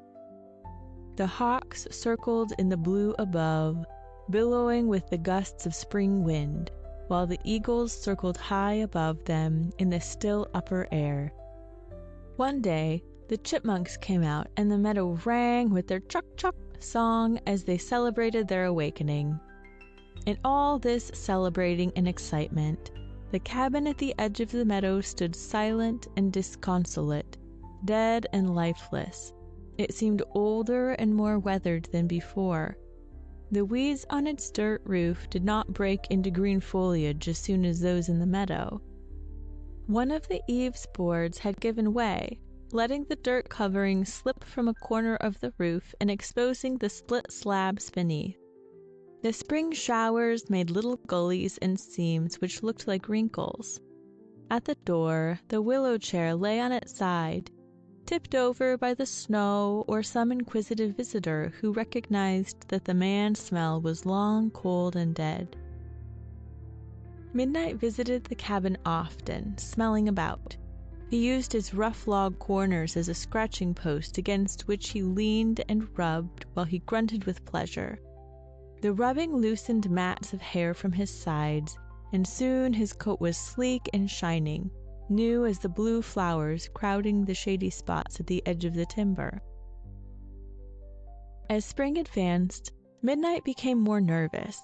He ran more often and for longer at a time, sometimes circling the meadow several times before halting to paw restlessly. He did not leave the meadow, but he was always listening and often paused to call shrilly. Down on the desert, the chestnut stallion and his band had met with an ordeal unusual for them. There had been only light snows all winter, and the spring rains had been so light they did not settle the dust or harden the sand. The grass was short and poor in quality. The big stallion had trouble forcing the mares to do as he wished. The wise old ones knew that there was grass and water in the mountains and were determined to head that way. Finally, the chestnut gave in and led them toward the Crazy Kill Range. They worked their way quickly through the foothills where cowboys were shoving white-faced cattle out on the spring range. The mares would gladly have stayed to feed and put some fat on their lank frames in the low country where the grass was growing lustily. But the chestnut drove them higher, toward the bleak meadows under timberline where the riders would not come. One morning, the band arrived at the high mesa overlooking Shadow Canyon. The mares and colts came up the narrow trail first, with the chestnut bringing up the rear. When they broke from the canyon, they spread out and began feeding. The pinto filly was the second one to reach the mesa. She was stronger and tougher than any of the other mares and had stood the winter better. Midnight was resting in the timber close above the clearing by the cabin when the pinto and her mother walked out into the tall grass. He plunged to his feet and whinnied loudly. The mare halted and looked at him without answering his call, but the pinto tossed her head and nickered eagerly. With a flash of her heels, she trotted to meet him. Midnight charged across the grass and slid to a halt beside her. The pinto pivoted and lashed out at him with her trim heels. Midnight dodged, and the filly headed across the meadow with the black swinging along beside her. They raced the full length of the mesa and back again to halt at the base of the castle rocks, where they stood snorting and prancing. Their second run took them charging through the band of mares spread out on the meadow. The scrawny colts in the band bounced after the fleeting racers until they were outdistanced, while the mares watched without interest. Just at that moment, they were far too busy pulling grass to care about this black stallion. The chestnut trotted out on the meadow and stood looking about for danger signs. He sighted the black and the pinto racing across the grass, and his eyes rolled, his ears flattened, and he blasted a savage challenge. Midnight and the pinto whirled and were standing on high ground at the upper end of the mesa. The pinto tossed her head and leaped away toward the mares as she saw the lord of the herd charging toward her. Midnight sent his own challenge ringing across the meadow as he leaped to meet the big stallion. His feelings were much different than they had been at their first meeting. Now, He was eager to accept the challenge to battle, and savage rage as great as the rage of the chestnut filled him. He had his father's fighting blood in his veins. The two stallions crashed together, and the greater weight and power of the chestnut sent Midnight staggering back. He was not yet so rugged and heavy as his father. He recovered his balance and reared with teeth bared and hooves pounding. The master of the band raised his massive hooves and struck back as he reached for Midnight's neck with his teeth. The two stood like boxers, hammering away at each other. Again, Midnight was pounded back. The chestnut had only one idea in his head, and that was to smash this black stallion who had dared challenge his mastery. It would not have mattered had he known that Midnight was his son. He was sure he would soon end the career of the black. He knew his advantage and rushed upon the colt with savage eagerness. Midnight met the next charge and was hammered back once more, giving ground slowly as the heavy hooves pounded him and the bared teeth ripped tufts of hair from his shoulders and neck. Slowly, the chestnut pushed him toward the rim of the canyon, but Midnight refused to turn tail and run. This time he had a different urge to keep him fighting. He was not a lonesome colt seeking companionship. He was a stallion desiring the rightful place of a leader. He could easily have outdistanced the chestnut had he chosen to flee, but he was filled with hot rage. He had a wild desire to kill the big stallion who was battering him. Slowly he gave ground, moving down the gentle slope of the mesa toward the rocky edge of the canyon. Behind him, the walls of Shadow Canyon dropped away in a sheer face 100 feet in height. There was no brush-padded ledge close under the rim at that point, but the black paid no attention to the danger. Foot by foot, the two moved down the slope. Blood spurted from wounds on shoulders and necks. The smell of it increased the fury of the battling stallions. Their savage screams rang through the spruce timber and echoed back from the walls of the castle rocks. The chestnut reared and plunged, eager to smash his antagonist to the ground. Midnight met the smashing charge with counterblows, but he was driven backward, though he remained on his feet. A red wound gaped on his chest, and blood trickled down across the white splash on his forehead, but his fury was so great that he did not feel the pain. His hind feet struck solid rock, and stones flew into the canyon behind him. He was poised on the very edge of the chasm. Then he saw his danger as he shifted sideways to dodge the blows of the big stallion. His hind feet were planted inches from the rim as he reared to meet another attack. The chestnut was blind with fury. He did not see the sheer drop ahead. With a terrible scream, he lunged. Midnight had met every charge squarely, desiring only to match blows with his foe, but the dizzying space under his feet made him suddenly change his tactics. He leaped aside to avoid being shoved over the edge. The chestnut's lunge carried him forward like an avalanche. Too late, he saw the rim and the empty space ahead. Plunging and sliding, he shot toward the abyss. Midnight's rump was toward him and close. With a shrill cry, the black lashed out with his hind feet. His hooves landed against the side of the struggling stallion poised on the dizzying height. The chestnut might have saved himself but for that hail of blows. With a defiant, savage squeal, he plunged into space. Midnight whirled about and stood with lowered head, hot breath whistling through his flaring nostrils, his eyes rolling so that their white rims gleamed in the morning sunlight. He watched the body of the chestnut turn over and over in the air as it shot down to land in a mangled heap on a pile of rocks. Stamping and snorting, he waited for the chestnut to get to his feet and start back to finish the battle. The chestnut did not move, but lay, a mangled heap of broken bones and twisted muscle at the foot of the cliff. Midnight challenged his adversary many times as he stood there on the high rim, When he got no reply, he turned toward the mares who had not stopped their eager feeding. The pinto nickered eagerly and left her grass pulling to trot toward him.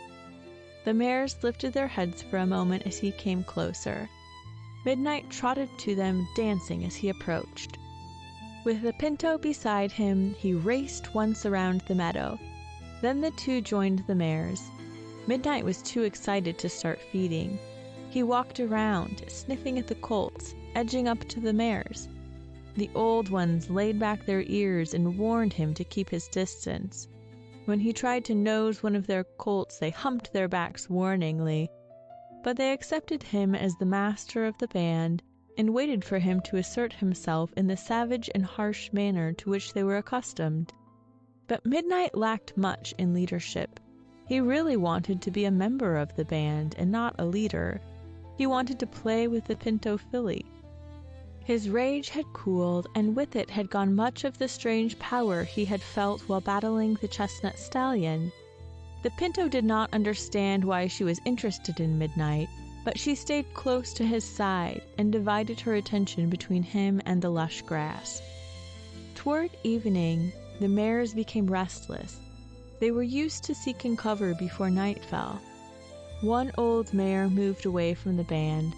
She had decided that this new leader was not going to seek a safe retreat. She shook her head, then moved into the timber. The others followed her, with Midnight and the pinto coming along behind, nipping at each other and making a great show of kicking their heels and lashing at each other. And the old mare changed the course the chestnut had so insistently followed. She headed across the ridge and down into a deep valley. The mares followed their new leader. They expected the chestnut stallion to come charging through the woods after them to drive them back toward the high ridges, but they did not want to go higher and did not intend to head that way until he came. The moon swung up over a spruce ridge and flooded the valley with white light.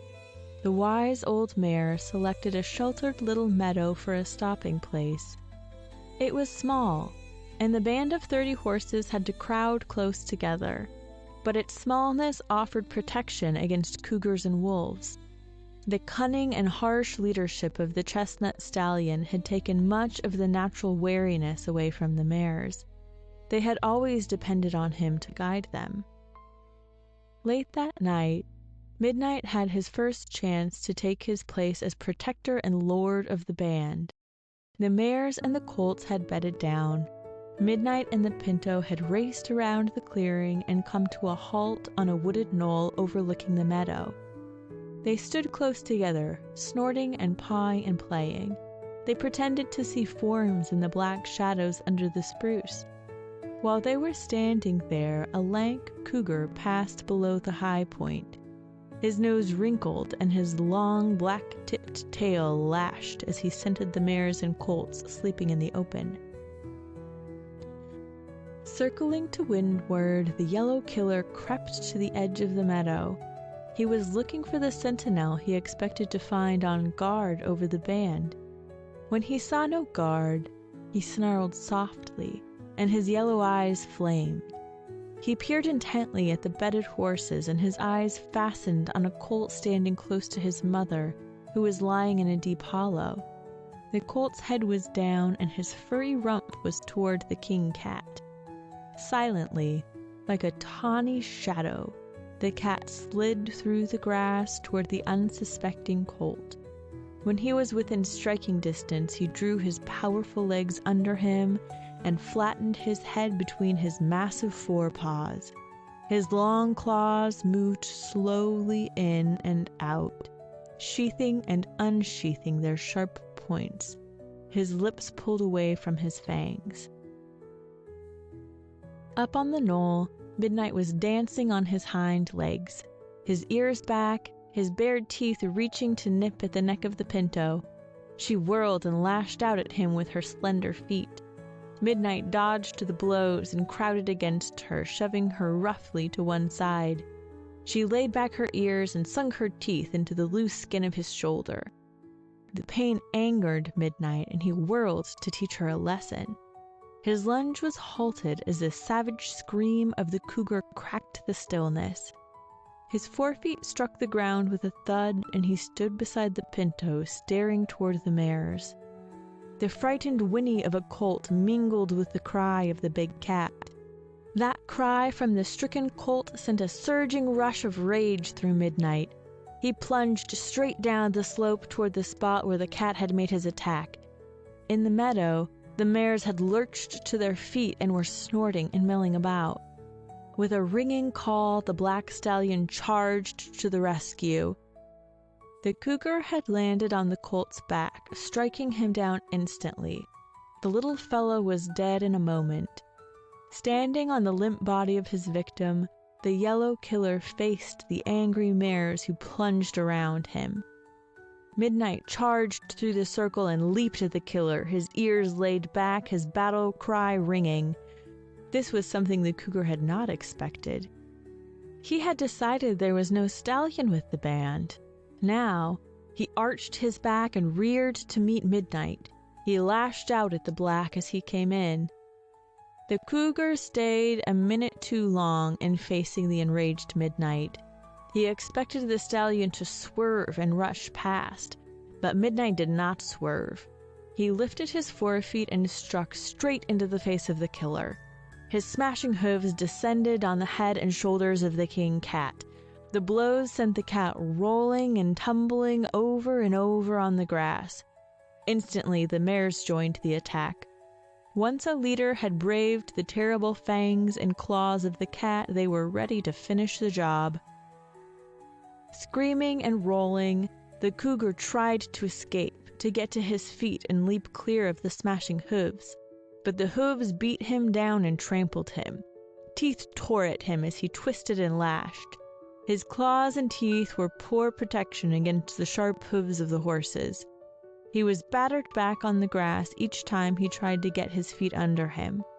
In a minute's time, he was a bloody pulp, and the mares had backed away. They stood in a circle around him, their nostrils flaring, their eyes rolling. Midnight danced about, snorting and blowing excitedly. He was aware again of his power and was beginning to understand the job he had taken over from the chestnut. The mares stood waiting for him to decide what should be done. When he did not offer to lead them away from the scene of the kill, an old mare struck out and the others followed, except the mother whose colt was dead. She stood over him, nickering and calling, trying to get him to his feet. The pinto went with the mares. She had been badly frightened by the attack and wanted to stay close beside her mother. Midnight trotted after the band and stood by while they bedded down in another meadow near the scene of the attack. He walked around, sniffing and snorting, expecting another cougar to come out of the night. When nothing happened, he lay down for a few hours' rest just before dawn. One of the old mares at once got up and set to feeding apart from the herd. She seemed to sense that Midnight had much to learn about leadership. The next day, the band fed in the meadow until the old mare decided they should move on. Midnight did not offer to lead them, so she struck out. They headed deeper into the lush grass country. They passed many white-faced cows and yearling steers. Occasionally, a lordly bull would saunter out of the shade to watch them. The band had invaded Major Howard's finest grass belt. They did not know the danger this would bring. All they thought of was the fine grass and the plentiful supply of water in the clear rushing streams. There was aspen shade for the middle of the day, and there was spruce timber for shelter from the sudden and violent thunderstorms with their cold rain. The band soon forgot the chestnut stallion. Midnight was an easy master. He let them wander where they wished, but he was a fierce and terrible fighter when roused. They accepted him without much concern, giving way to his few demands. The thunderstorms seldom lasted over half an hour, and the spruce needles shed the rain. Midnight was happy in the easy life. The pinto played with him, racing over the grass in the mornings or at dusk. She did what he demanded without making any demands of her own. And now midnight had begun to watch for enemies while the herd fed. He was slowly learning what was expected of him. End of chapter 11. Doom of the Band. Tex dropped the saddle he was dragging across the yard. He faced Major Howard, his lean face expressionless. The Major was out of sorts that morning, and when he was in such a mood he was short-spoken. In his irritation, he did not notice that Tex was not in a jovial frame of mind either. "The boys tell me there's a band of 30 wild horses down on the Aspen Range. I want you to take a crew up there and clean them out," he added as an afterthought. "Use rifles and make sure none of them get away." Tex scowled. He was dead set against shooting any sort of horse, even a scrub. "Why not round 'em up and sell 'em?" he asked. The Major grunted disgustedly. He could never understand the quirks in the nature of his range boss. Tex knew the wild horses were worthless on the market. They would be tough and mean to handle. Half of them never could be broken, and they would not bring $10 a head. To the Major, this was a simple matter of business. Tex did not object to raising fine cattle for slaughtering, therefore he should not object to killing a few head of worthless horses. The Major spoke impatiently. "You know it would cost more to corral and handle that bunch than we could get out of them," he snapped. "Kill them all." "Well, I had more open range than I could use. I wasn't so particular, but I've just bought 2 big herds of white faces. It will take every foot of grass I own to run them." The Major noticed that Tex was not convinced. He added more quietly, "This is business. Big business." "I reckon so," Tex answered as he reached down and caught the horn of his saddle. The Major was ruffled by Tex's reply. "If you don't want to handle this job, I'll get another man to take charge of it."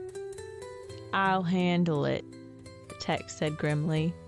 Then he added, almost to himself, "I thought that Chestnut Stud was the smartest hoss on the range. Never figured he'd trail his herd down into cow country where the boys ride regular." "Well, he has, and I want that scrub stuff killed," the Major answered.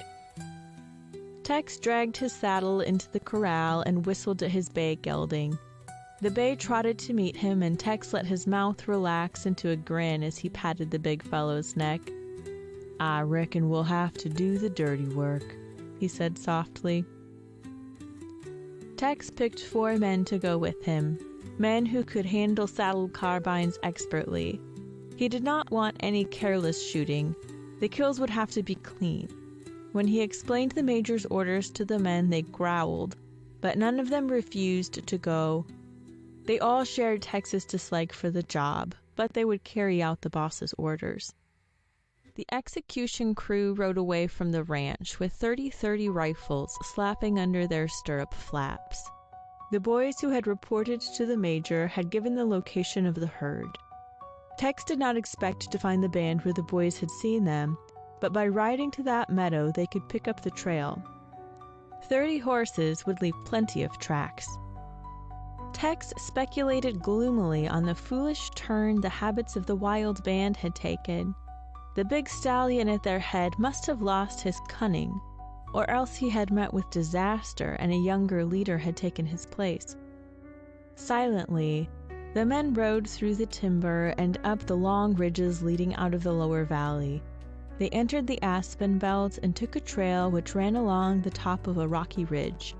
From that ridge, they crossed over to another, and finally followed a red granite cliff wall which led them into a narrow meadow.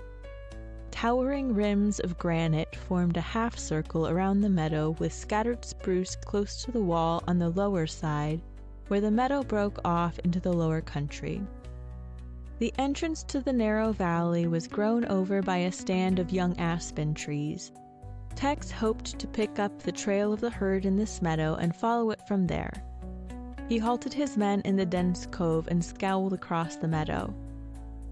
At the upper end fed the band of wild horses he sought.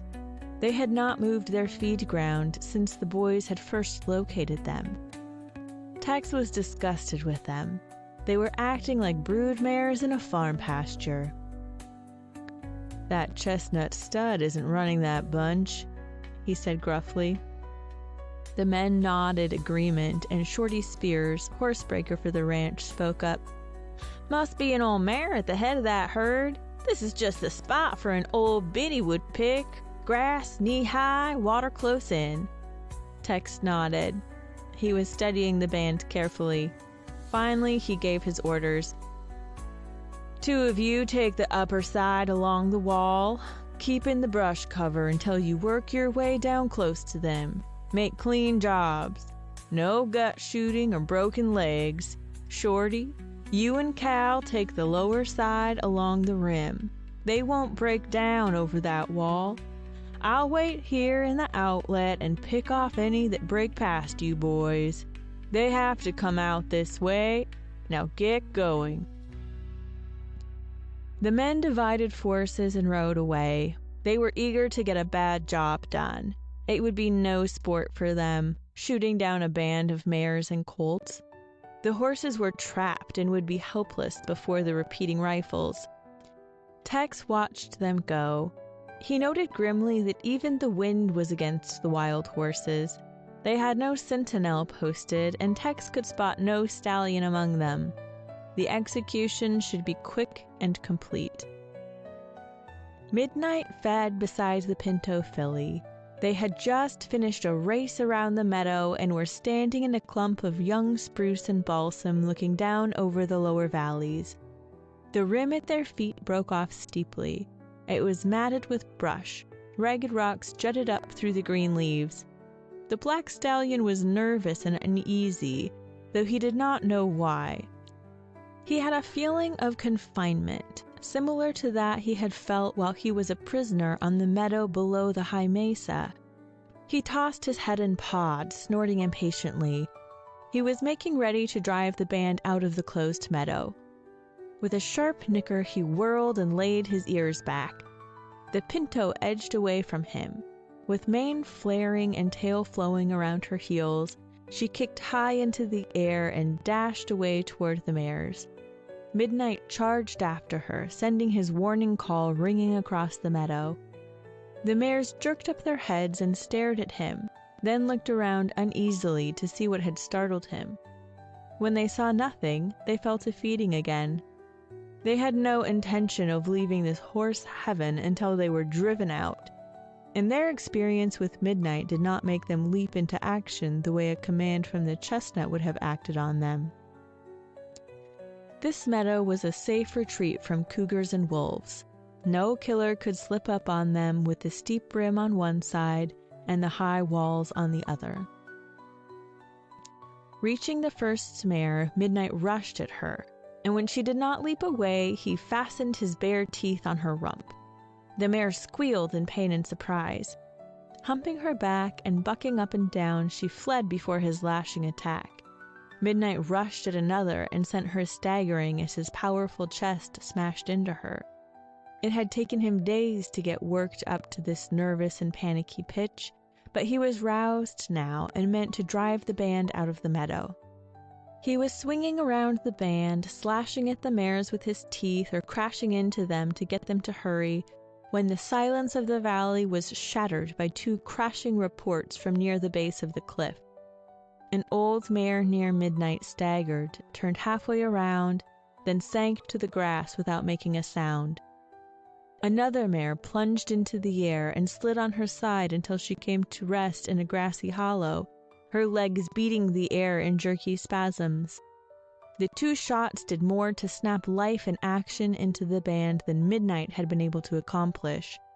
The mares charged wildly toward the aspen grove, which marked the outlet to the trap. Mothers crowded colts along as fast as the little ones could run. The splitting and crashing of rifles echoed along the canyon wall, and mares plunged into the grass mortally wounded at every leap the band took. A cloud of dust rolled up behind the charging band, and in that cloud of dust Midnight ripped and lashed as he drove the wild ones on. The pinto filly had rushed to her mother when the first 2 shots rang out. Together, they were leading the flight. Suddenly, the mother swerved and staggered, plunged down into the grass. The pinto planted her feet and halted. Her sudden checking of speed saved her from a bullet which had been aimed to break her neck. The lead burned across her forehead, raising a red welt. The little mare whirled and plunged back into the mass of plunging horses. She found Midnight savagely working to force the pace and crowded close to him. The charging rush of the mares was checked, and they swerved in bewildered fashion as a new burst of flame and death leaped at them from a scrub oak clump on the edge of the rim, well down toward the aspen grove. Mares collapsed and colts leaped and ran about wildly. Midnight had only one thought: to drive the mares out through the aspen grove and into the open country. This was his first meeting with the deadly guns of man, and like all wild things, the death which struck from far off filled him with terror. But he did not desert the mares.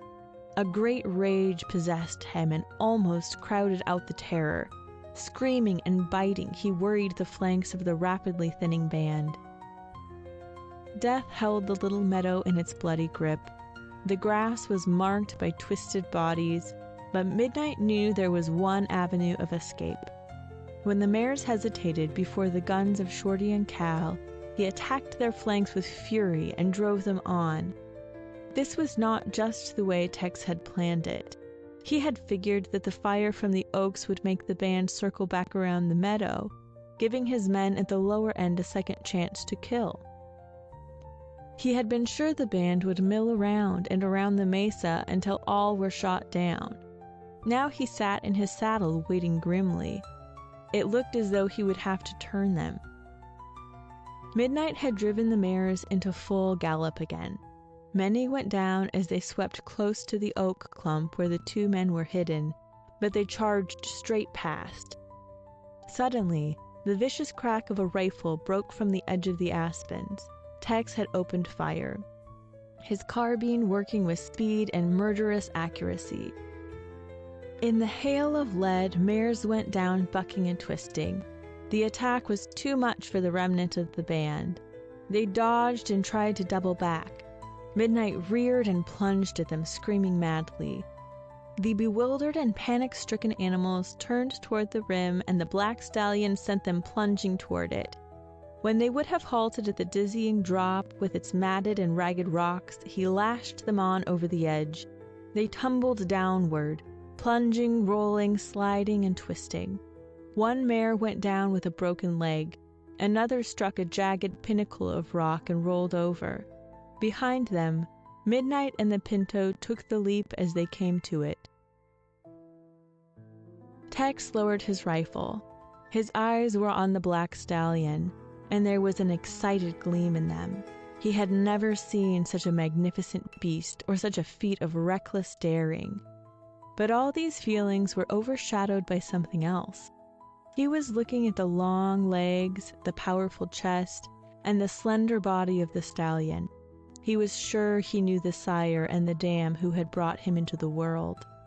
Here was the son of the chestnut stallion and Lady Ebony. He wet his lips and then grinned eagerly. He did not give the escape of a small part of the herd any thought. His mind was making plans, leaping ahead to what he would tell Major Howard. He was remembering the voice of Sam saying that Lady Ebony would come back to the high country. He was roused by Shorty's immued voice. "What's eating you? You look like you was seeing angels or something. Me, I'm plumb sick to my stomach." Shorty moved over to where he could see the trail the band had made in escaping. He bent forward and stared at it. "You don't mean to say some of 'em went over the side here?" Tex nodded, reloaded his carbine, and made ready to end the misery of the mare who had broken her leg. "How many got away?" Shorty asked. He had a sudden suspicion that Tex had not taken full advantage of his chance to clean out the band. Certainly, the slope where the wild ones had plunged down to safety was open and within easy range of the spot where Tex was planted. 10 head and a stud, Tex said, and spoke as though to himself. Must have been a fire eater of a stud to force them mares down over a cliff like that, Shorty said with a quick grin. He's a fire eater, Tex agreed softly. The other boys had ridden up and were looking at the trail. Cal spoke in his slow drawl. I passed up one shot, and you can report it to the major if you want. I had a broadside at a black stud, but just couldn't find my sights for watching him tear into those mares. That stud learned something here today that he won't forget, Tex said grimly. I'll bet a month's pay we don't ever catch that bunch in a place like this again, Shorty said. The others grinned. They knew the stallion would be wiser and more wary now that he had met the guns of men. They were not sorry he had got away. Any horse that would lead a crazy charge down the face of a brush-matted cliff deserved a break, and was no scrub. One of the others said, I caught a glimpse of him through the dust. He'd make any of the major's blooded stuff look like a broomtail if they were stood up side by side. Can't figure where such a hoss could have come from. Must be a freak. Tex grinned but said nothing. He knew where the big black came from. As he moved away, he remarked, I reckon he might have some good blood in him. A plan was forming in the mind of the range boss, and he was eager to work it out. He wanted to be alone so that he could get it all ready. He turned to his men. You boys ride on down to that ranch and report to the boss. Tell him I'm staying on the trail of the ones that got away. I'll be in late tonight. Shorty grinned. Figure you might be lucky enough to dab a rope on that black? He asked. I'd trade every horse in my string but the bay for him, Tex admitted. Shorty laughed. He had missed the real significance of the remark. He thought Tex wanted the black as a saddler. Tex was a nut when it came to saddle stock.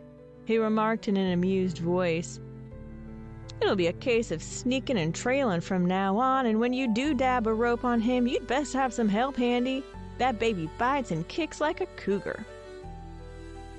Tex nodded full agreement as he rode away from the men. He took the regular trail off the mesa and rode around to the foot of the cliff.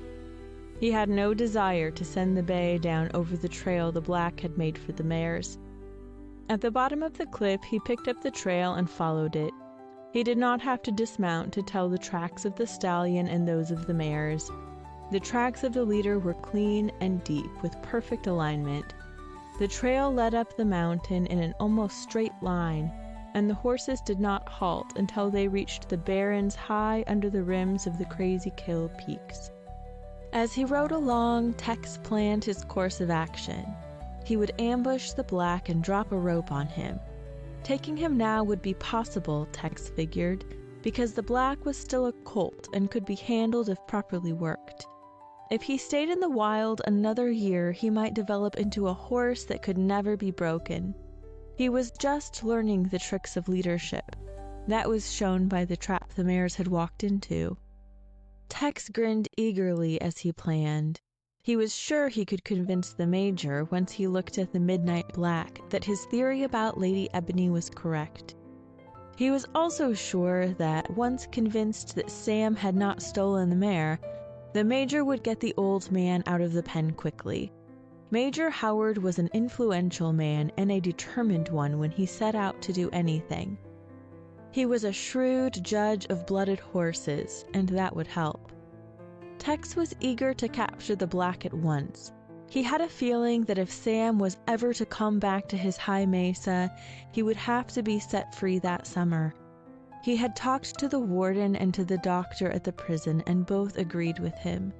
It was Tex's way never to consider failure. The bay he rode was the fastest horse on the range, and Tex had accumulated some money and a great many possessions betting on his speed. He was at his best in rough country, where sure-footed accuracy counted for more than speed, and he was powerful enough to handle the black once Tex roped him. The bay could lay a 5-year-old maverick on his side without budging when the bulk of the critter hit the rope. Tex halted behind a clump of bushes on a ridge and sat looking up a long, narrow valley. His keen eyes lighted up with excitement as they rested on a small band of horses feeding close to the timbered edge of the valley.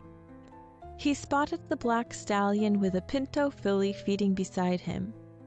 Deliberately, Tex studied the ground and laid plans. It would take most of an hour to circle the band so as to have the timber as a screen for his approach and the wind right.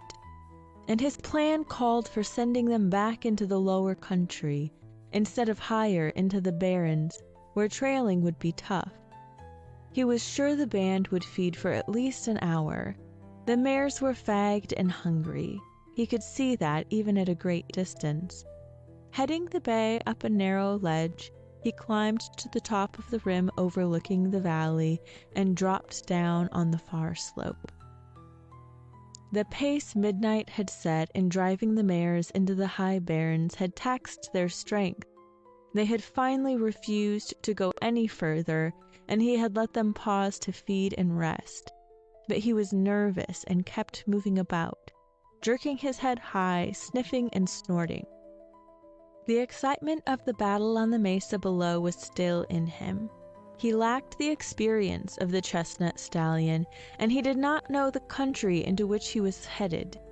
Instinct had made him strike for the barrens, but he did not know where to go now that he had reached the rough country. So he let the mares feed while he moved about pulling a mouthful of grass here and there. The pinto stayed close by him as though sure he would protect her from all danger. Midnight fed above the mares and close to the narrow trail leading up to a saddle on the ridge above. The meadow was really a bench with a rock wall on one side and a slope on the other.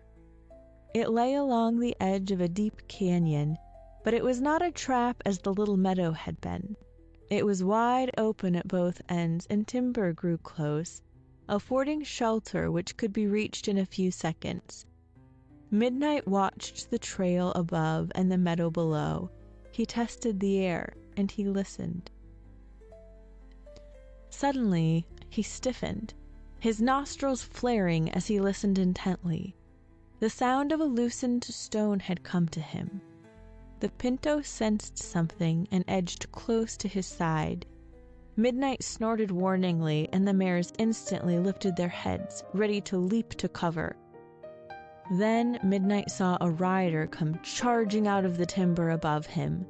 The man was mounted on a bay gelding, and he was standing up in his stirrups, whirling a rope around his head.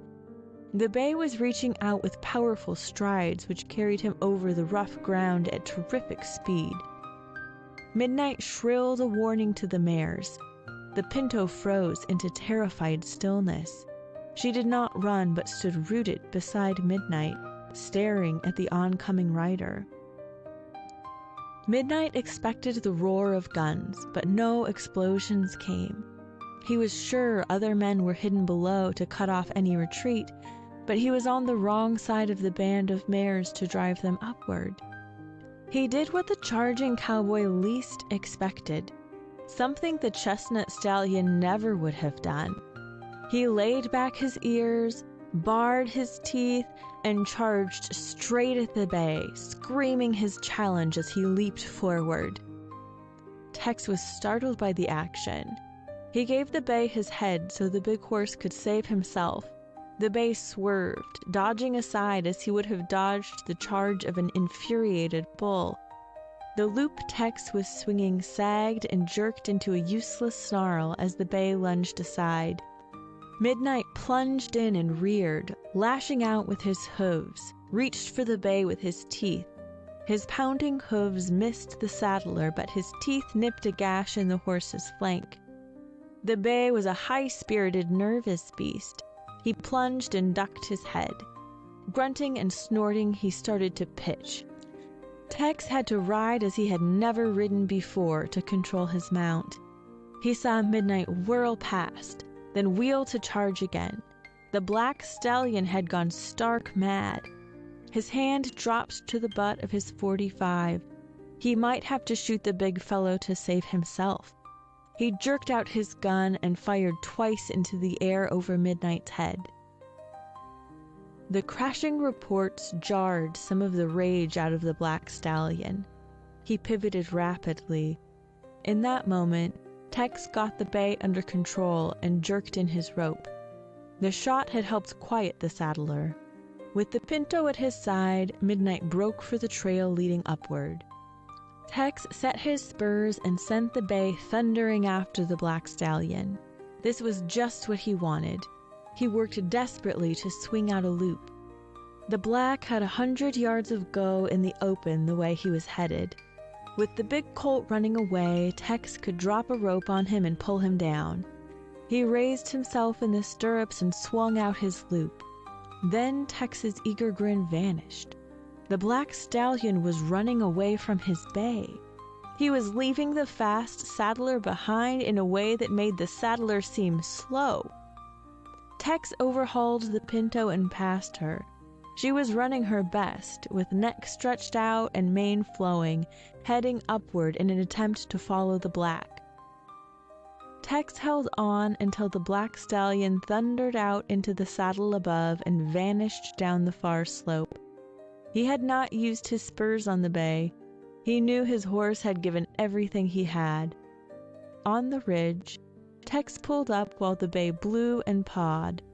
Suddenly Tex laughed. He had never seen such speed. Now he was certain he had to capture the big fellow. He just couldn't have a horse on the range that was faster than the one he owned. Then his laugh died away. He had a more important reason for catching the black.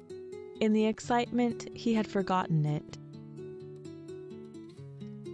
Midnight charged through the timber and kept going until he reached the bottom of a canyon. He halted in a dense growth of river alder and called long and loud to the pinto. From far up the mountainside, she answered him. Her call was frantic and excited. Midnight listened and heard a shout from the man who had chased him. He kept still for a long time. Finally, he called to the pinto again, and she answered him from lower down the slope. She was hurrying to him as fast as she could make her way down the rough slope. Midnight waited and listened. After a time, he decided the bay and his rider were not coming down into the canyon. He could hear the pinto rattling stones and nickering eagerly, but there was no other sound. The pinto broke into the alder stand in answer to Midnight's call as she reached the bottom of the canyon. They stood close together, watching and listening. Up on the ridge, Tex turned the bay and headed him back down to the long meadow. Night would soon settle, and he would have no chance to trail the black after dark. His best course was to follow the mares and drive them into the lower country so that the black stallion would have to come down to round them up. He sent the bay galloping along the trail the fleeing mares had made as they raced off the bench. Deep in the canyon, Midnight was undecided what he should do. He was certain he could not stay where he was. The man would be sure to follow them. He finally followed his instinct, which was to put many miles between himself and the country which had proved so dangerous. He did not have a strong urge to follow the mares and round them up. His instincts for leadership were not strong enough to make him look for them. He knew of only one place where he had always found safety and where he had never been attacked.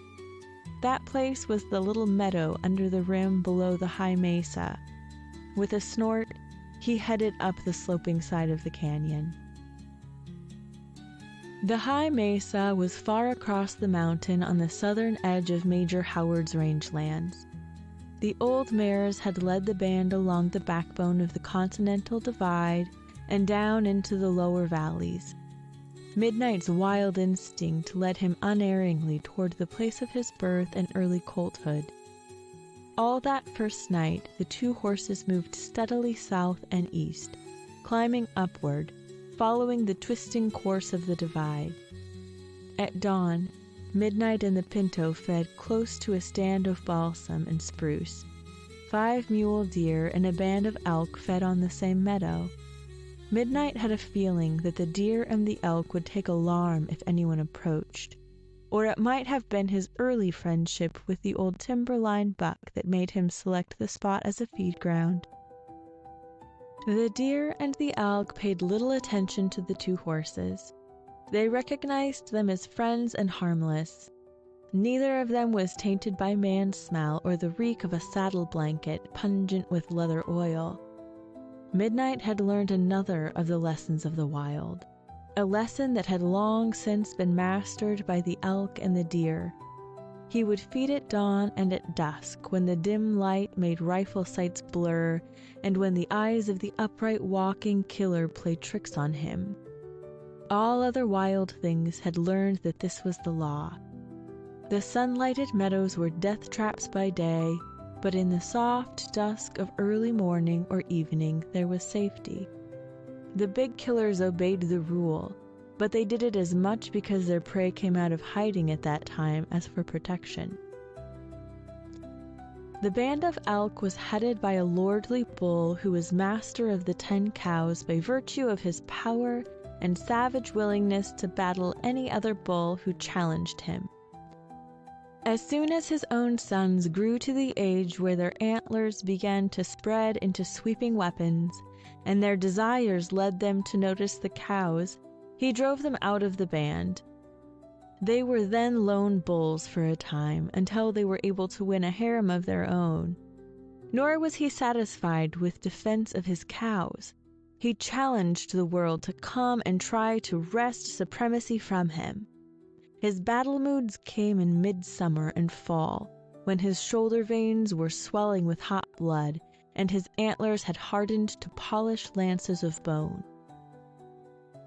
The old Wapiti bull was beginning to fill this pugnacious mood.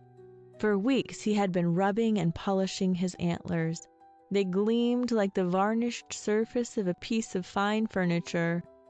During the gray of dawn he had fed near the cows. Now that the white light from the sun-bathed peaks above was making the meadow bright, he began to show signs of restlessness. The cows fed on, eager to fill their paunches before they sought deep cover to lie down. The old Wapiti shook his horns and lifted his muzzle. He trotted to a little knoll well above his band. He was filled with courage and desire, proud of his fine antlers, conscious of the power within his 1,200 pounds of weight. He halted and filled his lungs with air, raised his muzzle, and poured forth a guttural roar that increased in pitch to bugle tones, higher and higher, until it was a blasting whistle which screamed through the still air of the mountainside. The high notes quavered and faded, ending in a 6 savage grunts. The old bull seemed to know that he had just executed one of the most inspiring pieces of music in all nature's mountain songs. He shook his head and listened intently. From a ridge above, the challenge of the lord of the band was answered. The challenger's bugle was not so high and shrill, nor so powerful, but it was eager and defiant. The bull on the knoll shook his head and grunted angrily. Then he lifted his muzzle and sent his call ringing out through the high, thin air. Again the challenge was answered. A young bull was coming down the slope. In a few minutes the challenger appeared, breaking out of the spruce at a trot, his head swinging back and forth. He was lighter than the old bull by a few pounds, and his antlers were not so well filled, but he was big-boned and young, a lone knight seeking the end of the lonesome trail, desiring to take his place at the head of a band of cows. The old bull squealed a few short, sharp blasts. His horns swept low.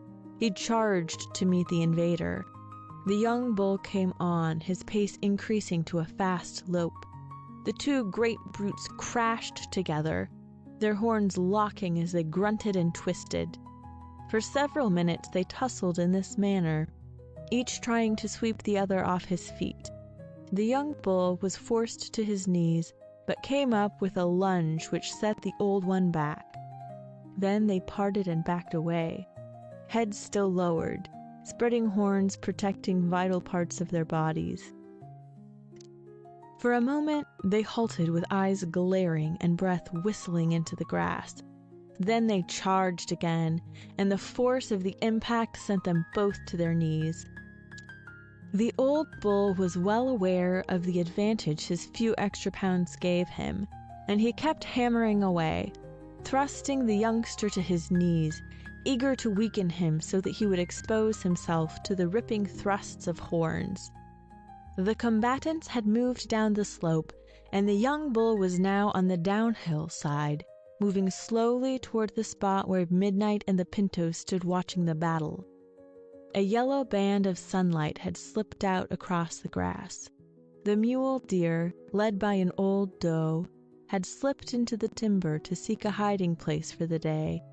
The cow elk ceased feeding and stood watching the combat out of calm eyes, which betrayed no hint of favor for either warrior. They would accept the lordship of the winner without question. After all, their real leader was a wise old cow who knew the ways of the trail and the best hiding places. The lord of the herd was master only for the time of the love moon. The smaller bull began to retreat a little before the onslaught of the old bull. They had been fighting a quarter of an hour, and the youngster's wind was beginning to give out. They had backed away, the challenger still savagely willing to charge, but very short of breath. As they lunged together, the young bull went down. This time, one foot slipped and he fell sideways. Instantly, the monarch shook his horns free, backed away a step and lunged, his lances lowered. The sharp daggers of bone ripped into the side and flank of the young bull. He floundered and struggled as the death wound racked him. Then he got to his feet with an effort, staggering, but with his defenses again down and ready. He lunged at the old bull. The monarch smashed at him. This time he was down with his whole side exposed, and the victor was on him. But the old bull was at the end of his strength too. He tried to tear his adversary into shreds, but did not have the power. After a half-dozen weak thrusts, he backed away and stood, blowing and grunting savagely, while the youngster got to his feet and staggered toward the woods, seeking a secluded spot where he could lie down. Midnight snorted and pawed. The cows shook their heads and turned toward the woods, following the lead of the wise old cow. With a savage grunt, the monarch trotted after them. Midnight turned away. With the pinto filly at his side, he trotted into the timber, and there they bedded down for the day. That night, they moved again, heading along a ridge with the white stars lighting the rocky trail. All night, Midnight kept going, and dawn found them at the edge of the high mesa. With the gray light about them, they fed close to Sam's deserted cabin. Midnight felt safer in these familiar surroundings. Even the cabin seemed to give a friendly protection to him. He crossed the meadow and halted near the head of the trail leading down into Shadow Canyon. The pinto was afraid of the cabin at first, but when Midnight walked up to it in passing across the meadow and sniffed about, she joined him. The man smell was dead and old. It lacked the pungent freshness which roused fear and caused flight. The old yellow-belly whistler mounted his perch on the high rocks and sounded an "all's well" whistle. The mesa came to life with the chipmunks singing their chorus, the prairie dogs barking, and the other chips racing about. With the coming of life to the meadow, Midnight headed down the trail to cover. The two horses came to the crevice which lay across the ledge trail. It was no longer a barrier, being filled with rocks and torn tree trunks with gravel piled in the cracks. Midnight moved down into the sunken mass and over it. Together the two plunged up the far side. Now Midnight felt secure. With the high walls towering above him and the sheer drop into Shadow Canyon guarding the lower side, there was only the entrance across the debris-filled crevice, and that was hidden from the main trail by bushes screening the rocky ledge. He set to feeding, and the pinto joined him. They stayed in the shade of the aspen grove, which afforded them complete protection from anyone who might halt on the rim above and look down. All such a pair of eyes would ever see was the pale green canopy of the aspen grove. They grazed peacefully until they had eaten their fill. Then Midnight led the pinto to the bed of needles under the Engelmann's spruce, over near the wall. There they lay down in the cool shade. End of chapter 12. Tex takes the trail. Tex followed the trail of the mares until almost dark. He came up with them several times and sent them galloping into the lower valleys. He did not shoot any of them because he wished to leave them as an attraction for the black stallion. With less than half an hour of daylight left, he headed over a ridge to one of the high country cabins where food and horse feed were always kept ready for wandering cow punchers and for the boys who rode the high range during the summer. As he slid from his saddle, he saw that someone else was using the cabin for the night. Yellow light streamed out of its one dusty window, and the smell of frying bacon and boiling coffee floated down to the corral. Tex unsaddled the bay, watered and grained him, then rubbed him down. He always cared for his horse before thinking of his own comfort. As he shoved open the cabin door, he saw Major Howard and Shorty sitting at the plank table nailed to the wall under the window. They were just finishing a meal of hot biscuit, sugar syrup, bacon, and coffee, which Shorty had fixed. "Hello," Tex greeted them. "Any grub left?" Shorty grinned wildly and the Major nodded. Shorty shoved aside the packing box he had been sitting on. "I'll scorch some bacon and warm up the coffee," he said. "I overestimated the boss's appetite for biscuits, so there's plenty." "Shorty made enough biscuits for 6 men," the Major said. Tex eased his lank frame down on the packing box. He was ravenously hungry. Reaching for a biscuit, he broke it, exposing its snowy center. The Major watched him as he crammed half the biscuit into his mouth. "I've been down to the meadow where you trapped those wild horses. You did a nice job, Tex." Tex grunted as he shoved the other half of the biscuit into his mouth. The Major added by way of defending himself against killing the mares. "Not a single head worth rounding up." "I reckon not," Tex agreed. Then he leaned forward and spoke with considered slowness. "The stud's got away, and he's a winner. He outran my bay on level ground in a straightaway run." The Major showed his interest at once. He had always wanted to capture a real wild stallion that had quality. He had an idea he could do some crossbreeding that might have interesting results. "Stallion?" he asked. "A black stud. Long 2-year-old, fine racing legs, big chest, and the heart of a winner. He turned on me and come near knocking me out of my saddle." Tex grinned as he remembered that charge. The Major smiled too, an eager smile. He must have some spirit. Racing legs and body. He picked up a biscuit absently and crumbled the corner of it. Then he shot a penetrating glance at Tex and asked, "And do you think you know his sire and dam?" "That colt is out of Lady Ebony, by the chestnut stud that led that wild band. The chestnut is the thief that stole your mare, Major." The chestnut is gone. Can't figure exactly how he got killed, but I'm sure he's dead. The black colt couldn't handle him, not yet. But the black was running the band and he got the job too young. Tex reached for another biscuit. I reckon he's learning fast, though. Major Howard got out his pipe. He loaded it carefully, then lighted it. He was watching Tex narrowly. For a full minute he puffed deeply, the blue-white smoke curling up around his graying hair. When he spoke, his voice lacked the assurance it usually carried. You never give up once you get an idea, do you, Tex? It's clear as day to me, Tex said simply.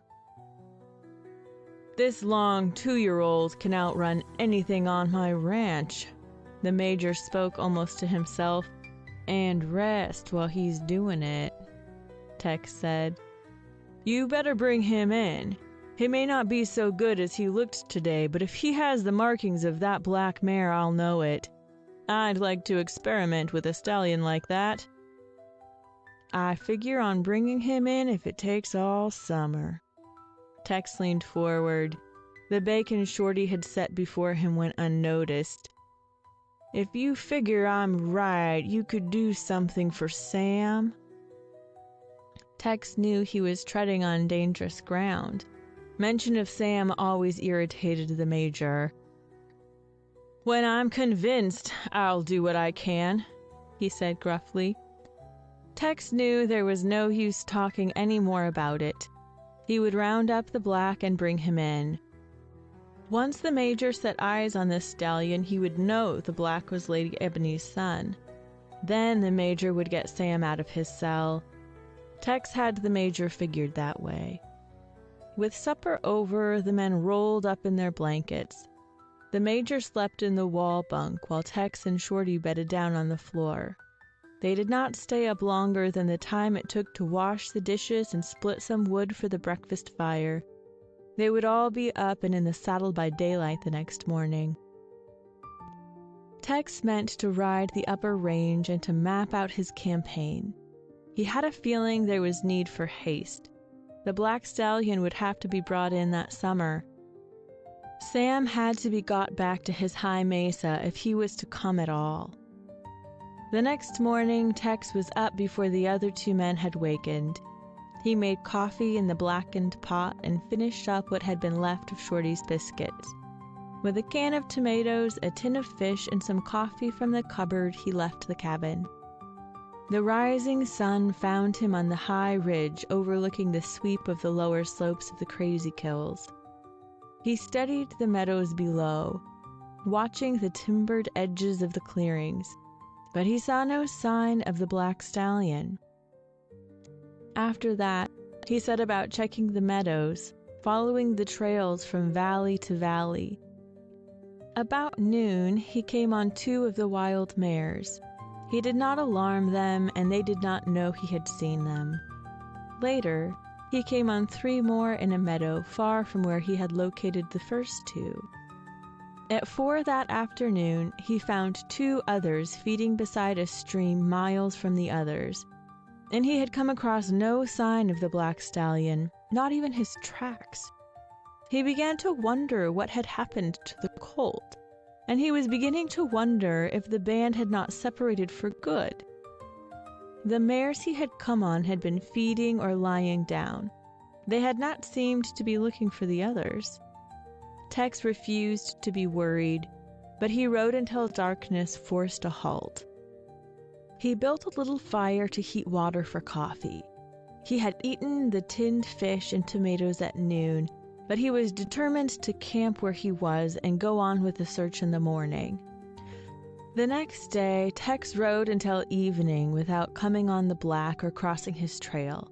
He was convinced now that the stallion was making no effort to round up the mares, that he was too young and inexperienced to have developed band leadership. He knew he faced a tough job, but he had no idea of quitting. He would need a pack horse and supplies to stay in the hills more than 2 days. That meant he would have to return to the home ranch. He rode back to the High-Line cabin and cooked a meal. There was no one at the cabin, and he rolled up on the bunk as soon as he had eaten. The next day, he headed for the home ranch. The Major did not object when Tex told him his plans, but Tex knew that a week would probably be all that he would be allowed for the hunt. The Major would be calling him in to take charge of other work. He was convinced his boss was giving him this time so that he would have a chance to settle the matter that had been between them since Sam was taken away. Tex rode into the high country. He laid his plans carefully. He meant to cover the range from timberline down in a careful check of all meadows and feed grounds. He was sure he would miss no spot where a wild horse would stay, because he had ridden the Crazy Kill slopes for 15 years and knew every foot of the ground. Methodically, he worked, from the north limits toward the south. He accounted for all the wild horses except Midnight and the Pinto filly. At the end of the week, he was worried. The black stallion must have gone down into the desert or over the divide into the wild country beyond Major Howard's range. He had to admit he had failed in a job that seemed to him important. He knew that there was no use trying to make a ride into the desert. That vast expanse of sand and canyons stretched clear to the Mexican border, while the wild country beyond the Crazy Kills was worse than the desert.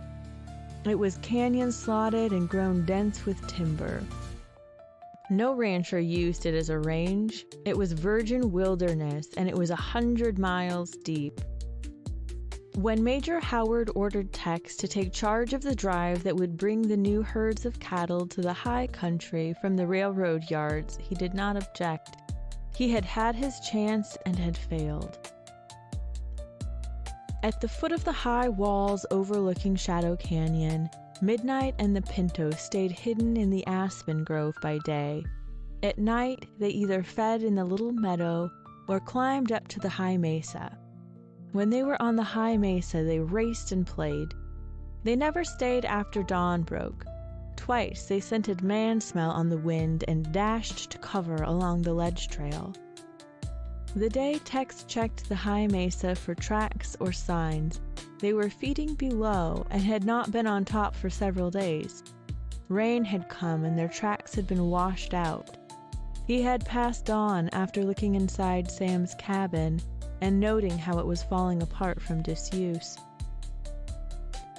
The Pinto pony trusted Midnight, and he had his past experience to make him feel secure in his hideout. But he did not forget the lessons he had learned, and no buck deer was more alert and watchful than he. Many times, Midnight led the Pinto around the track he had laid out. They often ran by daylight around and around, leaping over logs and rocks and pounding in a reckless chase over the rough trail. Midnight could easily outdistance the filly, but he never ran away from her when she dropped behind. As the days passed, both horses became sleek and fat, but Midnight did not lose his speed or power. He never became lazy because of the nervous high spirits which filled him. He was fast coming to the place where he would not be satisfied with the company of one filly, but another season would pass before he was ready to go forth. In a town below the ridges and wild barrens, behind drab gray walls, old Sam had at last given up the fight. One morning, he did not answer early call, and they found him lying on his cot peacefully sleeping. He would not stir and seemed not to have the wiry strength that had carried him along. The warden and the doctor came. Sam was taken to the hospital and placed on a white bed. Outside the door of his room, the doctor faced the warden.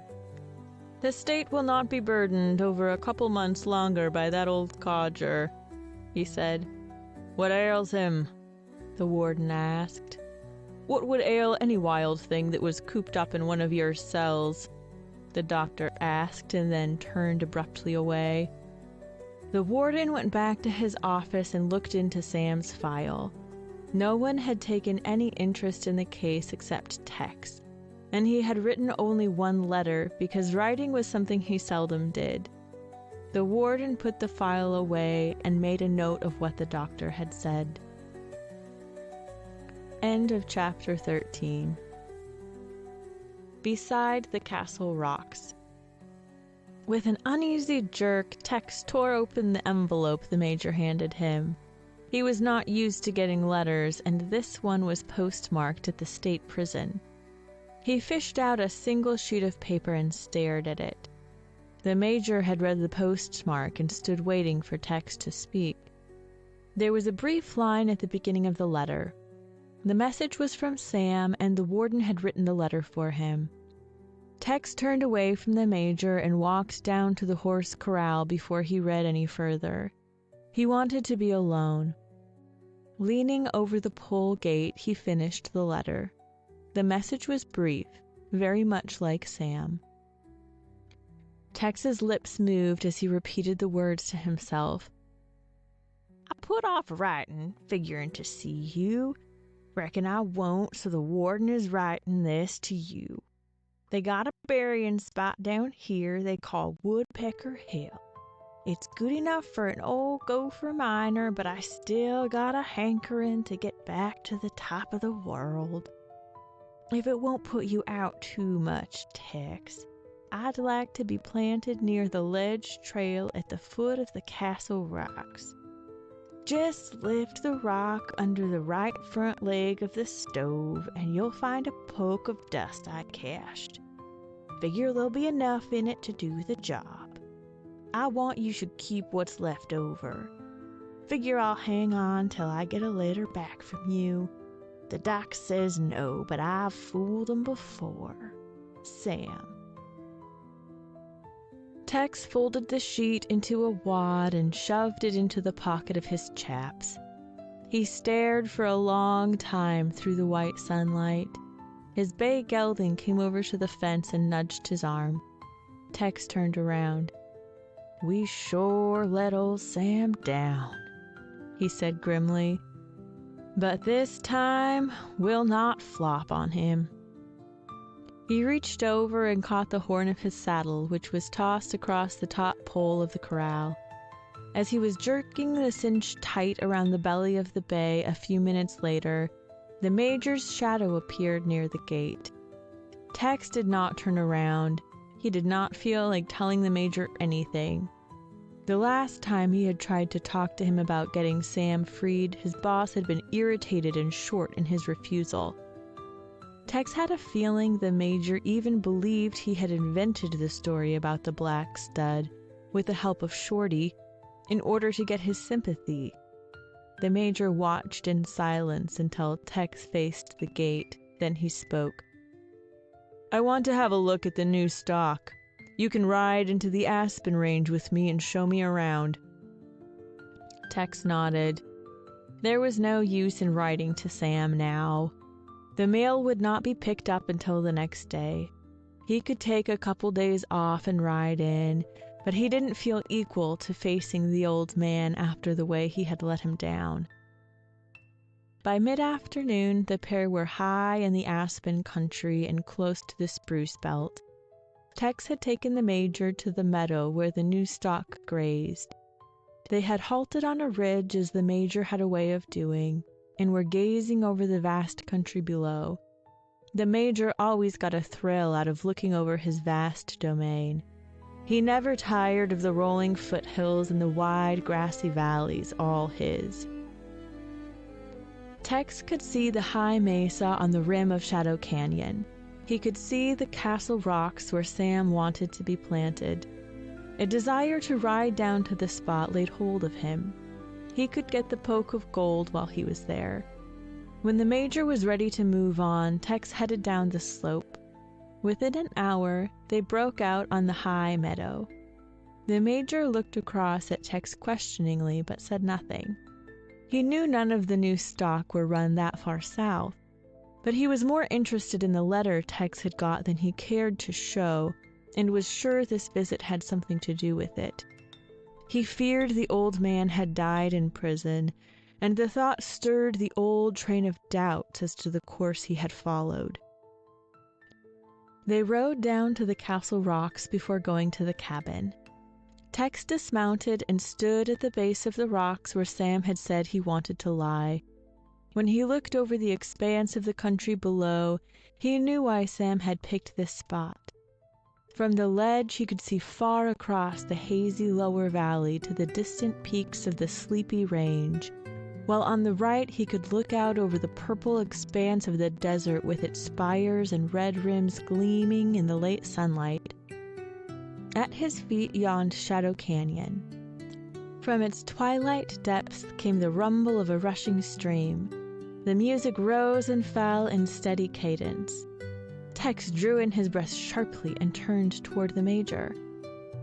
As he turned, a flash of movement below caught his eye. He stepped closer to the canyon rim and looked down on the little meadow. At first he saw nothing but a little beaver lake, a grove of aspens, and a stand of spruce. Then a black horse flashed out of the timber, running madly. Close on his heels came a pinto filly. They were heading straight at a barrier of logs. They reached the barrier and lifted like birds, sailing over it easily. Their manes and tails flowed out as they pounded along. "Look!" Tex called hoarsely as he pointed downward. The Major slid from his horse and stood beside Tex. The flying horses had vanished into the aspen grove, and Tex grunted disgustedly.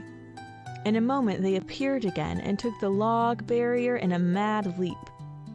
Both men stood in silence, watching the big black stallion as he cleared the barrier and raced away. The horses vanished but appeared again as they charged around the little circle below. Then they vanished and did not appear again. For a long minute, the two men faced each other. It was the Major who spoke. "Tex," he said gruffly, "I'm a stubborn fool." He held out his hand. "Let me see that letter you got from the state prison." Tex dug out the letter and handed it to him. The Major read it quickly. When he had finished, he folded it carefully and handed it back to Tex. Relief and eagerness showed on his face as he turned toward his horse. "We'll ride for the ranch. If I hit the trail hard enough, I can catch the midnight train at Painted Rocks." Tex grinned. He said nothing, but he was in his saddle before the Major reached his horse. End of chapter 14. Home to stay. The yellow-belly whistler was uneasy. He scented the coming of a cold snap, a heavy snow perhaps. The aspens were flaming yellow, the oak brush purple and red, its rounded clumps looking like fine upholstery laid on an immense piece of furniture. The calico chips darted around in frantic haste as they gathered seeds to add to their bulging granaries. Even the rock chips were more active than usual. They did not spend so much time hugging their fat bellies and mooning into the distance. The dog colony was as noisy and busy as usual, but there was a difference in their chatter. This was a time of uncertainty. Indian summer had to end. It had held the high country in its drowsy spell for many days. Now the air had a different feel. Down by the castle rocks there was a newly made pile of rocks. This disturbance of the scenery had upset the small folk of the meadow for a while, but now they were used to it. The calico chips used it as a hiding place, and even the whistlers had explored it carefully. Suddenly the meadow rang with an eager whinny, followed by a loud snort and the pounding of hooves against the dry, hard ground. A black stallion and a pinto filly broke from the head of the Shadow Canyon trail. They raced wildly around the mesa, kicking and dodging. They swung down past the castle rocks, and the black stallion made a magnificent show of shying and plunging as they passed the pile of rocks. Saluting the mound with a flash of heels, he raced back toward the old cabin. Midnight slid to a halt before the cabin and called loudly. He advanced toward the door, shaking his head and snorting, his eyes rolling wildly. The door of the cabin hung open. A blue-white wreath of smoke curled out and up into the air. Then old Sam stepped through the doorway. He stood for a moment, steadying himself, one hand against the casing. Then he shuffled outside and sank down into the ancient willow chair. As he seated himself, he dug into a pocket of his worn jacket and brought out a handful of dingy lump sugar. "No human critter could have got me outside today the way my rheumatous joints is shouting for a storm," he said. He held out one hand with 2 lumps of sugar in it. The black stallion edged closer, his legs trembling, his nostrils flaring eagerly. The pinto filly crowded ahead of him, and her pink nose deftly whisked the sugar out of Sam's palm. Old Sam chuckled as he placed 2 more lumps in his palm. "Lady, you act plumb scandalous for a wild hoss," he said. Midnight had edged close now. He gathered up the 2 lumps and crunched them eagerly. Even after weeks of coaxing and tempting, Sam had not quieted all the fears in the heart of the stallion. Sam doled out the sweets slowly, making them last as long as possible.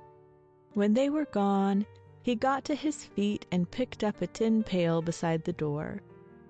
Walking to a bare spot of ground near the corner of the cabin, he poured out a liberal measure of oats. Midnight stood watching, ready to charge away. The pinto shouldered up close to Sam, letting him run his hand along her neck. Watching her gather up the oats was too much for the black. He crowded in to get his share, but not until Sam had backed away. Midnight and the pinto gathered up every grain of oats. Then they trotted out into the meadow and began feeding. Sam filled his pipe and settled back to let the sun warm his joints. He was glad his visitors had routed him out. The sun was really fine. After a few minutes of its warmth, he began thinking about walking down to the new prospect hole he had dug at the base of the castle rocks. He chuckled to himself as he thought about it, but he did not move. He was remembering how he had written to Tex, asking him to dig a hole on that very spot.